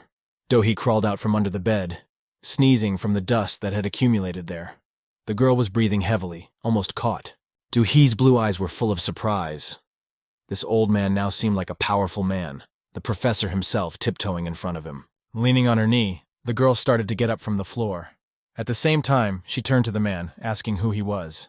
He lay there with his eyes closed. Without turning his head, he laughed and said that he was really just an old, decrepit man who couldn't move a finger. Do-hee turned away angrily, shoving her hands into the pockets of her robe. That wasn't the answer she wanted to hear. The man had said he could see a lot of emptiness inside her. The girl decided to listen to him until the end. When the old man asked how often she got sick, Do-hee just exploded. Clutching her head, the brunette shouted angrily that she was sick of hearing it. Everyone was always talking about it. She yelled loudly that she didn't know what that even meant. With an involuntary shudder, the old man opened his eyes and turned his head toward her. Do-hee jumped onto the red poof and made herself comfortable on it. She angrily reminded herself that it was an hour before the portal opened. The man had mentioned it. The girl held out her hand to the stranger. Do-hee demanded an immediate explanation as to why everyone in Librium thought she was empty. At this time, Kim Do-yeon was moving in a space-like space. It occurred to the young man that he was feeling cold as usual right now. Do-yeon stretched his hands forward. A bright light appeared in hyperspace, illuminating his palms. The guy looked at them. The glow became brighter and brighter. At first it only warmed him, but then it began to blind his eyes, so he had to cover them. For a moment it occurred to the young man that he had witnessed the birth of the sun, only it could give such a bright light. Do-yeon took a few more steps towards the light. His bare feet left imprints on the surface, and his upper body disintegrated into atoms. As he looked at his hands, the young man realized that it was all in his mind. In fact, his body had remained whole the whole time. Recalling his recent thoughts, Do-yeon froze. If the cold seems to be the same as it always was, it means that he had been here before. The young man took a few more steps toward the light. In those moments when he was not looking at his body, it seemed to him that it did not exist. He was part of the cosmos. Opening his eyes, Do-yeon looked at himself. The guy made sure that his body hadn't disappeared anywhere. He was standing in front of a bright light source. There was something majestic about it. A limitless space with millions of different elements and a bright source of light at the center of everything. Suddenly, the young man heard his name. When he opened his eyes, he was surprised to realize he was lying on the ground. Kaylee was shaking him, trying to bring him back to consciousness. Do-yeon sat down on the ground, looking at his girlfriend perplexed. He wondered what had happened and where he had gotten to. Kaylee smiled happily. She informed the surprised young man that the plan had worked. They had managed to get through the portal. The girl pointed her hand at the strange metropolis. No doubt they were typical skyscrapers, but Do-yeon had never seen such a thing. Kaylee gave her companion a hand. He continued to sit on the ground looking at the city, dumbfounded when he heard that it was Librium. Do-hee looked at the old man expectantly, hoping that she would finally deign to tell him what was happening to her. The man pretended not to understand. The brunette squeaked angrily on the poof, propping her head up with her hand. Without changing his expression, the old man stretched out his hand and snapped his fingers loudly. Do-hee's eyes perked up. Something had finally happened. The kitchen cabinet door swung open. A small porcelain kettle of boiling water whistled out. A cup instantly appeared in the girl's hands. The brunette looked at the old man in surprise. The man laughed. The teapot flew over to the guest and poured tea into her cup. The old man looked at Do-hee carefully, noticing that she wasn't very surprised. The girl took a sip, sighing. The brunette stated that it wasn't really the most interesting trick. She had seen better ones here. Finishing her tea, Do-hee placed the cup beside her on the poof. She asked finally to be told what was going on here. The old man turned away from his visitor, closing his eyes. The girl leaned closer to him, frowning. Do-hee listened to the man's story and asked for more details. If she understood correctly, Librium was inhabited by the same people as on Earth. Besides, these two worlds are somehow connected to each other. The old man nodded faintly, exactly like that. The girl asked if it was true that Earthlings have superpowers when they meet their copy from Librium. Hearing no response, Do-hee bowed her head. She reminded herself, puzzled, that she still didn't understand why she was called empty here. The man was silent for a while. The brunette waited patiently for his answer. Finally, the old man opened his eyes and began to speak. The cup began to move before the girl's eyes. The man told his guest that every person has energy. The cup slowly floated through the air. Do-hee kept her eyes on it. The old man said it was all about how to use the energy. When the teacup floated up to the bed, the man put up his hand. He stated that many people could do such things. At the same moment, he quickly pointed his finger at the poof. The cup dropped obediently at the girl's feet without spilling a drop of liquid. When the man raised his hand upward, something strange happened. Do-hee felt as if the room had turned sideways and she was sitting on the wall. Putting everything back, the old man continued his demonstration. This time he simply clenched his fist. There was something bright about it. When the man unclenched his fist, a large glowing ball of light appeared in his palm. He said that energy could do many things. The old man clenched his fist. The glow between his fingers immediately disappeared. The man was silent for a few seconds. Do-hee looked at him in surprise. The old man admitted that he couldn't feel any energy in her, so he said that. Clenching his fist, the man began to concentrate a yellow blob of energy around him. The girl watched his movements as if mesmerized. The old man jabbed a glowing finger at her forehead. He said glumly that her doppelganger had absolutely everything, since she herself had no energy. Lee Wei-sun walked down the empty corridor of the school. There was no one else here, so he could think about everything. He walked over to the windowsill and leaned on it thoughtfully, his hands resting on his head. He stared out the window but saw nothing beyond it. His head was now occupied with entirely different thoughts. He might as well have been staring at the white wall. Lee Wei-sun was replaying the events of the past day in his mind. He remembered his argument with Do-yun. His friend then bowed his head dejectedly. A little later, he walked over to the injured Leo and helped him up, then dragged him on top of him, hooking his elbow around his neck. Something in those memories seemed very familiar, but Yu-sun couldn't figure out what it was. Suddenly, he remembered something. That night, Lee Yu soon sneaked into Kim Do-yun's house. The floorboards creaked under his feet. The young man looked around quickly. It seemed that his intuition had not failed him.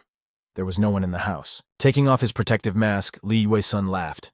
He pretended to greet the occupants of the apartment. The young man looked out into the hallway. Not a sound came from there. The apartment was completely silent. Yu soon walked to the bedroom. There was no one there either. The bed was made and the desk was empty. The boy looked cautiously out into the hallway. He thought he heard something. The silence was broken only by the steady ticking of the clock. Lee Wei-sun gingerly looked at one of the closed doors. In that room, he hadn't looked around yet. After correcting the glove on his hand, the young man slowly turned the doorknob. Fortunately, Do-yun had forgotten to close it. The door opened. Lee Wei-sun found himself in a huge hall. There was a closet with large drawers all along the wall. There was a table in the center of the room. Cautiously looking inside, the young man was surprised to think that this room was furnished in a rather unusual way. He walked around the room and went to the bookshelf. They all looked the same, so Yu-sun pulled one out at random. On closer inspection, it turned out that it wasn't books on that shelf. The young man was holding one of the photo albums. He opened the album with interest and began flipping through it. On some pages, the space for the photos was left blank. Master's face was quite recognizable even in childhood photos. Yu-sun was surprised to find that he had hardly changed. Suddenly, the young man turned his attention to the dresser by the desk. He closed the album and put it on the desk. The top drawer was filled to the top with white envelopes of letters. Yu-sun was surprised. There was too much correspondence. He pulled out one of the envelopes at random. They all looked exactly the same. The young man scrutinized them carefully. To his surprise, the envelope bore the familiar blue logo of Arium Pharmaceutical Company. They had been there recently. Lee Wei-sun froze in surprise. It was quite strange to see letters from that company in Do-yun's room. The young man raked out several envelopes and turned them over.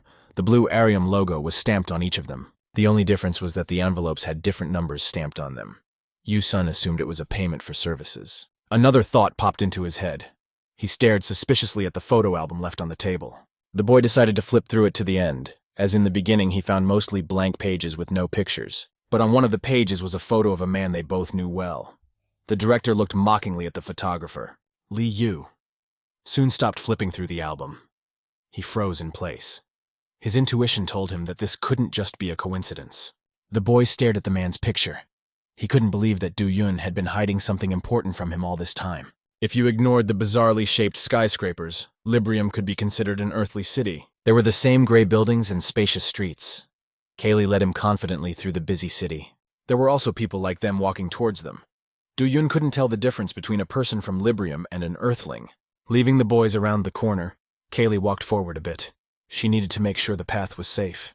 Walking back, the girl quickly beckoned Do-Yun towards her. It's okay to go now, but it's better to hurry. The young man nodded understandingly and put Leo on his shoulders. The boy was still unconscious, so I had to carry him. After walking a few meters, Do-Yun was surprised to notice that these buildings were very similar to the earthly residential area. Kaylee told her, turning her head, that all of these houses were specially designed by the professor for a large number of people. The young man admitted that the building complex looked amazing. Kaylee smiled. She was overflowing with pride in Graham. Do-Yun added, smirking evilly, that her favorite professor had killed many of the girl's friends. He wondered what she would say. Kaylee didn't want to discuss it. Shrugging, she assumed that some mistake had happened. Graham wouldn't have done it. The girl walked over to the trash can and opened it. She said glumly that it wouldn't be long before Do-Yun would be convinced that she was wrong. Patting her hand on the edge of the container, Kaylee demanded Leo be put in there. He was only slowing their progress. The young man was surprised at first, but then he realized that the suggestion made sense. The young man was surprised at first, but then he realized the offer made sense. Do-Yun pulled Leo into the full-length container. Raising his head to his companion, he asked what she was going to do next. The young man noticed where Callie was looking. He said cheerfully that the girl didn't have to answer. He already understood. Do-Yun's companion stared tensely into the distance. There was a huge skyscraper in front of them. Kaylee told the guy glumly, turning to him, that there really wasn't time to discuss. They needed to get there soon. Kaylee walked briskly through the alleyway. Do-Yun could barely keep up with her even though he had gotten rid of his heavy burden. From afar it looked like one big skyscraper. When he got closer, he realized that it was a whole complex of administrative buildings. Do-Hee was so taken aback by the old man's revelation that she openly expressed her anger by shouting in a voice that was not her own. The girl clutched her head, wailing that she didn't know what to do. If the man was telling the truth, she shouldn't be here. The old man listened silently to his unwilling guest. Do-Hee thought aloud that she couldn't get out now. All the portals were closed. She muttered that she couldn't let herself be caught. In that case, she would be experimented on until she died. The old man was fed up with her cries. He asked if she really wanted to go back to Earth after learning the sad truth. The question seemed strange to the girl. Of course, she wants to go back home, and she is not interested in different people's opinions about energy. Reaching out her hands to the old man, Do-Hee looked pleadingly into his eyes. She exclaimed that she just wanted to go back. To her surprise, the man laughed. He admitted that it always amused him to watch Earthlings think. The girl shouted that they were all just nuts here. The old man admitted that she was right. They had been crazy for a long time. A rustle of pages rustled in the air. Do-Hee turned her head in surprise and saw dozens of books with red covers. They were flying around the room. Several books landed on the floor, creating a bizarre shadow in the shape of a small monster.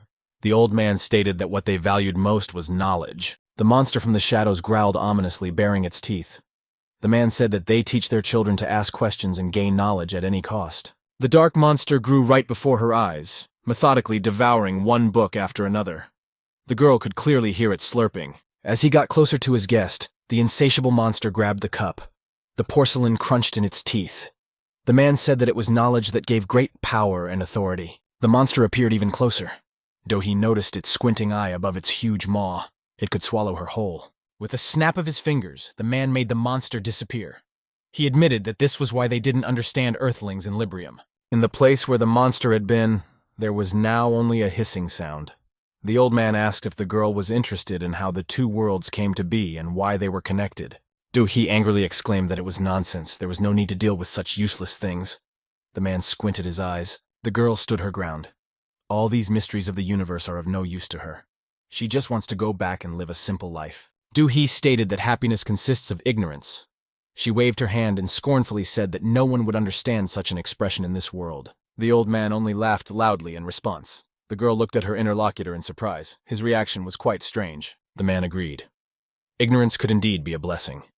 Pink droplets of some kind of matter began to envelop his right hand. The old man's entire palm was engulfed in a pink blob of energy with a hiss.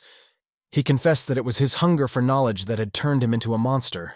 The hissing was increasing. The white sheet also took on a pink hue. The man stated that his problem was that he was overflowing with energy. The energy clot spread rapidly through the room. The old man admitted that he could no longer contain this power. Do-Hee looked at the dazzlingly bright pink glow with astonishment. It seemed to appear out of thin air. A few seconds later, the man was all wrapped up in energy clots. He said he was using the girl's appearance to his advantage. The clot moved closer to his face. The old man added in a quiet voice that this was his last chance. The energy just overwhelmed him from the inside out. Lee Yu-sun remembered something else. After hearing about the mysterious mirror, He decided to test his hunch and went to Do-Yun's grandfather's house. The house was much larger than he had anticipated. It was a huge mansion with a high, impregnable wall. Yu-sun walked closer. As he looked at the doors, he thought that Do-Yun was really rich since he had lived in this house for a while. His hand froze in front of the intercom. The young man didn't know what he would say to the owner. Of course, the old man wouldn't let him in just to look at the mirror. Different ideas swirled around in his head. Unfortunately, none of them were suitable for the realization of his plan. Yu-sun was already beginning to regret coming to this house at all. Suddenly, the door opened by itself. A voice invited him inside. The boy froze in place. This place seemed even more mysterious to him. He had no sooner knocked on the door than the owner opened it. After gathering his wits, Yu-sun asked in surprise if he was really allowed to go inside the mansion. There was a crackling sound on the intercom near the door. The same voice made it clear to the guy that there was no one else around. He was invited to come inside. The young man's throat was dry and his face was sweating. Yu-sun took a gulp and decided that there was nowhere to retreat to. He timidly took a few steps toward the door, secretly hoping the strange voice would change its mind and close the door. As Li Wei-sun approached the house, the front door opened wider and wider. It made him feel uneasy. The girl looked at her interlocutor in surprise. When she heard about the old man's last chance, Do-hee asked fearfully what it meant. The man admitted that he only looks strong. In fact, he's very old, getting weaker every day. The old man's hand twitched suspiciously. He admitted that there wasn't much time left. Do-hee began to panic. She didn't like this situation. A second later, the girl found herself in a cage created by energy clots. She stared in surprise in front of her. The man explained that he had to take his chance. Do-hee tried to break free, but realized she couldn't even move. She asked angrily why the old man was doing this. The man replied cryptically that the guest would understand everything when she took his place. He remembered what the city had looked like when he could still see. The old man had warned the girl that she would have to choose for herself. In those days, he often strolled through the Green Park with his young son. The man said there were only two options. One was to give up and return to nothingness. Remembering the happy smile of his son tugging on his sleeve, the old man said that it was possible to pass on the power to the child and keep the peace. Up to this point, everyone had chosen the second option. This has led to the emergence of many children with different abilities. His son looked up to his father with such devotion that the man hesitated to give him his killing power and kept it for himself. He knew that in the future his son would also have to choose in such a case, so he decided not to condemn him to eternal suffering. Do-hee began to realize what had happened. She demanded to be released immediately, asking what had happened that day. The man remembered what a huge metropolis with millions of inhabitants looked like. He often walked along the embankment along the river. The old man admitted that the imbalance had turned the entire world of Librium into a bomb that could explode at any moment. After a brief pause, the man added that in this case, he himself was acting as the detonator to it. A drop of brown liquid fell from the ceiling. Seeing Do-hee raised her head in surprise, the old man told her that it was a multitude of other people's lives and energies. That matter was like a brown cloud with many outgrowths. The liquid dripped more and more intensely. The man said that no one could hold such power within himself. Brown drops fell more and more often, wetting the old man's face in the sheet. He said confidently that he knew for sure. Do-hee looked at her interlocutor fearfully from her cage. She suspected that this conversation would not end well. A whole rain of purple clouds formed over the man. Smiling blissfully, he told the girl that she was different. Suddenly, Do-hee saw that the old man had become inflamed. He knew it was going to happen, but he wasn't prepared for the pain and screamed in terror. His body was trembling. The girl couldn't sit still and watch the man burn right before her eyes. Do-hee involuntarily squeezed her eyes shut. When she opened her eyes, the first thing she saw was a strange black obstacle where the old man's bed had been. In addition, a bright light illuminated her face. The girl wondered in surprise what it could be related to. The glow was getting brighter and brighter. Do-hee closed her eyes again.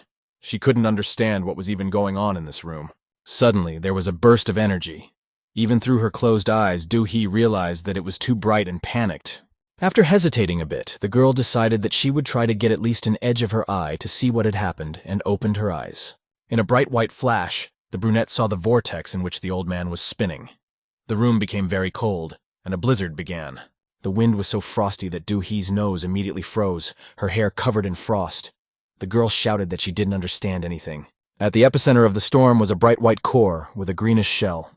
That's where it all started. The cage restraining the girl's movements disappeared.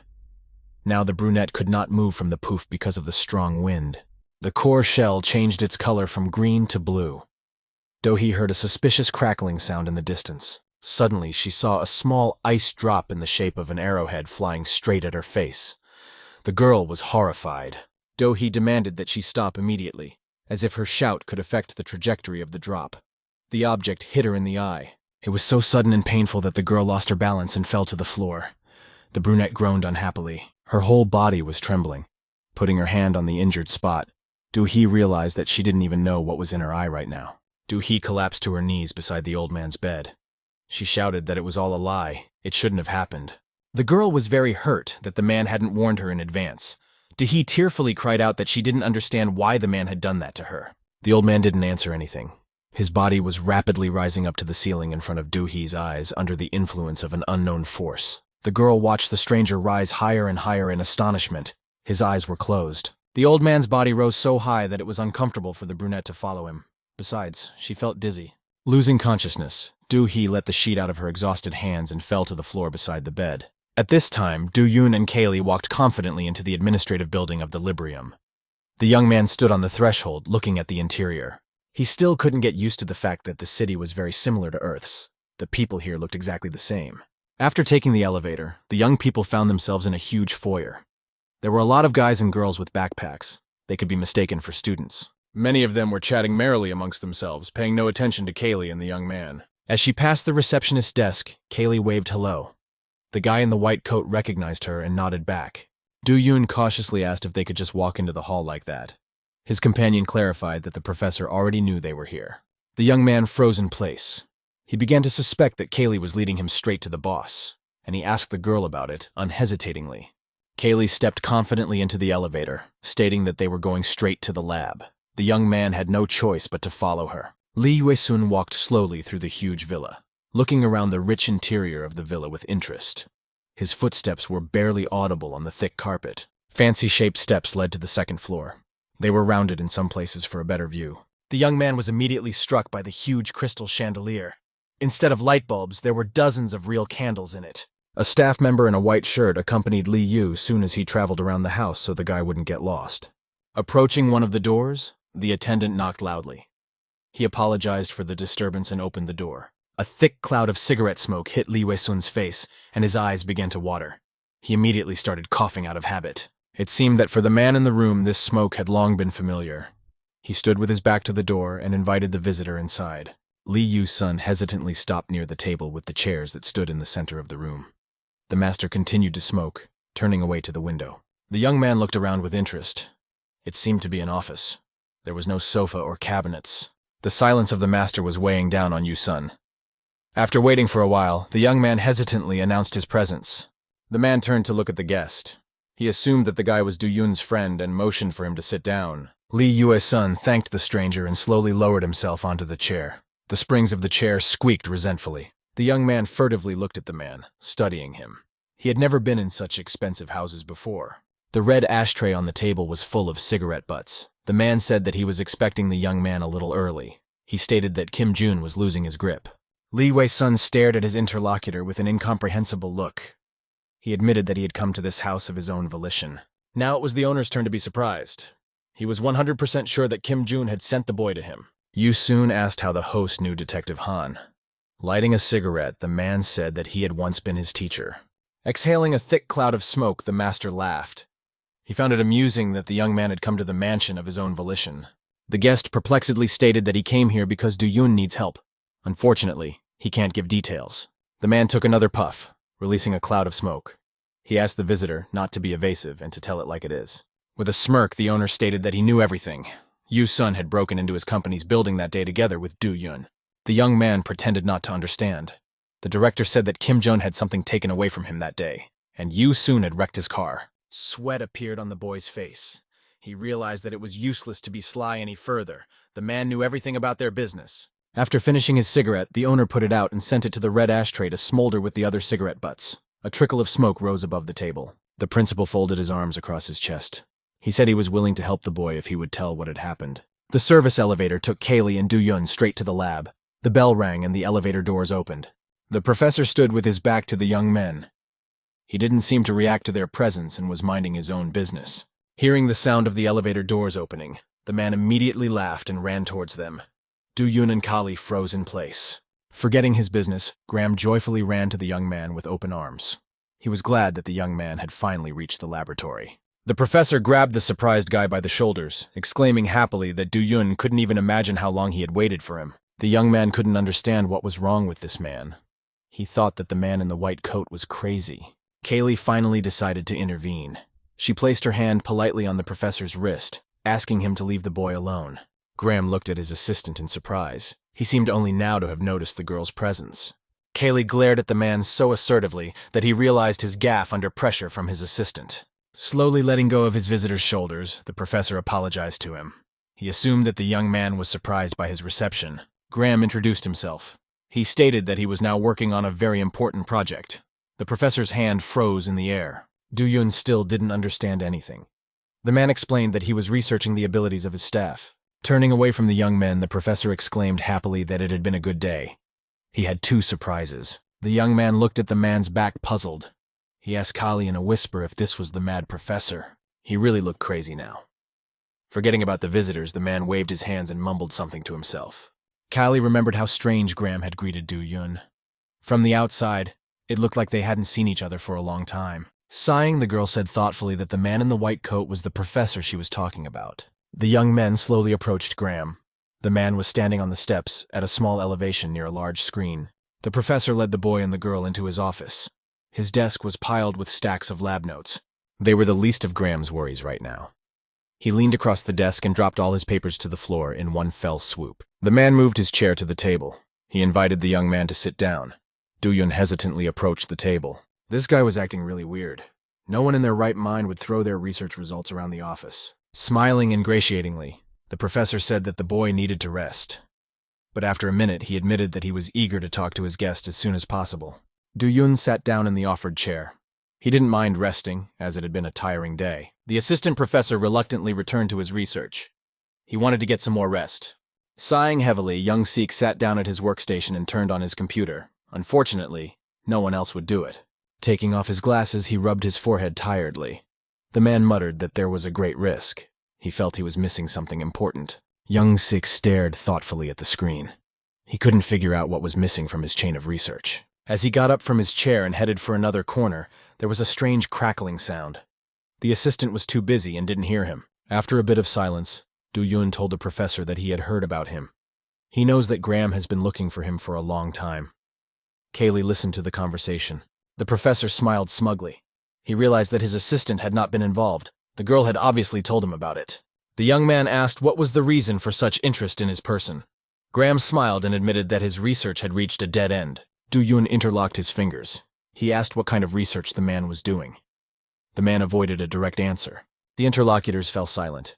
The young man assumed that in that case the professor had some questions for him. Placing his elbows on the table and leaning a little closer to his interlocutor, Graham admitted that he had no questions for the guy. He stroked his beard thoughtfully, pondering how best to make his intentions known. Do-Yun waited patiently. The man told the young man that the subject of the research should be himself. Do-Yun stared at Graham in surprise, not understanding. The professor began to rummage through his notes on the desk. He muttered to himself that he didn't know where to begin. Graham finally found the file with Do-Hee's photocard pasted in. He regretfully said that the girl had no powers. Do-Yun surprisedly mumbled that it should be so. She didn't know anything. Graham looked at his interlocutor with a puzzled look. The thought occurred to him that the young man was on Earth doing his research. The professor smiled understandingly. Remembering the aggressive girl who was banging on the walls of the cell, Graham was careful to say that Do-Hee belonged in a separate category. He admitted that as a result of the research, the girl didn't even show the abilities she shouldn't have had originally. The professor smirked. He clearly enjoyed telling Do-Hee that Do-Hee was nothing. Graham asked if he knew that the same people couldn't be present in the same world. Do-Yun immediately remembered Leo and Nuna. They had ended up on the same playground back then. He said thoughtfully that he knew, but it wasn't all that obvious. The professor interrupted the boy. He was amazed that his interlocutor knew so much about Librium. The man angrily asked what else Do-Yun knew. Kali stood behind the young man's back and remained silent the entire time. For a moment their eyes met. Professor Graham squinted, trying to understand what she had said about the lab. Kaylee looked anxiously at her superior. She realized from the look in his eyes that Graham had guessed the source of the information. Do-Yun said in a quiet voice that copies of people were needed in different worlds to keep the balance.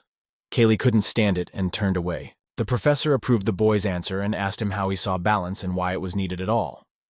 The young man thought for a moment. He suspected that the professor was asking the question for a reason. Do-yun angrily asked why he had to answer the question at all. Graham put his hand on the table with palm upwards. The professor made it clear that he was the only one asking questions and asked the young man again. Do-yun thoughtfully recounted what he had heard. To maintain the balance, they kill people whose copies died in the other world. Other than that, the guy realized from the conversation that there were people with different innate abilities. He told the professor that this is how the researchers at Librium try to balance the abilities of people in both worlds. The young man thoughtfully asked why this was necessary. The original purpose, after all, was simply to maintain balance. Graham smiled. Jumping out from behind the desk, he waved his hands happily. The professor exclaimed that he was not mistaken about him. Do-yun was a quick thinker. He turned away from his interlocutor, still smiling and exclaiming.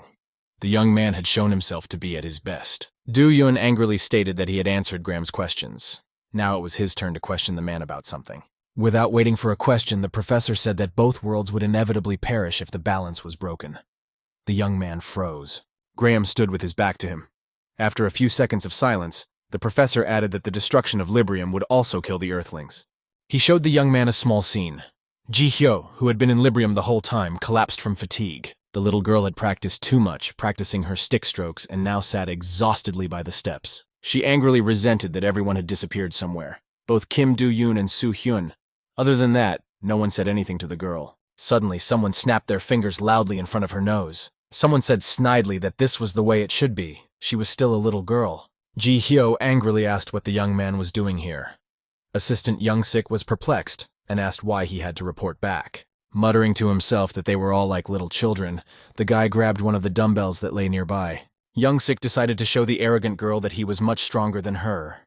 The young man began to lift the dumbbell with a menacing look, bending his arms at the elbow. At first, he was good at showing off his strength. Ji-hyo watched him glumly, hoping he would get tired. Young-sik lifted the dumbbell slower and slower on the second lift, and he began to breathe heavily. The girl kept her eyes on him. The third approach was already unnecessary. The guy realized it when he started to get shortness of breath. Ji-hyo was angry, realizing she was dealing with a weakling. Young-sik tiredly put the dumbbell down and admitted that he was too weak for all this. The girl angrily exclaimed that he was just a lowlife. Continuing to sit on the floor, Ji-hyo angrily demanded to finally be told what brought the young man to the gym. Young-sik looked perplexed at the small interlocutor. He asked her if she really wanted to know what had happened. Having finished his story, Professor Graham looked meaningfully at his guest and was silent, giving him time to think it over. Do-yun was really impressed by the narration. He admitted that he hadn't thought about how serious it was. The professor triumphantly stated that the guy couldn't even imagine how the first person to know about it felt. Leaning closer, the man told me another interesting fact. All catastrophes on Earth happen because the balance is out of balance. All phenomena that are commonly referred to as elemental are actually an indication of an imbalance of energy between the two worlds. The professor continued to talk about the connection between the two worlds, gesticulating passionately. Do-yun didn't listen to him anymore. He was absorbed in himself. It occurred to the young man that the number of population doesn't really matter. What matters more is the amount of energy released. He imagined the professor playing with people and shifting them from one scale to another. Of course, people could be relocated. The man's hand froze. The man froze over the scales. Do-yun remembered that one couldn't stay in a foreign world for more than 3 days. The professor put the little man on the scale. The young man remembered that in such a case the energy would be out of place. For a moment, he visualized clearly that Do-hee was on the scale. She was in the school clothes she had last seen her in. Do-yun angrily said that there was something wrong here. Graham said that his sister had no ability, so she wouldn't come home in 3 days. The young man looked at his interlocutor puzzled. He began to suspect that the girl could not return home on her own. The guy sullenly stated that he should have guessed it earlier. The professor himself had said Do-hee had no powers. Do-yun angrily demanded an answer as to what this really meant. The man smiled slyly. He wanted the young man to find the answer himself. The boy wasn't going to sit here and puzzle out the professor's riddles. He asked angrily where his sister was now. Graham stared at his guest, shoving his farts carelessly into his pants pockets. The evening sun streamed through the windows onto the desk and his companions. The professor sighed. He didn't want to tell the young man the truth, so he stated that it didn't matter. Do-yun surprisingly stated that this was what was important to him. He had come to the lab for his little sister. From the professor's words, the young man realized that he was a valuable test subject. Accordingly, Do-hee was also important for the experiments. He demanded to know where the girl was. Graham sank tiredly into a chair. The man said that she was well taken care of. The professor reported that Do-hee's lack of ability interested him. That's why he began to study her personality. Do-yoon puzzledly suggested that they didn't know about it until the girl was kidnapped. Graham had to admit that he hadn't suspected it. Kaylee intervened in the conversation. The girl said quietly that they were visiting Earth for different reasons. The young man turned to her. Kaylee folded her arms across her chest, reminding her softly that one of the causes was imbalance. They come to Earth when someone in Librium dies. The girl showed her index finger. She curved it and said that they had to eliminate a copy of the human on Earth to maintain the balance. Sometimes a person accidentally stumbles into a portal and appears in a parallel world. Then they just bring him back. Kaylee said that the portals appear on their own, they can't control them. Graham added that this is the reason why people sometimes disappear and then suddenly reappear. Wiping his glasses, the professor grudgingly noted that Do-hee belonged to just the second option. When it was discovered, the man was very disappointed because a girl with no powers couldn't help with the research. Do-yoon was horrified to hear that during the experiments, they wanted to forcibly instill abilities into his sister, but it didn't work out. All the experiments ended the same way. The unconscious girl was lying on the floor with unnecessary bloody tubes lying around her. Graham looked triumphantly at his interlocutors. He said proudly that they had managed to solve the problem despite the difficulties. Do-yoon listened to the professor not very carefully. He asked perplexedly why the incident with his sister was the second case. The young man angrily suggested that there could only be one explanation in such a case. Do-hee herself was from Librium. Kaylee froze. Graham nodded. The girl told the professor in surprise that something didn't add up. He had said himself that the prisoner had been given the ability by force. The young man turned back to her. He noticed that Kaylee was not feeling well. Her whole body was shaking, and she could barely stand on her feet. The girl took hold of her head. She mumbled confusedly that all Leo's words were confirmed. He hadn't lied to her then. Graham frowned. He'd never liked that arrogant type. The professor asked what exactly the boy had said to her. The man said angrily that he was more interested in another question. I would like to know where Leo is now. Standing up from the table, Kaylee admitted in a calm tone that he was gone. Do-yoon looked at the girl worriedly. Graham questioned the assistant in surprise. She slammed her fist on the table. Kaylee's body trembled. The girl reminded the professor of his victims. The man pretended to hear about it for the first time. He asked Kaylee in confusion what she was telling him. Raising her tone, the assistant said that Leo had had time to talk about it. Before he died, he'd assumed that Graham would get to the others. The girl shouted, which she now realized. All the people who work in the lab are only needed for this. She angrily asked why the professor had picked them up then. Do-yoon tried to calm the girl down and timidly pulled her sleeve. Graham wasn't going to listen to any more ridiculous accusations against him. He slammed his fist down on the table, shouting that no one dared talk to him like that. The professor also moved to shout and said that all those people were doing their duty by helping him in his laboratory research. Kaylee was shaking with anger. She couldn't believe that the man everyone trusted so unconditionally was just using them. She angrily reminded him that before she met him, many had simply been thrown out on the streets. Graham had provided them with shelter and food. Thanks to the training, the children became much stronger and developed their abilities. In addition, they were allowed to stay to work in the laboratory. Kaylee thought back to the day she had handled her first assignment. She was a little embarrassed when the professor thanked her. That's when Graham saw great potential in her. After setting her apart from her peers, the man appointed her as his assistant. The girl clenched her fist so tightly that her fingers turned white, and her nails dented the palm of her hand. She said she realized it too late. Kaylee's body shook with resentment. Barely crying, she declared that Graham wasn't going to care about them. He was only interested in the lab rats. To her surprise, the professor didn't even try to deny it. He admitted that he had planned the deaths of the test subjects from the very beginning. Graham shouted that at one time he had let the ragamuffins live like normal people and now they were just paying back their debt. Kaylee couldn't take it anymore. She jumped over the table and kicked the professor in the forehead. He hadn't expected such an act. Graham stared at his companion in surprise. She threw a few more punches, but the man was still on his feet. Kaylee methodically beat her former mentor until he fell to the floor. Blood splattered all around him. The professor tried to rise, leaning on his arms. Several ribs were broken, and he groaned in hellish pain. Kaylee ran up to him and kicked him in the ribs again, just to be sure. Graham's eyes blurred, and he couldn't see anything. The girl delivered blow after blow so quickly that the professor did not have time to say a word, and only groaned when he received another kick or punch. Do-yoon watched the beating process with astonishment. Graham only groaned in pain and didn't even try to resist. Kaylee was getting a little tired of pounding her former boss herself. As she began to pant, the girl finally left Graham alone. She wiped her tear-wet eyes tiredly with her fist. Kaylee didn't fully believe Leo, but every word he said was true. Seeing that the girl had once again turned to the lifeless body and was looking at him unhappily, Do-yoon involuntarily flinched. Kaylee turned around and slowly approached the young man. The boy watched her every step cautiously, not knowing what she would think of in a moment. The girl said tiredly that the visit to the professor was not at all what she had expected. Now their plans had changed. Walking past the table, Kaylee said thoughtfully, guessing where Do-hee might be right now. The young man turned to her with interest, creaking his chair. The girl squinted belligerently, guessing that there was no way around it without a fight.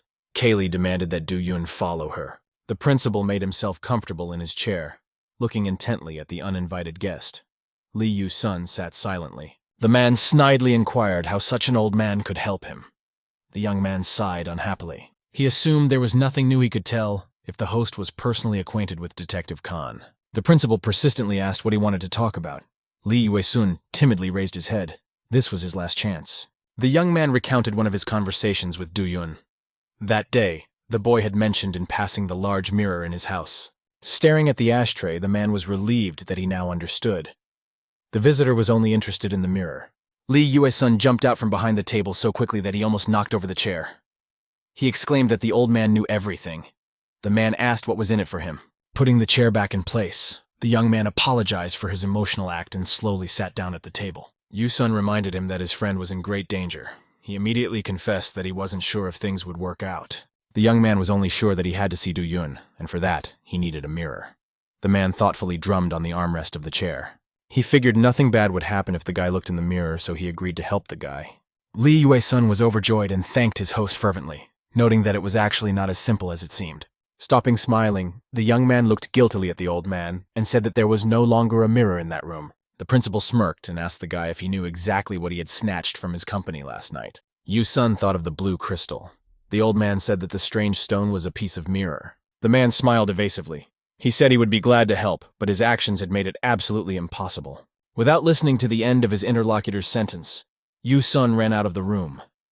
A moment later, he was already running to the laboratory. As he ran, he reproached himself for not having approached the old man sooner. The secret of the crystal would have been solved long ago. Lee Yu-sun was too busy with his thoughts, and thus didn't notice that there was a young man standing around the corner of the villa. Shaitan knew the guy was connected to the crystal theft at Arium and was now keeping a constant eye on him. Kaylee, meanwhile, crept into the room in a half-crouch. It looked quiet and no one was around. She set a few explosive traps. Looking carefully around, the girl headed down the semicircular corridor. The laboratory was not far away. She said that no one had found the professor yet, or they would have been searched for by now. Do-yoon frightenedly suggested that she had killed the man. Kaylee turned back to her companion. She said, surprised, that she hadn't meant to kill Graham, only to incapacitate him for a while. Time passed quickly over the conversation.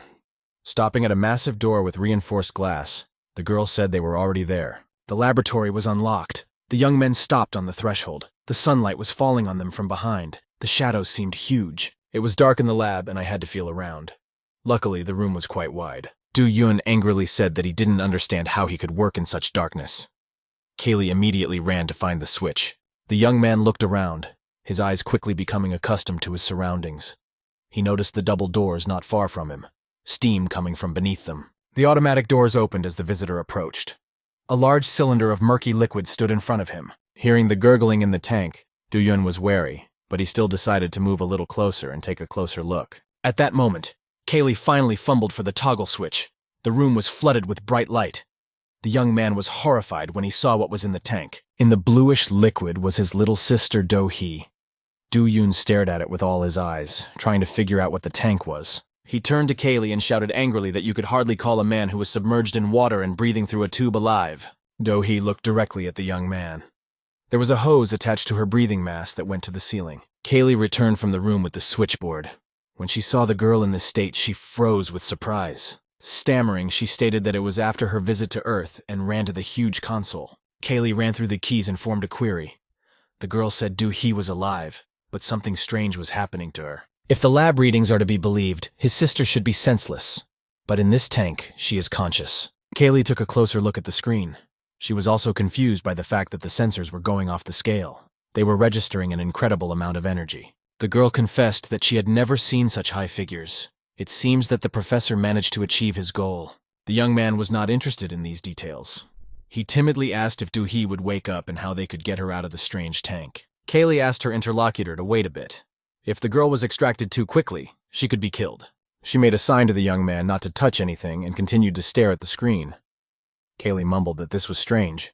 Do-yun angrily turned to her and shouted that he came here for a living sister, not a dead one. The girl asked him to wait a little longer. The young man walked over to the tank and stood for a while with his head up. He looked sadly at his sister. She seemed completely alive, but her eyes looked strange, as if Do-hee was looking ahead but couldn't see anything. Do-yun sadly thought that their meeting was not meant to be like this. He had originally planned to scold the girl for her behavior. As he approached the tank, the young man put his palm against it. He didn't think he'd find Do-hee in such a state. Suddenly, the thick shell of the tank hissed. The ice under the guy's palm began to crack.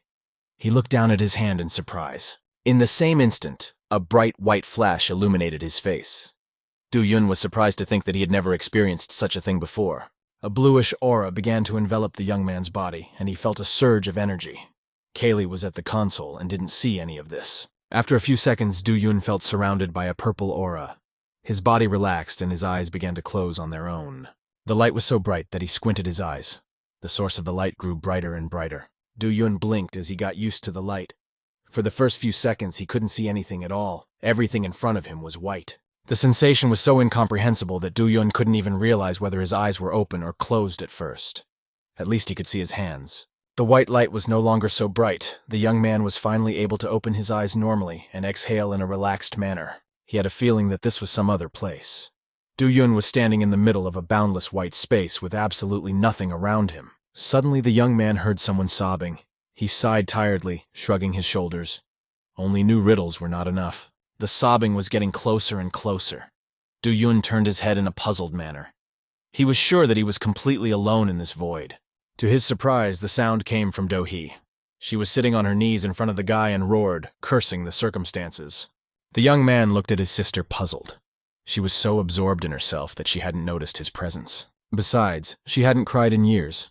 The last time was when Do-yun didn't share a chicken leg with her when she was a child. Do-hee got up from her knees and straightened up. The young man was surprised to realize that his sister had changed. She was staring at him absent-mindedly and didn't notice. The girl was so angry that she clenched her teeth in anger. Do-hee couldn't stand it any longer and screamed with hopelessness at the top of her voice. Tears streamed down her angry face. The girl angrily pounded her fist on her tank, vowing to kill everyone who put her in there. Besides, she remembered the first time she had been able to break down the wall. After one of the blows, Do-hee howled in pain, grabbing her injured wrist. She screamed that she was going to kill everyone involved. The girl demanded to be let out of the cell immediately, the emptiness driving her crazy. The young man watched his sister puzzled. Do-hee realized that her attempts were getting her nowhere. The girl quietly asked to be released, kneeling down tiredly. She fell on her back with a belligerent cry. Do-yun worriedly thought that it was too late to save Do-hee now. She had already lost her mind. Suddenly, the girl turned directly toward her brother. For a moment, it seemed to him that she had returned to her previous state. He looked at her with hope in his eyes. At the same time, Do-yun was quite concerned about Do-hee's behavior. The girl scratched the back of her head in puzzlement. She mumbled that the prolonged isolation made it seem like there was someone here. The young man finally began to realize what was happening. He remembered his sister's eyes, looking straight at him, but not seeing. Do-yun slowly brought his hand toward the girl. He suspected that Do-hee couldn't see him. She could only feel his presence. The young man's hand went through the brunette's body with ease. Her body became half-transparent for a few seconds. Do-yun just as slowly brought his hand back, perplexedly examining it. He realized that the girl's sobs did not refer to his memory. Do-hee sat on the floor and tapped her feet on the floor, demanding to be let out. The young man realized he was inside her mind. Suddenly, a violent rumbling sound was heard. His face was once again blinded by the bright white light. Do-yun stared perplexedly in front of him. There was another explosion. The laboratory shook. The young man lost his balance and barely stayed on his feet. With a gasp of surprise, he asked Kaylee what had happened. The girl assumed that the professor had already been discovered, and those explosions he had heard sounded because careless pursuers had stumbled into her blast traps. Do-yun froze in place. Kaylee grudgingly shouted that they didn't have much time and called him over to look at the readings. The girl pointed to the gauge screen, jabbing her finger at it defiantly. She'd been watching the readings since she'd arrived at the lab. The young man took a perplexed look. The sensor beeped threateningly. Kaylee told him angrily that the energy level had always been at 0 before her visit to Earth. After calming down a bit, she added in a calm tone that there were occasional fluctuations, but they still came down to 0. But right now, this rate was just off the charts. It had never happened before. Do-yun didn't quite understand what it meant. The young man worriedly inquired about how this could jeopardize Do-hee's health and what could be done about it. In Kali's opinion, there was nothing wrong with the girl. It was very much like they were trying to shove a huge amount of energy into her. Do-hee was imprisoned in the tank for the very reason that her own body could not withstand such a surge of energy. Suddenly, there was another explosion, and the floor of the laboratory shook under the feet of the astonished young men. Kaylee shouted that 3 of the 5 traps set had already exploded. Time was running out, and the decision had to be made now. The young man froze in place. He couldn't understand what she was talking about and stared at her in surprise. Do-yun clarified that he had to decide. Kaylee angrily reminded that he had come here for his sister. He has to decide whether to take her out or leave her where she is. Do-yun looked at Do-hee sadly. He assumed that Kaylee wasn't sure if the girl could be pulled out alive. Staring at his interlocutor, he said thoughtfully, "Kaylee would have done it herself a long time ago if it was that obvious." The young man leaned his fist on the table. He suspected that Do-hee might just not survive if they pulled her out of the tank. The boy realized from Kaylee's sad face that he had guessed right. The girl froze with sadness in her eyes. Kaylee cried out that she couldn't guarantee the result. Based on the fact that Do-hee had survived after receiving the tremendous energy, she would survive now. Do-yun wailed that her guesses still couldn't guarantee anything. It was only her personal guesses. He shouted excitedly that he wouldn't be able to rest until the day he died if the operation ended in his sister's death. Turning away, Kaylee fell silent. She understood why the young man was having trouble making a choice. If she were him, she'd be hesitant too. Hearing her fingers swiftly running over the keyboard, Do-yun became wary. He was afraid that Kaylee had decided to act on her own. After a few seconds, the girl finished the diagnosis. Without turning to the other person, she confidently said that there was nothing wrong with Do-hee's body. The sensors beeped measuredly. Kaylee explained that the girl was conscious. The gauges showed that the energy level was dropping. She continued to stare at the screen, hoping nothing out of the ordinary would happen during the operation. Kaylee turned to the young man. The girl said Do-hee would have a much better chance of survival if they pulled her out. There was another explosion. The lab shook so violently that Kaylee was thrown off the console. Do-yun looked back at the lab doors apprehensively. It was followed by a smaller explosion, but it was very close by. Kaylee looked around worriedly with her companion. The double doors of the laboratory were still closed, but it was quite clear that the pursuers would soon appear. Kaylee screamed that there would be no other chance to save the girl. He had to make his choice right now. Do-yun froze in place. He realized that there was no time left at all, but he doubted if they could save Do-hee. After a small argument on the sports field, Young-sik convinces Ji-hyo to go along with him and brings him to the lab. To the girl's surprise, the young man was silent. She said angrily that she was actually hoping to hear from him what had happened. Do asked, waiting a bit. She wouldn't understand anything now anyway. Ji-hyo turned around angrily. She didn't like this. Hiding his hands behind his back, the young man stealthily stepped toward his companion. He assumed that the girl dreamed of becoming stronger. Ji-hyo angrily asked what he was getting at. All she wants is just an answer to what happened to her friends. When she heard that Young-sik had found a way to make people stronger, the girl was surprised and froze in place. She didn't believe him right away. The young man said that thanks to him, Hee-soo Nuna had become much stronger. The results of the experiment confirmed it. The assistant's fingers ran habitually over the keyboard. He displayed Noon's information on the holographic screen. Hearing something appear from behind, Ji-hyo froze in place. Young-sik displayed the reports of the experiments on the screen. The girl turned around in surprise. Now she could see for herself that the boy wasn't lying. Nuna had changed completely. The screen was broadcasting Kali and Nuna's battle at the construction site. Ji-hyo asked what had happened to Nuna. She said thoughtfully, staring at the screen. The girl hadn't had this reaction before. It wasn't like her. Taking advantage of Ji-hyo's keen eyes on the screen, Young-sik quickly injected a syringe of red liquid into her shoulder. The girl flinched in surprise. Running away from the assistant, she asked resentfully why he had done that. She was hurt. The young man tells Ji-hyo that Nuna has the power of clairvoyance. She needs access to water to see the future. After passing out in that battle, she woke up and realized that she had become twice as strong. Holding on to the injection site, Ji-hyo listened to Young-sik incredulously. He showed the girl the syringe and told her that he had taken Nuna's blood for tests that day. He found the results inconclusive.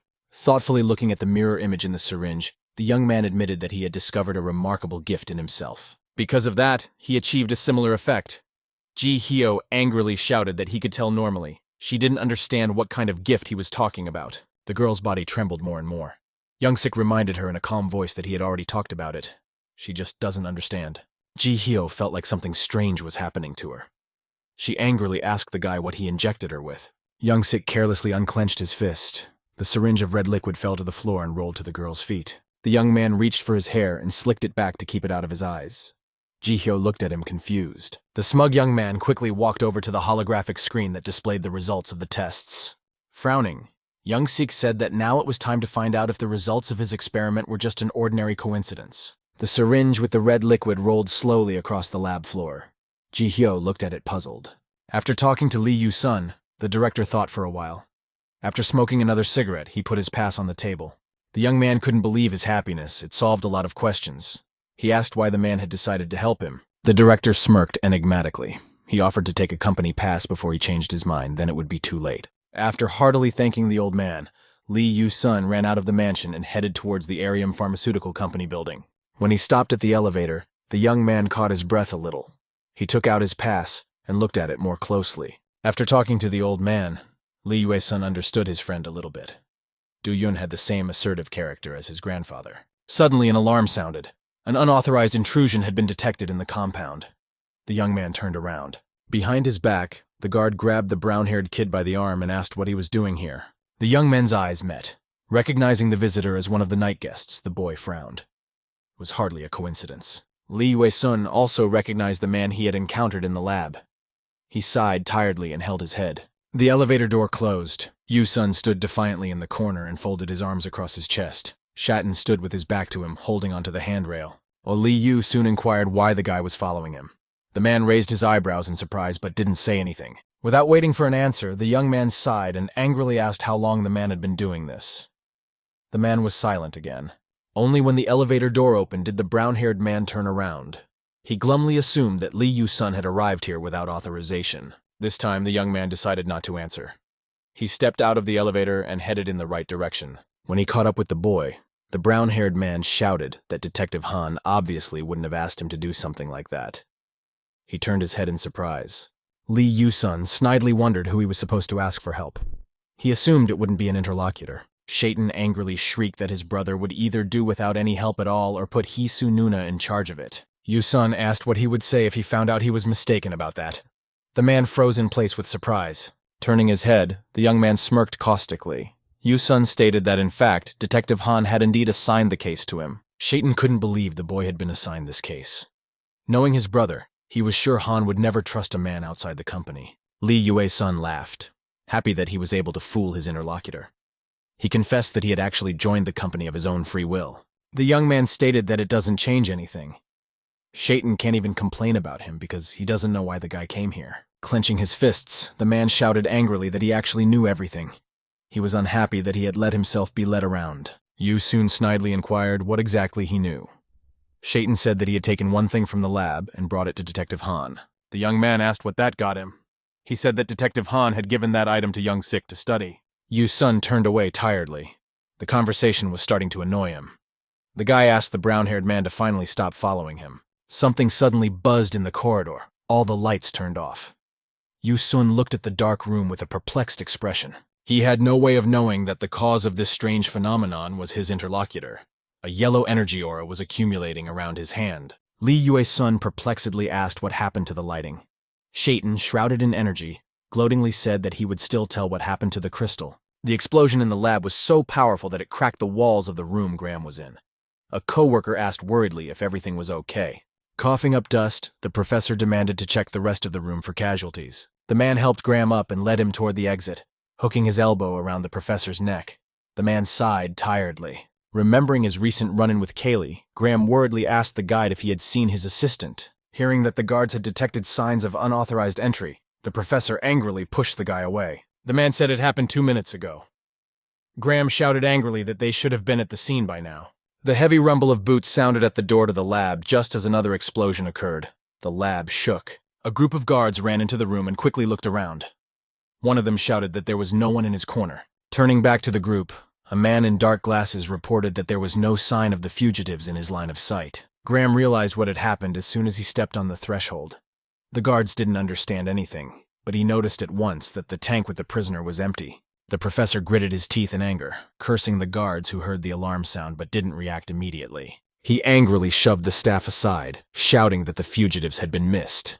The staff took too long to realize what had happened. Before the guards broke open the lab door, Do-yun climbed up on a cabinet and moved closer to the ventilation shaft of the chamber. The ventilation ducts were de-energized now. The young man looked out of the shaft and sighed. The height was decent. Do-hee stopped sobbing and raised her head in surprise when she heard a loud rumbling sound. She didn't immediately realize what had happened. Nearby, someone was yelling in a voice that didn't belong to her. Suddenly, the girl realized who the voice belonged to. A few seconds later, Do-yoon himself appeared in the chamber. He plunged into the water with the speed of a falling meteorite, startling his sister. When Do-hee regained consciousness, the young man crashed into the hard floor in front of her. The high speed caused a depression to form at that spot. Do-yoon groaned as he tried to rest his hand on the base of the pit. His whole body was bruised, and his movements were painful. Guy finally managed to sit up and survey the results of the destruction. He told himself, puzzled, that at least he wasn't dead. The girl stared at her brother in surprise, flooding him with questions. She wanted to know how the boy had gotten here and how he had learned about this place. Do-yoon still couldn't recover from the quick landing. His body was still trembling. The guy asked him to wait for a while. Do-hee stared at him in surprise. She wasn't sure she hadn't imagined it all in another hallucination until now. Do-yoon asked how could it be that after everything that had happened, his sister hadn't changed one bit. The girl asked him to tell him everything. Do-yoon got up from the ground. He angrily demanded that Do-hee finally understood everything. They were now in her mind. He shook his hands off the dust and wiped them on his pants. He sadly told his sister that her body was almost dead. The girl looked sadly at her brother and turned away. Tears came to her eyes. Do-hee mumbled that she knew about it. The brunette said quietly that those psychos had put her in this cell at least 100 times. She'd gotten out of here before, but the walls were stronger now. Do-yoon grew dark when he heard that his sister was unable to leave Librium, even when she had the chance. The girl's hands were trembling. She confessed that she was now getting nowhere. The walls of the cell wouldn't even deform. Do-hee suddenly asked what the young man was saying about her body. As far as she understood, Do-yoon was currently beside him. The girl asked where exactly they were now. Do-yoon said that they had pulled her out of the tank and were trying to escape, but hadn't left the building yet. Remembering the layout of the rooms in the administration building, Do-hee said they needed to get to the topmost floor. She stated that there was one of the portals under the ceiling. It should open soon, so you'd better hurry. Do-yoon asked about the portal in surprise. He couldn't believe that Do-hee wasn't sitting here idly, but was preparing to escape. The girl smirked gloatingly. She recalled that her brother had thought her a fool all her conscious life. But now everything had changed. Do-hee hurried her brother. She's not going to stay here to die. The young man asked in surprise how she knew everything. The girl lightly pounded Do-yoon's chest with her fist. She suggested to discuss all matters at home. That night, when the search for the fugitives was over, Soo-hyun entered the lab. She wanted to help her friends too. The girl didn't know what had happened here yet, and hesitantly stopped in front of the door, not knowing if she should go inside. She gripped the doorknob and pondered for a few minutes whether she was doing the right thing. This was private property. She could get caught. The thing that scared Soo-hyun the most was the unknown. She was worried that she would be punished if she was caught in the forbidden territory. The girl sighed heavily. If Ji-hyo had been with her, she wouldn't have been so scared to break into the building on a dark night. Making up her mind, Soo-hyun raised her head. Her throat was dry with fear. She swallowed a lump and told herself that everything would work out. The girl confidently pressed the doorknob. She remembered that Lee Yu-sun had tried to help Do-yoon with the search for his sister. Carefully opening the door, Soo-hyun decided to do something useful too. For starters, she could find out what was going on. The lab was very dark and nothing could be seen. The girl stepped in small steps so as not to hit anything. Soo-hyun took out her phone from her pocket. She was very surprised that those in the lab hadn't turned on the nightlights. She finally managed to turn on the flashlight on her cell phone. The girl walked forward more confidently. After a few steps, Soo-hyun froze in surprise. She hadn't expected to see the aftermath of fighting in the lab. The laboratory was all destroyed, with debris from the walls and ceiling lying on the floor. The girl looked around in surprise. She didn't understand what had happened here. Kaylee worriedly waved her hand in front of Do-yoon's eyes, urging him to wake up after falling in the corridor of the lab. The young man began to slowly open his eyes. He wasn't feeling well after being in Do-hee's mind. The girl shouted angrily that she was getting sick of the guy's constant blackouts. It would take them so long to get to the portal. The young man held out a trembling hand to his companion. He exhaustedly said he had to get upstairs and asked how to get to the top floor. Kaylee surprisingly replied that the top floor was very well guarded, so there was no way for them to get through the vent. The girl lifted the young man up. On his back was Do-hee. Do-yoon stated that there was a portal at the very top. Kaylee was even more surprised. She wondered how the boy could have known about the portal if she hadn't heard of it. Suddenly, the girl realized everything. Her eyes widened at the mere thought that Do-yoon had gotten information from her sister's mind. The young man shook his head, bringing himself to order. He suggested that they put all talk on hold for another time. They needed to hurry. Kaylee nodded understandingly and showed her companion the way. Their path was through a long, dark corridor. When the lights turned off, Lee Yu-sun angrily thought that they could have at least left emergency lights in the lab. The young man had to walk by, feel, and hold onto the wall to avoid knocking anything to the floor in the darkness and injuring himself. He walked slowly along the wall, hoping the brown-haired man would finally pull away from him in the darkness and stop following him. At that moment, a man's hand peeked out from around the corner. He put his thumb and forefinger forward and accumulated yellow-colored energy in them. As soon as Lee Wei-sun came closer, unsuspecting, an energy cloud buzzed and enveloped him from head to toe. The young man cringed in pain. The impact was quite tangible. In addition, the hostile energy was restraining his movements. Loud footsteps sounded in the silence. A brown-haired man came out of the darkness and asked where exactly that thing lay. He assumed that the crystal was in this room. The energy cloud disappeared. Lee Wei-sun angrily shouted that he didn't understand what he was being asked about at all. Shaitan was tired of talking about the same thing. He shouted and reminded him that he was talking about the thing Detective Han had gotten. The young man finally guessed that it was about that crystal. He honestly admitted that he had just found it by accident and didn't know what it was. Lee Wei-sun finally fumbled with his hand for the principal's door.